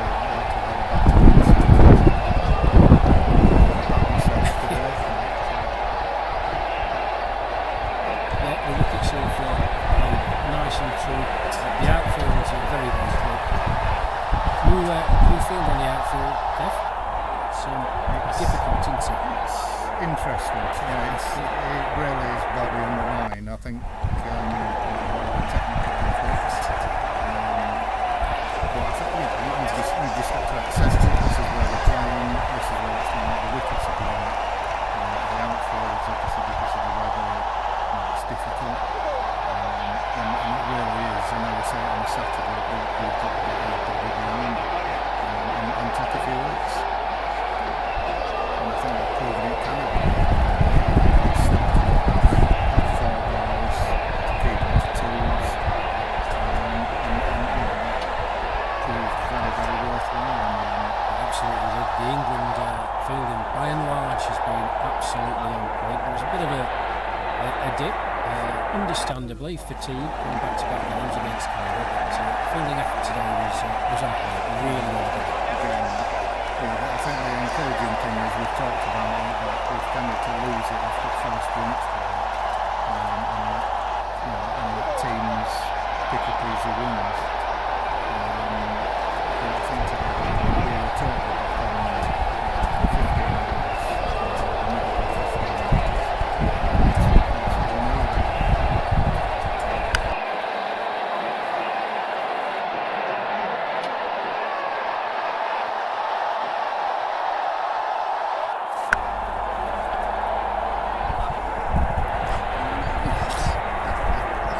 Sorry, sir. Well, my co-commentator, UK, was very kind. He just touched off and gave me a milky down. Happy anniversary. Oh, and he's very kindly giving a milky bar to my wife now. I'm sure she'll be delighted. Oh, she's got one on right there. Have you tried to price chocolate out my wife's hands? What do you think I am? I'm lunatic. It is a birthday as well. Okay, that's very, very kind.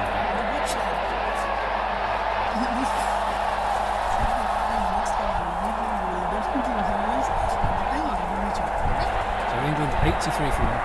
Here's played again. Douglas, that's a beautiful shot off his legs. Don't bother running for that, Monty Douglas. He's very, very powerful. It wasn't a particularly bad ball, but he was onto it like a flash. Whip the wrist. Behind, backwards a square for 4. He moves on to 23, just from 27 deliveries first. 7 boundaries in that. Goodness me. That's about so hard. He's a very, I know because he always play against him considering the championship, and he's very difficult and he's on his own form. He's so difficult to bowl. So here's McLean, in again, to Douglas. That's a powerful shot towards opposing figure 8 Brenders. Footwork, very nice footwork. Will be out of place. National Stadium in Harare. Very nice. Interesting dynamic on this game, though, Kevin, that England to bowl first. Yeah, I think this is, to be honest, what we've needed.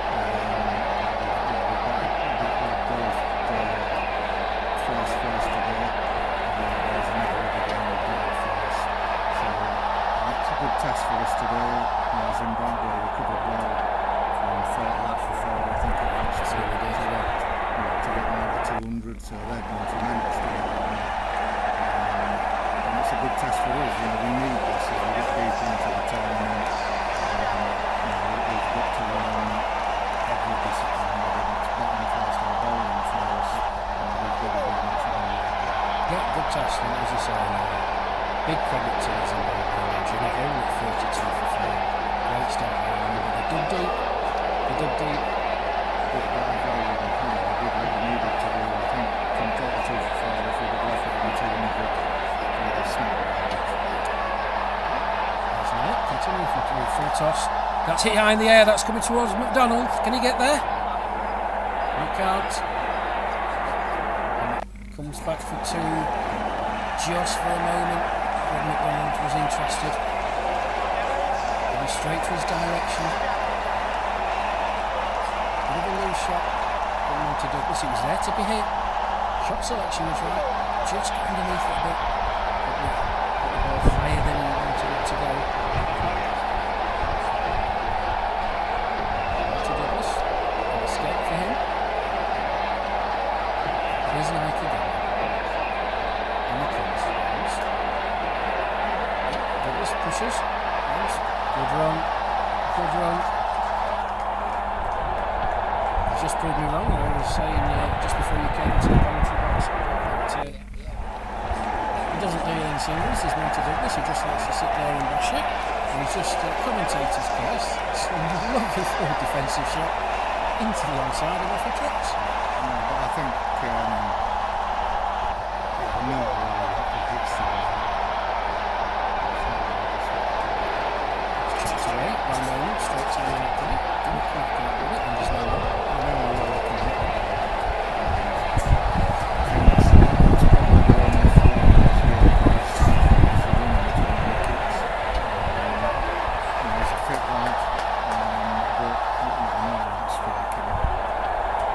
Here's Nike again. That's back. Good effort by the bowler. Is it there? There's no one. So the spirit in the England team, it's good, Kevin, and obviously around the balls, and you can see the enthusiasm, everyone's tuning each other up and having a good time on the rare days off we get. I think the 20 games that we holding myself and the school management.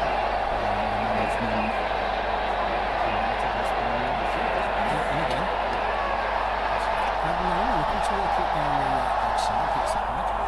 Yeah, I mean, obviously you come across most of it through county season, get through to playoffs and games and yeah, I think we've picked a squad.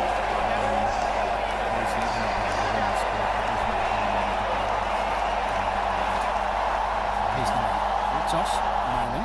With a little bit of a turn, squirts him. Backwards of square, out of the line by seven. Led by seven. I'm sure about 10 overs yesterday on Tuesday against Canada. Things are going to get a bit taxing to the heat and the negative and everything. All in all, everybody will do anything they can to help anybody else. If you want some things, you need a little bit of ball and everyone else.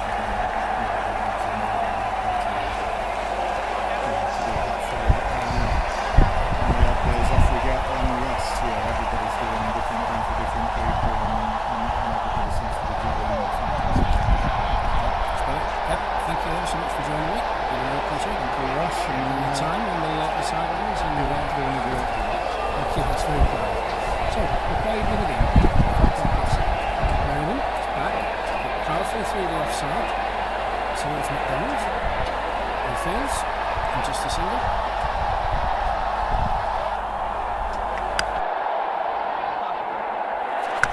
And I'm delighted to be joined back in the commentary area by Deepak.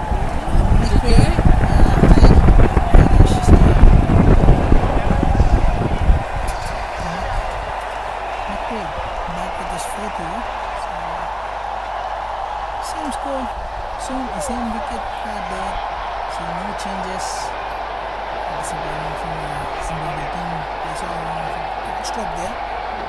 So it's a main catch. And this time they have to catch the kind of catches right.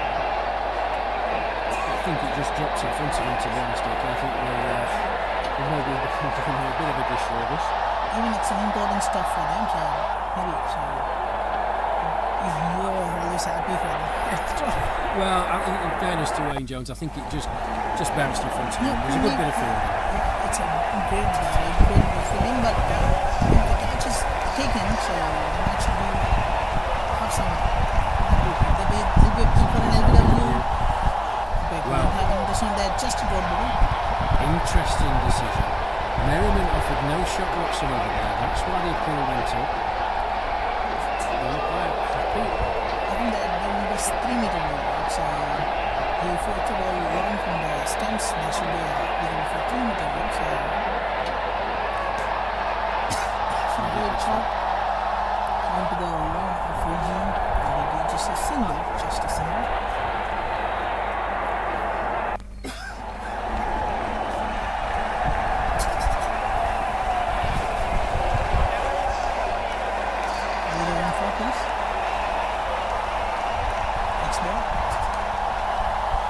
Play straight to the fielder.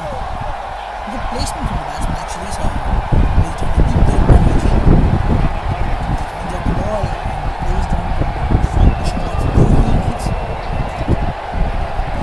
The team's score is going to also, so it's getting plus 40 plus for the both batsmen. And then that was as well as Richard Norman.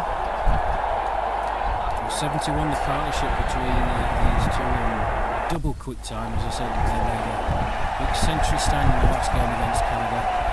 Looking good for England at the moment. They all know the game of cricket, that's why they love it. Can Zimbabwe just hang in there, stem the flow runs, maybe eke out a wicket? 1 brings 2, can they put this England batting line under some pressure? As it stands at the moment, I don't have any answer to the England batsman out there. That is on strike now. So Gary staying the new ball. The over with the third over. It's not a new bowler for me. It's not a new bowler for the team match. But new bowler for me because the guy who left 5 overs back. Yeah, Gary Stone taking over from Rajnaik at the pavilion end. Starts off with a wide down the leg side. Well picked taken by the keeper, John Jameson. Single 2-3 runs need for the milestone of 100 for England.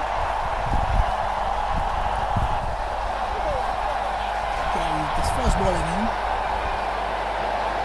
Has to put it on the outside, so but if he runs and pick the ball, just a single, a quick running between the wickets for the batsmen like Monty and Mohammed.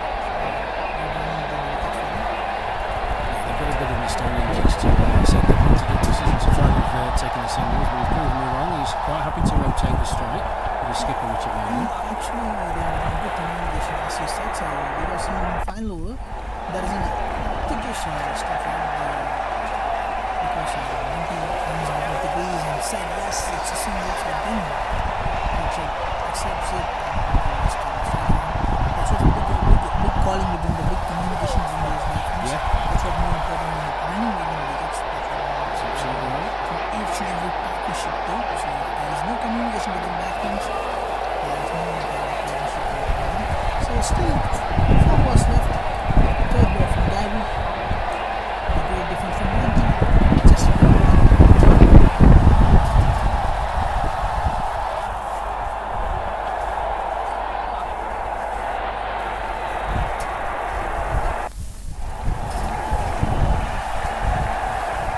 Next ball from full on ball. Great feeling effort in the field actually.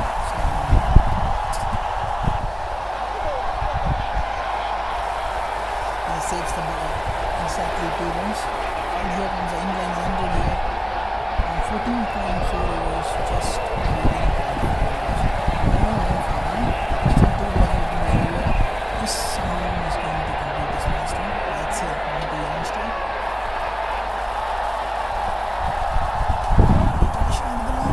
And it reaches a boundary. Yes, it's a 50 for Monty here. Great 50 from him. Great batting innings from him.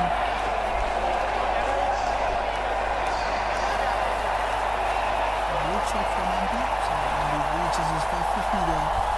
Great innings, 38 balls, 50 runs with 9 boundaries. So 36 runs comes from Monty itself. Great innings, great even the inside of the match because I just not that done. So he has some responsibilities to do. He has to stand there, keep the match filled. It's not a big celebration, only about and maybe it brings back after this.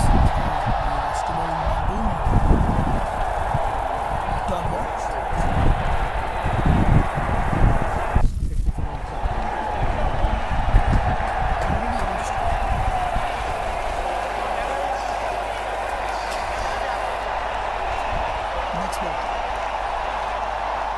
the defense to end the over. After 15, it's 106 for 1.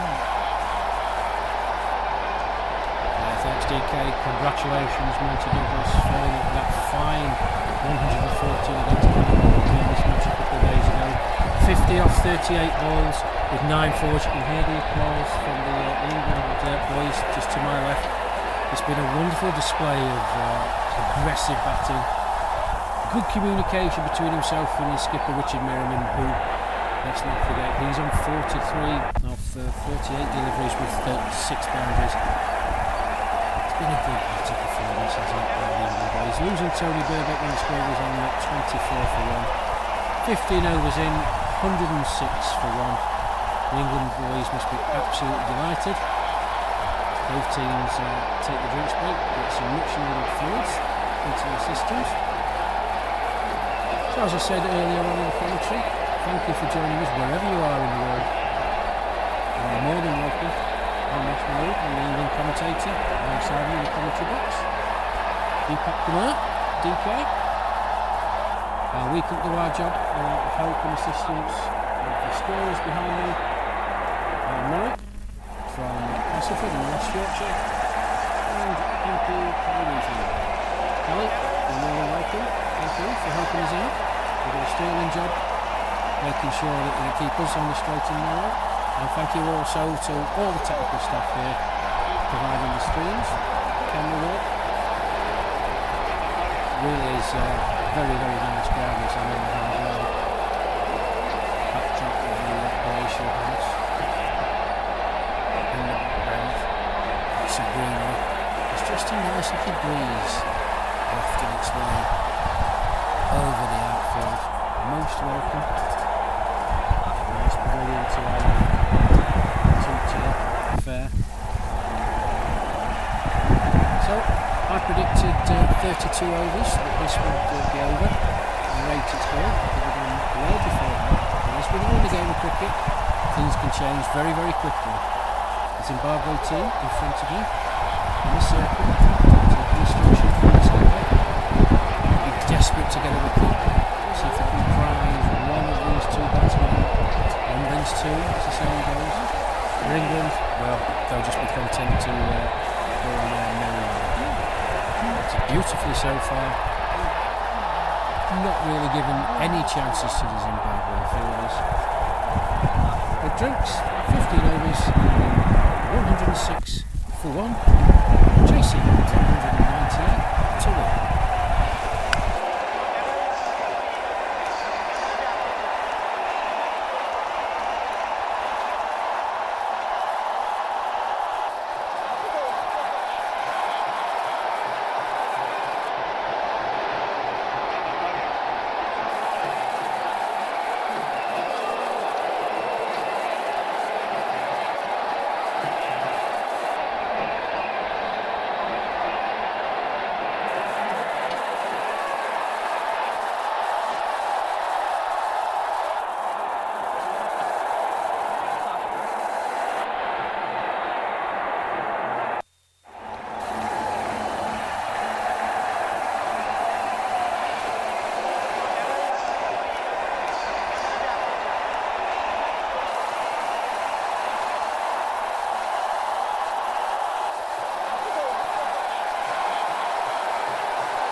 Players making their way back out to the middle after the drinks break at 15 overs. If you just join us, thank you. Very welcome. England chasing 198 to win after Zimbabwe. Did very, very well to recover from 32 to 4 to end up with 197 for 9 wickets in their 45 overs. England, the only setback for them, Tony Burbeck, out without scoring. Caught by Sean Lawler. Scooped one to mid-wicket. It was 24 for 1, but since then Monty Douglas has come out to join his skipper. Douglas coming off a fine century against in the last match. He's currently on 50 of 39 balls with 9 fours. And the skipper Richard Merriman continues tremendous run form. He He's on 43 not out, and 48 balls with 6 fours. England 106 for one. They require 92 runs, 190 balls. It's going to be Rory McQuaid to continue after the drinks break from the flats complex end to Richard Merrin, the England skipper. Here we go. He's in. Goes. Just chops that down.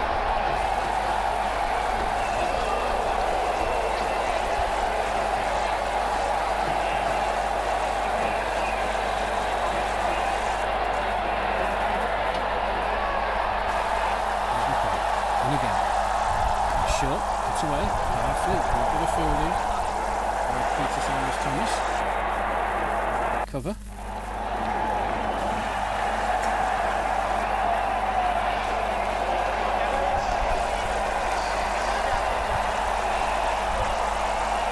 And again. Powerful shot at the moment.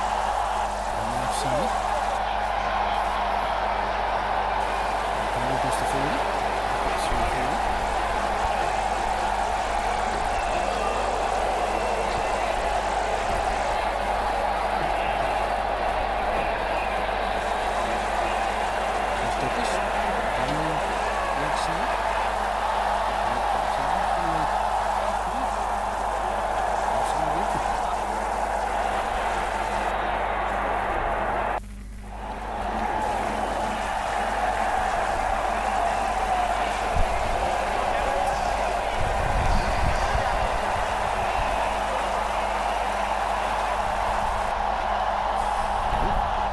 Full delivery that time.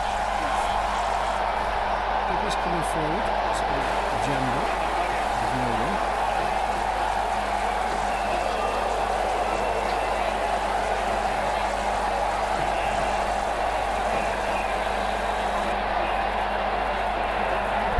Okay, and again.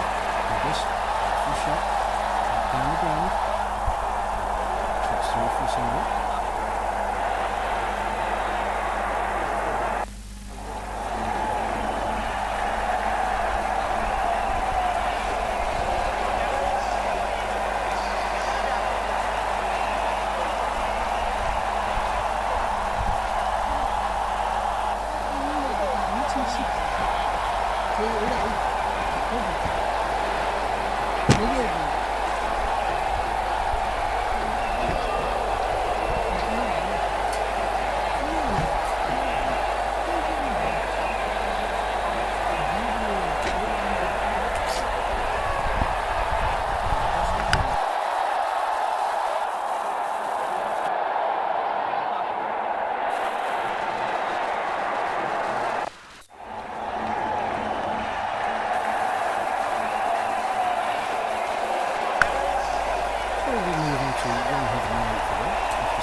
Looks like there's going to be a change at the pavilion end. A very imposing figure.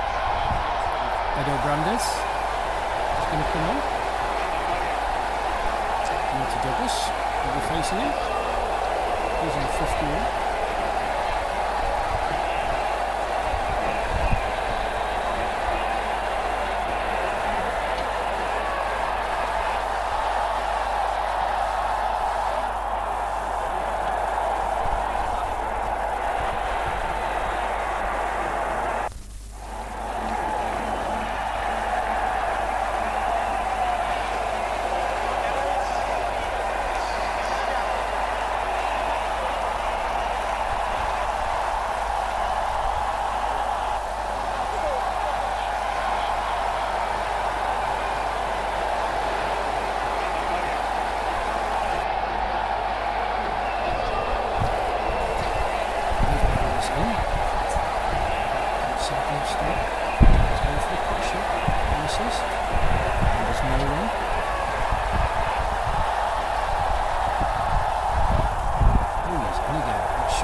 Chasing target of 198.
Douglas blunders in again. For a delivery. Douglas just waits for it. Loops it off his legs. It's a deep square leg. Where McDonald is the fielder. Just the one.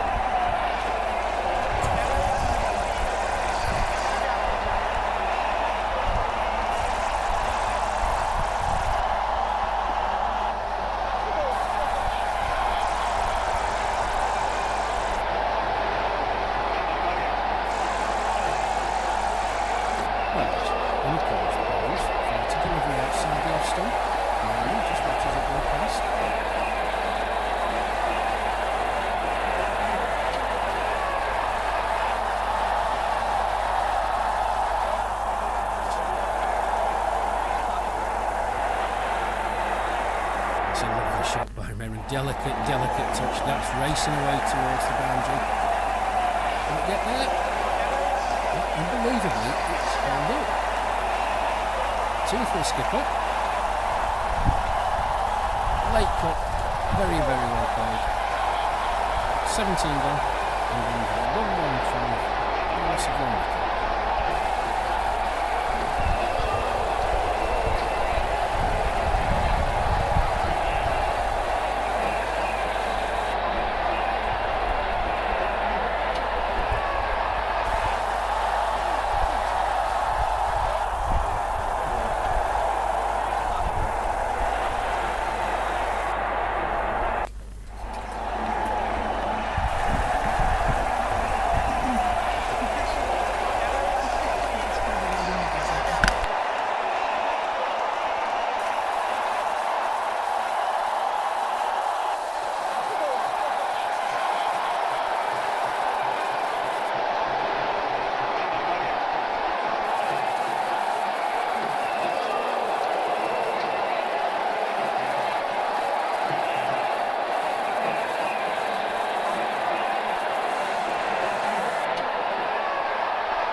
So a change at the complex end.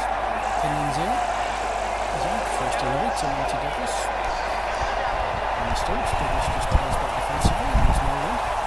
In he comes again. Goes short, wide, outside the off stump. Douglas watches it. Off his nose shot.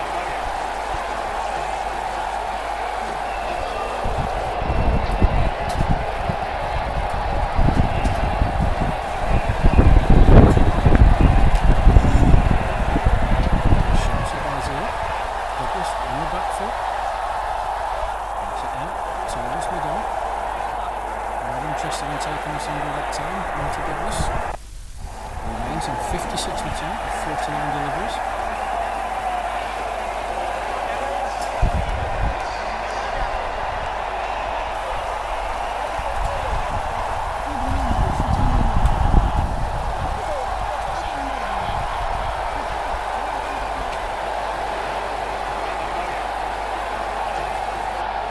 Seal again. In he comes. Looks to play an expansive shot down the leg side. Doesn't make contact. He'll score it towards backwards square leg off his pass and there's no one.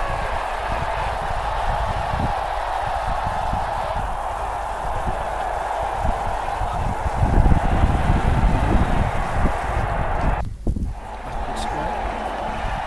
And seal again. In he comes. Douglas looks to play that.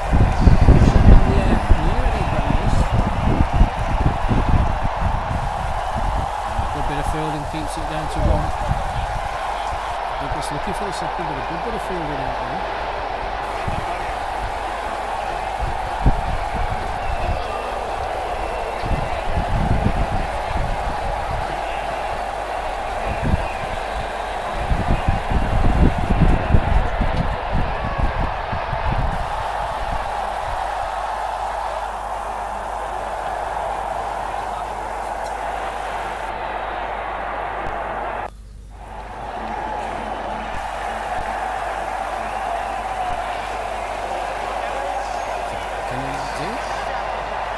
Off is over. In he comes. Richard Norman on strike. Goes. Wide outside, stump played out by Richard Merriman, killed by the keeper. Nothing doing. Umpire Murray Thuran. And that's the end of the over. England 118 for them.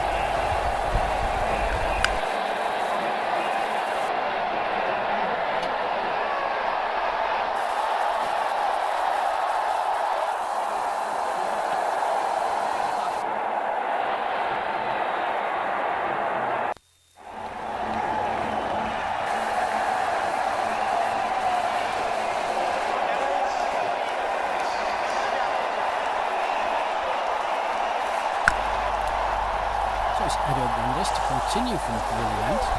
And he comes to Monty Douglas. Powerful shot by Douglas, breaks it off his legs. Into the deep. Fielded. Really okay. So another single to take it. And 119 for them. 198 with Gunnar. And there's 79 of 161 goals. It's a free toss.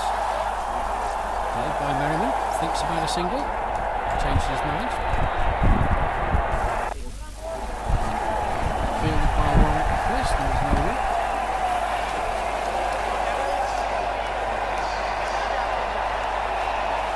Brandes, in again, shorter delivery, rocks back. Out into the deep. Comes in from his positional boundary, keeps it to 120 for him.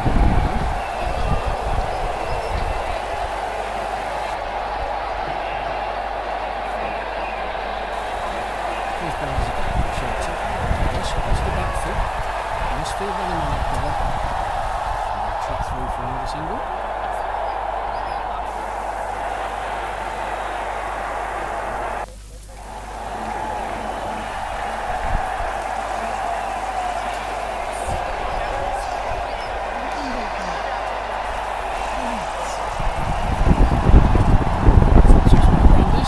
Down the leg side, single wide.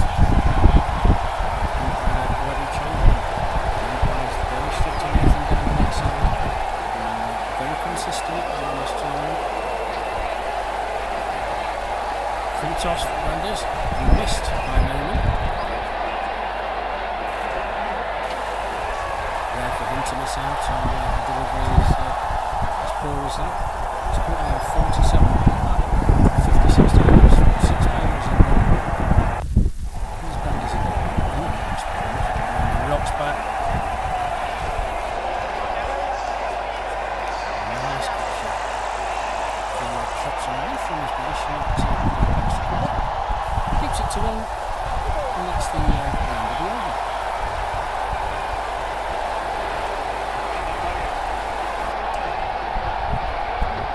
England 123 for 1, after 19 overs.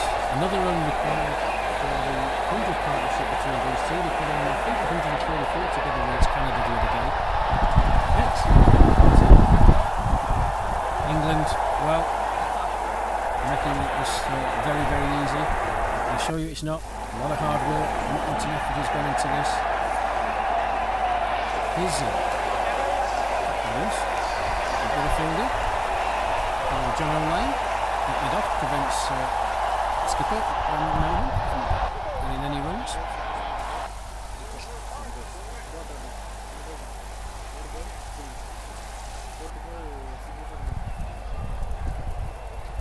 Here's Zeal again.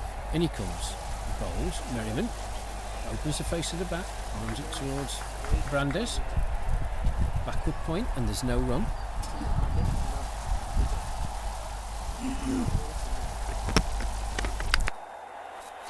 Hey guys, I view some of the comments, and also thanks for the beautiful comments. That's also there's a good words from Ness for that. So well stopped. Well stopped again by John O'Lane. Sorry, DK, carry on. Yeah, back-to-back dot balls. So we have to talk about cricket, right? So back-to-back dot balls from Kenya. So Richard is on strike. For the long time, he stays stable at a 48, I think so. So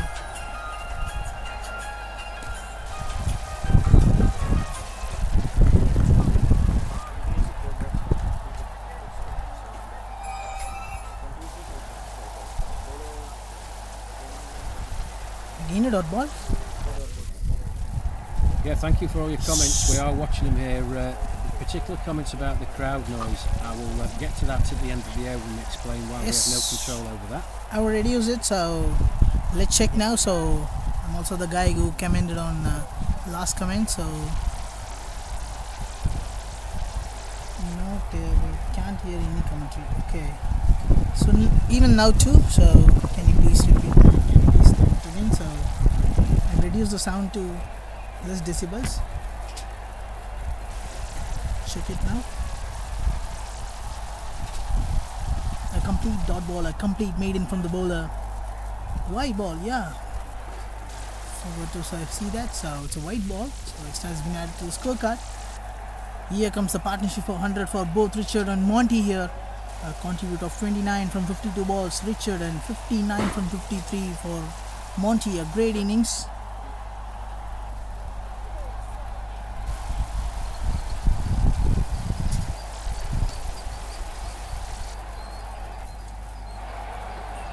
Shot by Merriman. To Rory McQuaid. Controlling the cover boundary. It's another single. In good way to end the over. After 20 is 1-2-5-4-1. Yeah, thank you for your comments, me and DK. Absolutely appreciate you taking the time, wherever you are in the world, to make the comments. Just a question being asked by a few of you about the can noise, the audience noise. That is out of our control. It's something that the organisers here want to impart to make your viewing and listening experience a better one. I completely understand some of the frustrations that you're having. I will try and get an answer, and I will try and get my colleague, DK, who's an absolute wizard, to try and put the crowd noise down in the background, which he's attempting to do now. Here's Brandes, in again from the...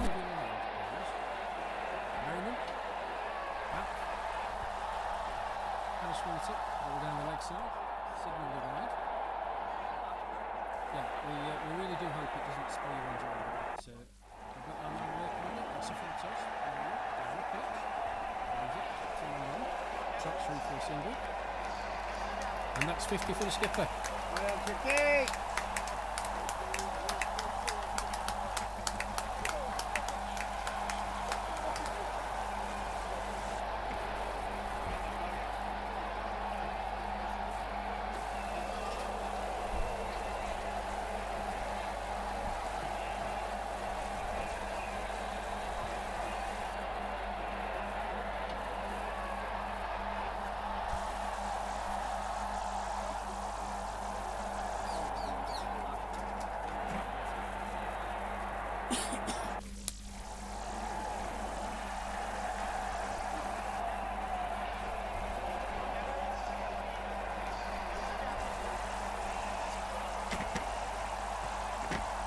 At the end of the over, I'll give you the skipper's figures. As he reached his 50, it's Branderson again. Douglas, Oxford, so there's a good bit of field in there. It's without any runs.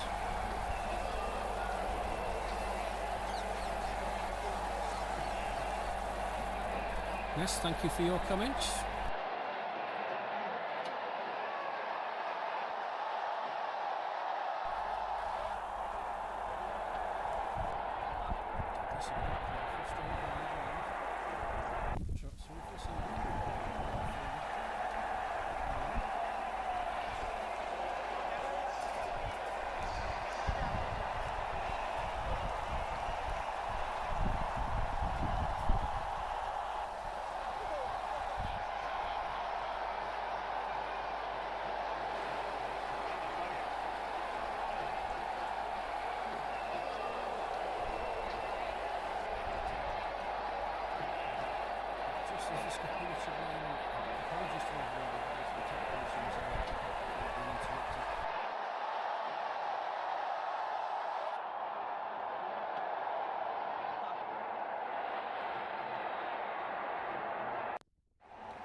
Richards get up from now, so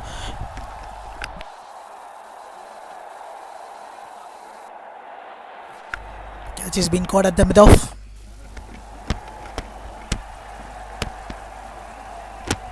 Yeah, fine innings by the England skipper there, Richard Merrin. Continue his rich fame and form. Just reached his 50, but a very good catch by Sean Lawler. Partnership of 104 between himself and Monty Douglas.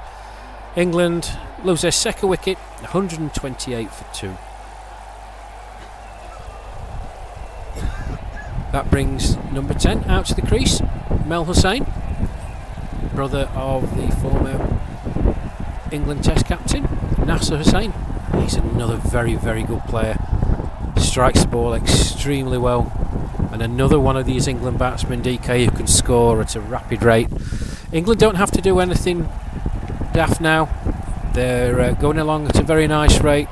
The required run rate just 2.92 and over, and they're going along at 6. Here's Zeal, and again that bounces on Douglas there, looking to play a forward defensive shot.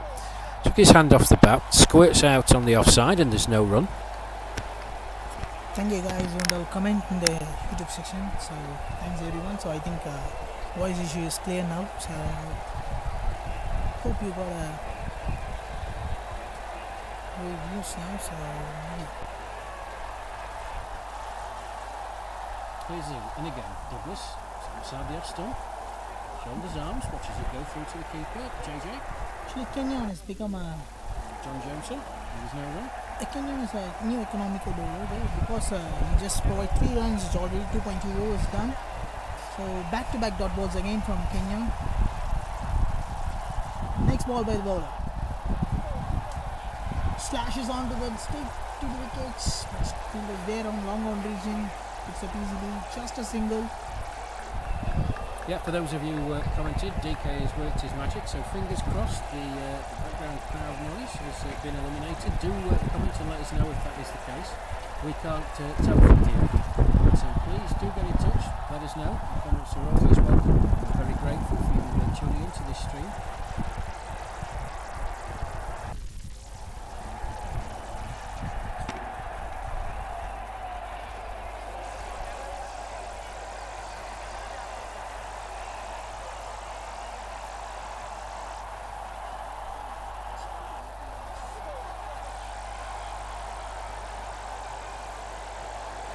A great defense from the batsman. So Mel Hussain, the new batsman, not yet off the mark. Still 2 balls left for Kenyon.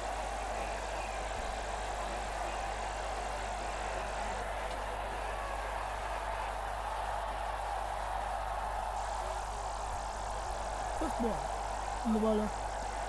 A great ball, a great placement, but no runs, but always a good shot. Has some rewards, right? So great shot. Visualize it. Thanks for the shot. Mel Hussain 2 for 9, so still not yet started.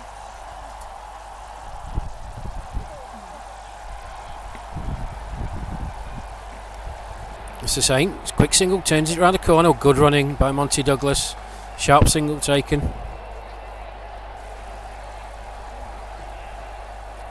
Thank you, Ness, for your comments. We are working on it. I hope you can hear myself and DK fine now.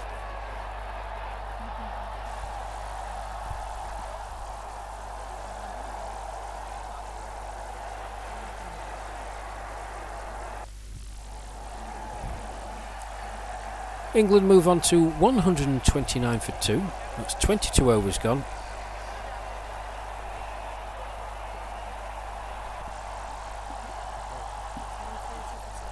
For 2. Apologies, 130 for 2. It's my colleague Al Murray. He's just informed me. Slow, right? So it's getting slow, right? So they started well, but this time it feels slow. It's around 134 balls done. So still 130 runs, 132 balls done, 130 runs. They go for the ball run, right? So they need to hit big shots now. So Yeah, because no the man panic, with no panic here. Brandy's in again to Hussain for a defensive shot. Sets off for a run, called back by his partner, and there's no run. Yeah, I don't think they'll be too concerned. You know, they've got wickets in store. Another 68 required of 137 balls. It should be a formality for England from here, DK. But actually we witnessed this for the past 6 years, 6 overs. We seen Kenyan bowlers, so when he starts from the score rate is getting low, I think so, because he just bowl 3 runs per over, I think so. Just wait for what is his scorecard. He just bowled 5 runs in his over. He bowled 3 overs, 14 dot balls. So he nailed the ball into the stakes. He just couldn't even give up many extras and all. So great placement from the batsman onto the leg side, just a single. Yeah, Kenyan Zeal bowled very well in his 3 overs. He's done nothing wrong at all. It's a pity his colleagues haven't followed his lead. Early doors, they were quite loose. The England batsman got after them. But Kenyan Zeal, 3 overs, no maidens, no wickets for 5. Yeah, he could be proud of what he's done out there so far. Yes, he's the guy who's stopping the runs. So that 3 overs has been separated from it. 19 overs, 131. 5 runs, 120 should be a good score, right? So that 3 overs is a major stop. So great shot from Monty this time onto the final region. The fielder picks the ball well. Great fielding effort from the fielder and ends up with a single. We have some specific spells, so like that. So if someone isn't bowling from a different track, it seems like a different track. So we see many matches like if you take Pune versus RCB match, right? So it's 264 we scored, Gale scored 175. On that match you see that Bhuvneshwar Kumar, the bowler was on Pune or India. So at the time, so the Bhuvneshwar Kumar was not very for it. So that's a single bowler. It just exactly it gives 23 runs in 4 overs. But rest of the bowlers gives enormous runs in that moment. So if someone has to support the bowlers, right? So if one player supports the bowler means he can stop, right? So he can enthusiastically active, then they can stop enormous runs. So he already stopping runs. If someone supports also, so he got extra power, right? So Yeah, I get exactly what you're saying. Kenyan Zeal is bowled 3 overs for 5 runs. It's a bit of stable door and the horse bolting, I'm afraid, from my point of view. Nice shot there from Hussain. Dug that one out, chopped it to point area. 2 runs. End of the over. And right on cue. Let's see if it's not commentator's curse then, DK. yeah, Kenyan Zeal continuing from the yes, actually. flat complex end. So yeah, actually, so as I said, it's a Bhuvneshwar Kumar. He bowled 4 overs, 23 runs without wicket. That's what the more affecting in the match. So as now, Kenyan has not yet took any wickets in this match. So maybe the Bhuvneshwar Kumar team. A great ball. Yeah, I think Monty Douglas couldn't even. well, Monty Douglas got one in the previous over that spat at him. It came up. He had to take his one hand off the bat. That again, it seemed to pitch and sit up quite violently.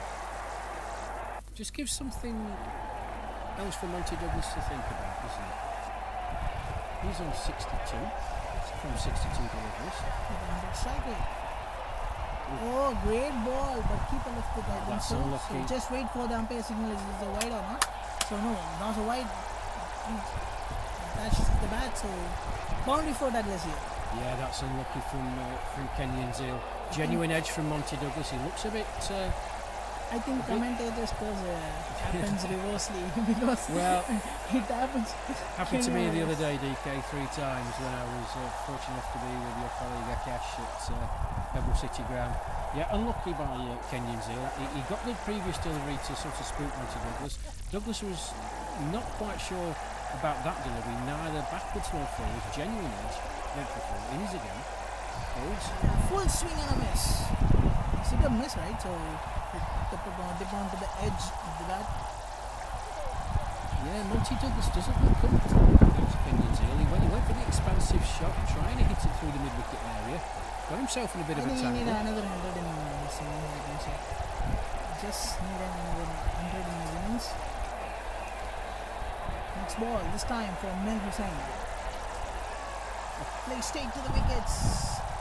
Definitely over his field, and he reaches the boundary. Let's see it on.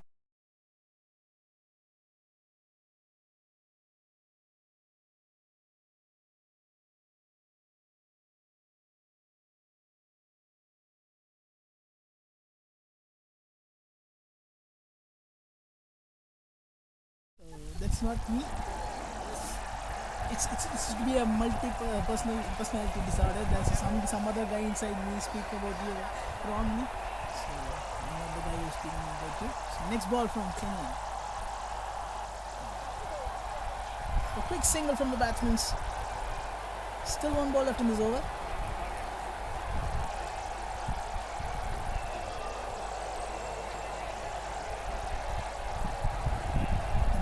Is on strike, so it's 67. I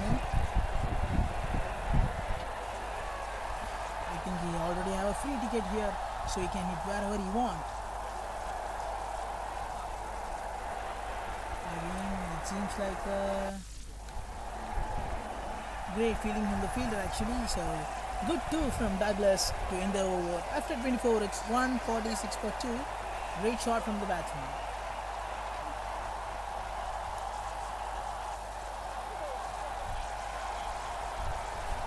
Yeah, apologies to Kenyan Zeal. Prior to that over, I was singing his praises. DK has put the commentator's mocker on him. But I'm just speaking as a common man, speaking as a common person who is witnessing the match from the third person view. But good over from first 3 overs is a good over. So if you're listening it, sorry. So the new bowler, I think it's a new bowler for the bowling team.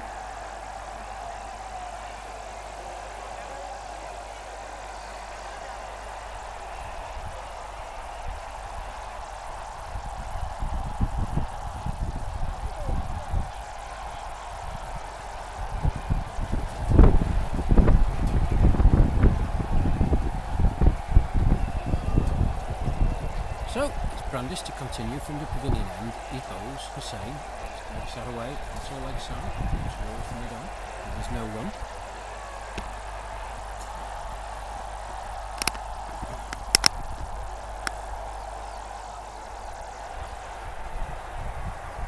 I speak for a long time, but it seems like I don't hear you, so sorry. So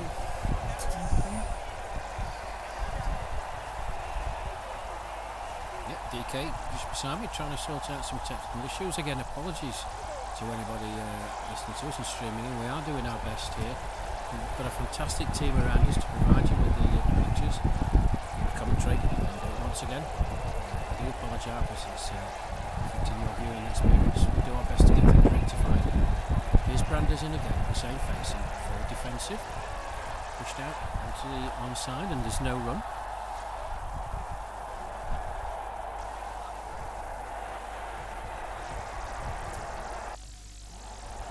England 146 for 2, requiring with 52 runs to win.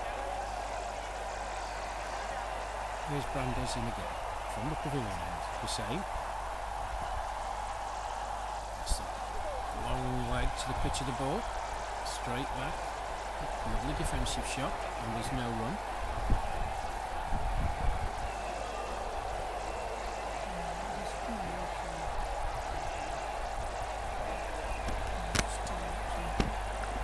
next ball from the bowler. So it's complete dot ball, complete good defense from the batsman, dot ball.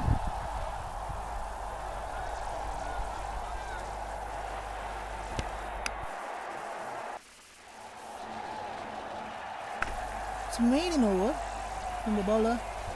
A great bowler from Hedo Brands. After 25, it's 146 for 2.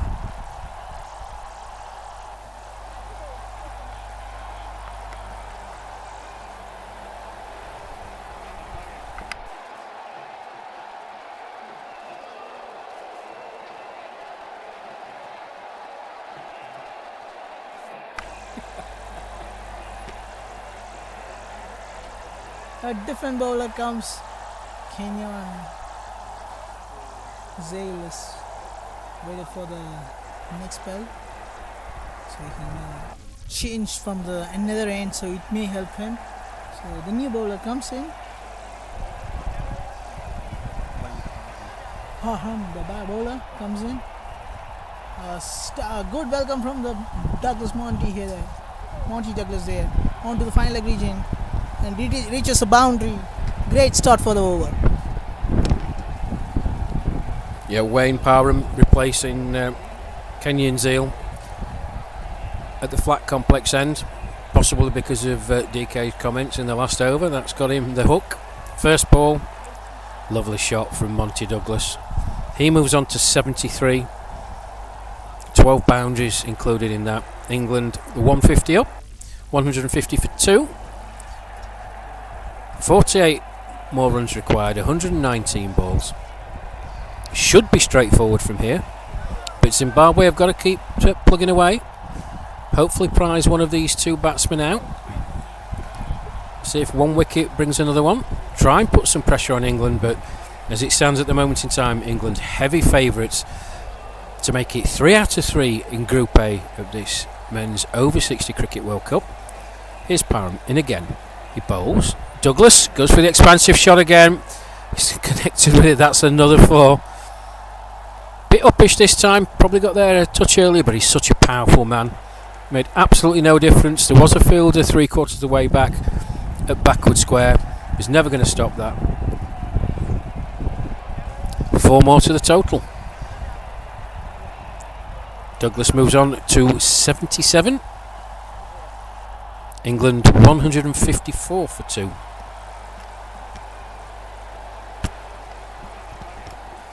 Back-to-back boundaries. So way welcome for Wayne Palm there. I think it's too loud to you, so now.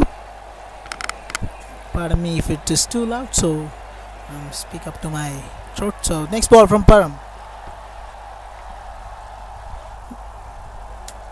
I think it's double touch it. Just a dot ball straight to the fielder.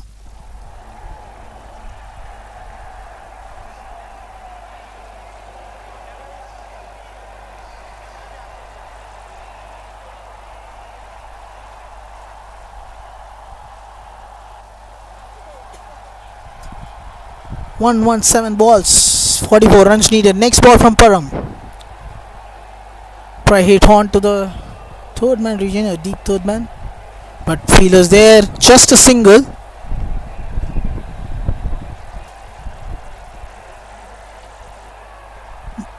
Mel Hussain is on strike now.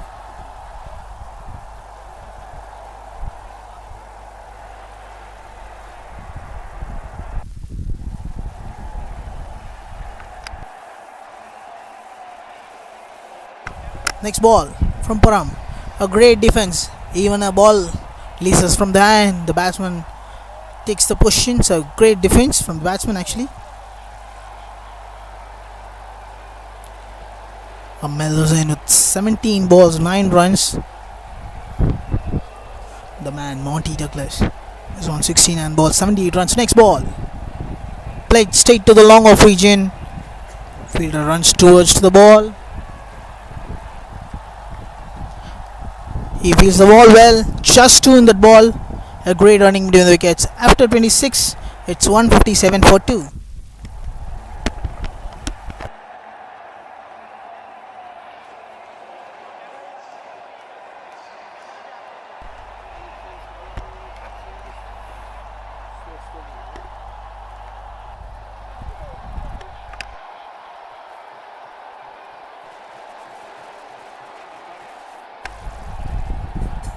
So 26 overs gone. England 157 for 2. 41 more runs required in 114 balls. It's like a very simple equation for England, but who knows? Monty Douglas, goodness me, he's batted well. 78 not out of 69. Edo Brandes to continue from the pavilion end. In he comes. Douglas works that powerfully off the leg side. Misfield, come back for 2. Powerful shot. Misfield there by John O'Lane, allowing Douglas to come back for the second.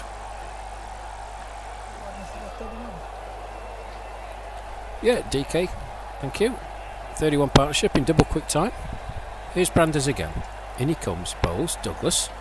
Just watches that, prods it forward. Lane does the fielding, and there's no run.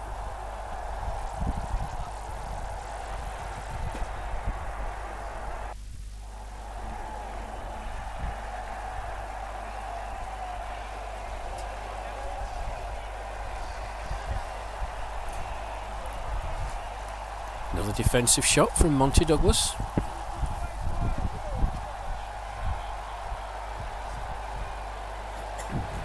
.159 for 2.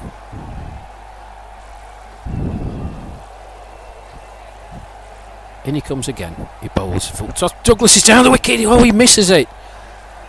Well, it was a fuller delivery by Brandis.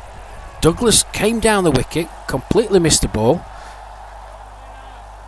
And JJ behind the stumps, John Jameson, wasn't able to gather cleanly. If he had, Douglas was way out of his ground. Let off for Monty Douglas. Here's Brandis again. In he comes. Douglas is back. It's down the leg side. That's going to be wides. How many? We feel the ball is trundling towards the boundary, and away it goes. 4 wides.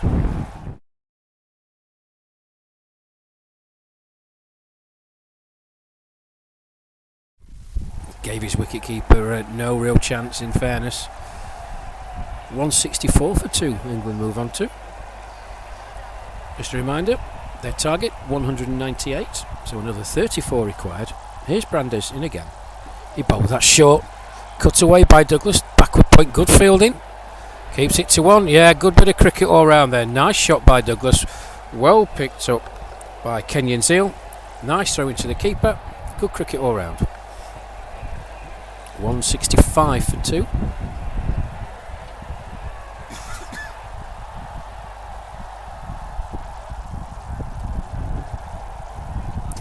Brings Mel Hussain on to strike. Last ball of the over. Branders, in he comes. Hussain, orthodox defensive stroke. That's played out. And that's the end of the over. England 165 for 2. Just for your information, everyone streaming in, about the problems we've been having with the stream, myself and DK are going to take overs about, so we hope that means that the commentary comes through nice and clear for you. So with England on 165 for 2 after 27 overs, here's DK to take you through the next over. Thank you, sir. So it's 27. After 27, it's 165 for 2.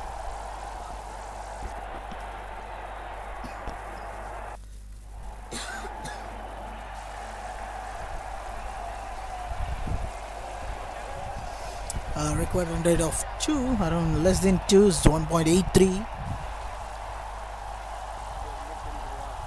Param, the new bowler, comes in.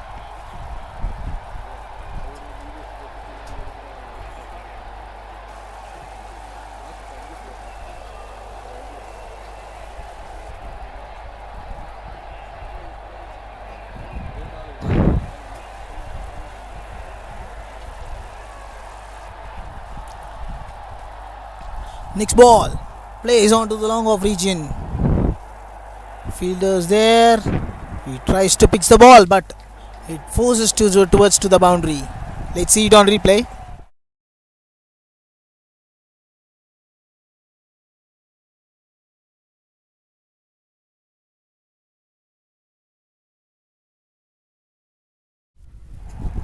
Great shot from Monty Douglas, and he moves to 85. Next ball. This time, trash it onto the offside. Dissects the fielder. A third man, not a third man, is an extensive slip and point fielder. Separated them and reaches a quick 2 there. Douglas is on 87 now. Still 4 balls left in this over. Douglas, the man, is in frame, so he's going to. Is he going to reach his 120 runs left for the team, plus 20 plus runs reached for plus the team? So great shot, a great fielding effort from the bowler. Actually, the guy Dwayne Param stops the ball undoubtedly in the force of his hands.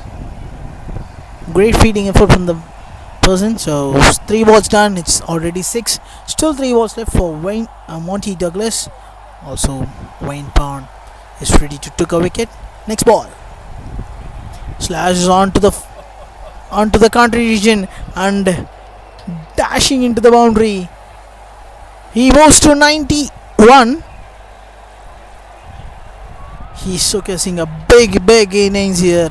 So Monty Douglas, the man.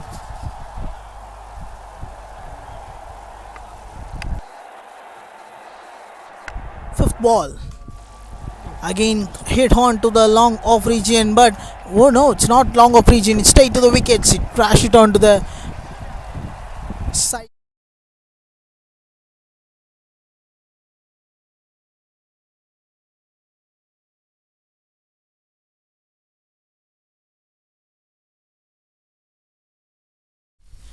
So next ball from Wayne Param. Easy completed with 6 in this over. So I may be the milestone person who is going to commentate the ball. Next ball. Meets onto the full toss. This time onto the long on fielder, but there's a fielder. Looks like there's a fielder. He stops the ball. Just 2. A great running between the wickets between Monty and Mel Hussain. After 28, it's 181 for 2. It's one short run, so 1 is being added to the scorecard. After 28, it's 180 for 2. So I need 1 or 2 balls. 80 needed. Let's see, 28 overs, 180 for 2. Let my co-commentator Rash will start the next over. Thanks for Rash for giving me the last over. It's 2 attacking over. Yeah, you love that, don't you? DK loves attacking cricket. Goodness me, we're being treated to an exhibition here by Monty Douglas. 114 against Canada in the last match. He's just picked up where he left off in that game. Savage hitting. He does hit the ball immensely hard. So, I said at the start of the England innings, DK asked me when I thought England might reach their target. I predicted 32 overs. So, England need another 18 runs to win in 102 balls. If my prediction is proved right, and we're making a phone call back home to get the Euro Millions lottery numbers on. Monty Douglas not out on 96. His playing partner Mel Hussain on 11.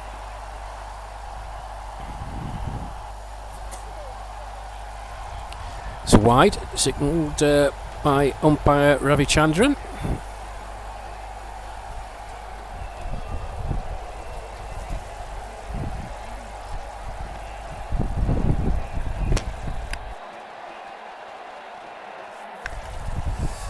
So Wayne Jones replaces Edo Brandes at the pavilion end. Starts off with a wide. England 181 for 2. Here's Jones. In he comes. Bowls. Hussain back. But a yes no. Hussain set off. Call back.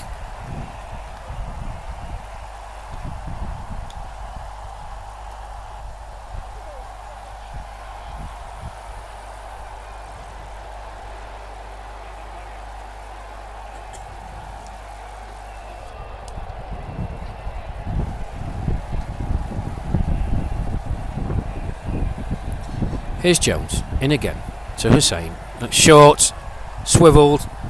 Don't bother running for that, Mr. Hussain. That's gone to the deep mid-wicket boundary for 4. Lovely shot from Hussain, onto it like a flash. Another 4 to the total. England move on to 195 for 2. 13 more runs required. It's been an excellent batting performance this by England.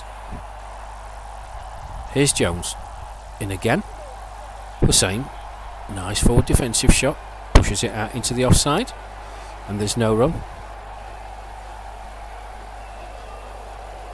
So it looks like England are going to make it 3 out of 3 and top Group A.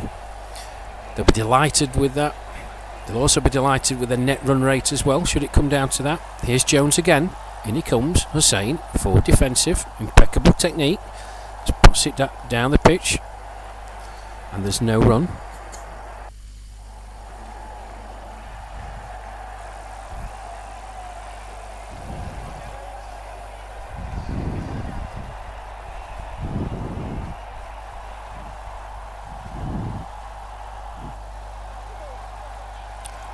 Jones just making some slight adjustments to the field. In he comes again from the pavilion end. He bowls Hussain, beaten outside the off stump that time. Has got a long reach, gets that left pad well down the wicket.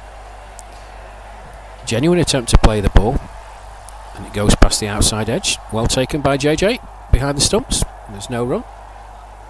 Here's Jones again. In he comes. Hussain, fuller delivery that time, just plays it back down the pitch. And that's the end of the 28th over. England 185 for 2. Monty Douglas not out on 96 off 80 balls, 16 boundaries. Mel Hussain not out 15 off 24 with 2 boundaries. England require 13 more runs to win. I predicted over 32, DK. We're on over 29. Getting close, my friend. And I'll hand over for DK to take you through the next over. Yes, I think it's 32 overs innings. So already, sir. So Rash said match will be done by 32 overs. I think it may done. So I think he might be a prophet of the team. He just predict as what exactly going to happen. So great. So let's see after the drinks break. The drinks break is extensive drinks break.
Actually, thanks Nes for commenting the comments.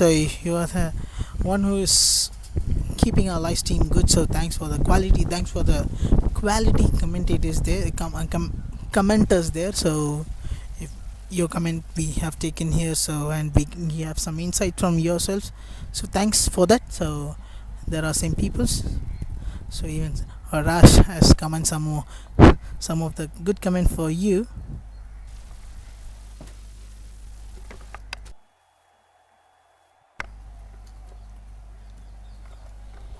Let's see. This over is going to be a second century for Monty. Let's see.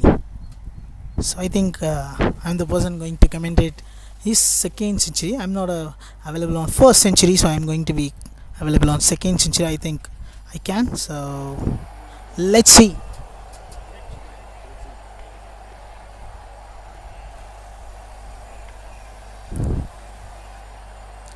Monty, the person is on visually is a guy with already a great runs. Great run for his team. The great score for this kind of big innings.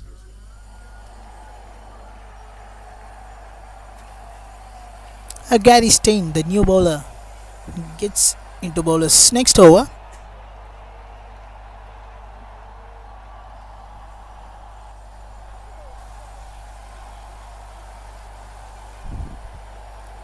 A spin bowler. Actually, even the spin bowler or a pace bowler, Monty couldn't even worry about that. He just wanted to rush it. Next ball from first ball from Gary. A great dot ball to start the over. Still 5 ball left for Monty here for my commentary level. So after that, Rash will continue on 31st over.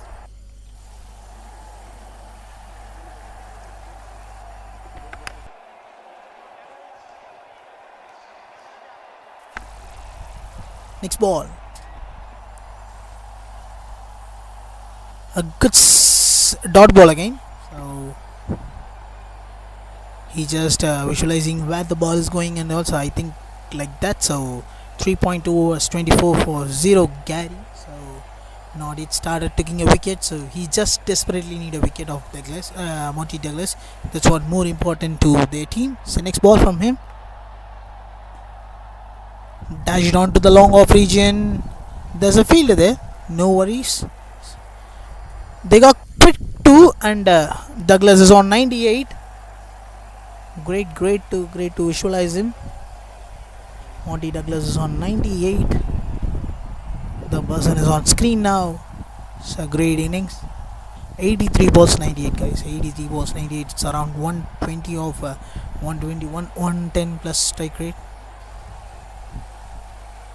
And those feeling is setting some different levels because there's a covers fielder there, long off fielder, as well as country fielder, and then final leg fielder. Just 4 fielders are there, so there is no fielder on the offside like covers.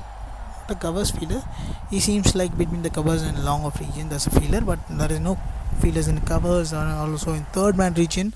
Let's see what Monty Douglas is going to do. Gary with his next ball.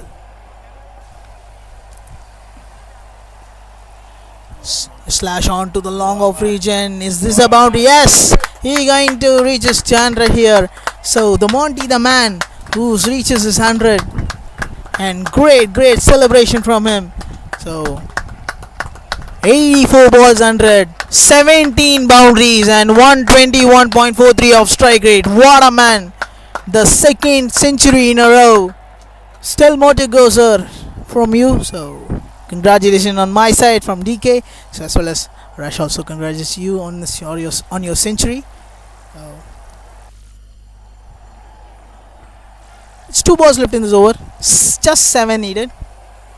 Rash, I think proper power is working on. I think he seems like a mutant. Next ball. 5th ball. A great defense from the batsman. Dot ball.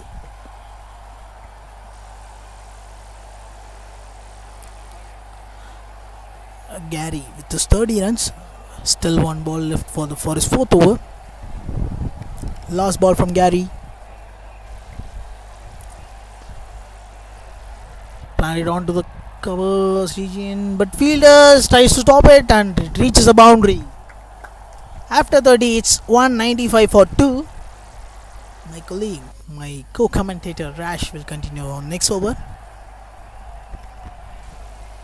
Thank you, DK. Congratulations, Monty Douglas. An absolutely tremendous knock following on from his 114 against Canada. He's 106 not out. 18 boundaries included in that. He is batted fantastically well. Some savage, brutal shots all the way around the ground, but he's also played very sensibly. His partnership, another century partnership with the skipper Richard Merriman earlier on. England, well, they've done this very well, haven't they? They restricted Zimbabwe to 197, and in fairness to Zimbabwe, that was a tremendous effort for them to get up to that, having been 32 for 4. But this has been absolutely fantastic knock by Monty Douglas. I think your power works for extra for 1 over, because I think it should be completed in this over. Yes, with the shot itself.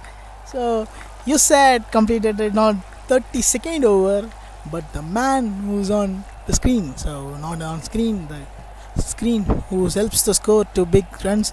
So the man who on Mel Hussain hits the boundary and win the match with 8 wickets. Then this is my last bye, so and then Rash is going to summarize the match. So take a honor, sir. Thank you, DK. Well, a comfortable victory for England in the end. 89 balls still remaining. They reached 199 for 2 off 30.1 overs. Comprehensive victory by England by 8 wickets. 3 consecutive wins in Group A. Put New Zealand to the sword in the first match by 116 runs. A sterner test was awaiting them against Canada. Probably not one they expected, but they got through by a margin of 60 runs. Here, well, this has been a stroll in the park for them.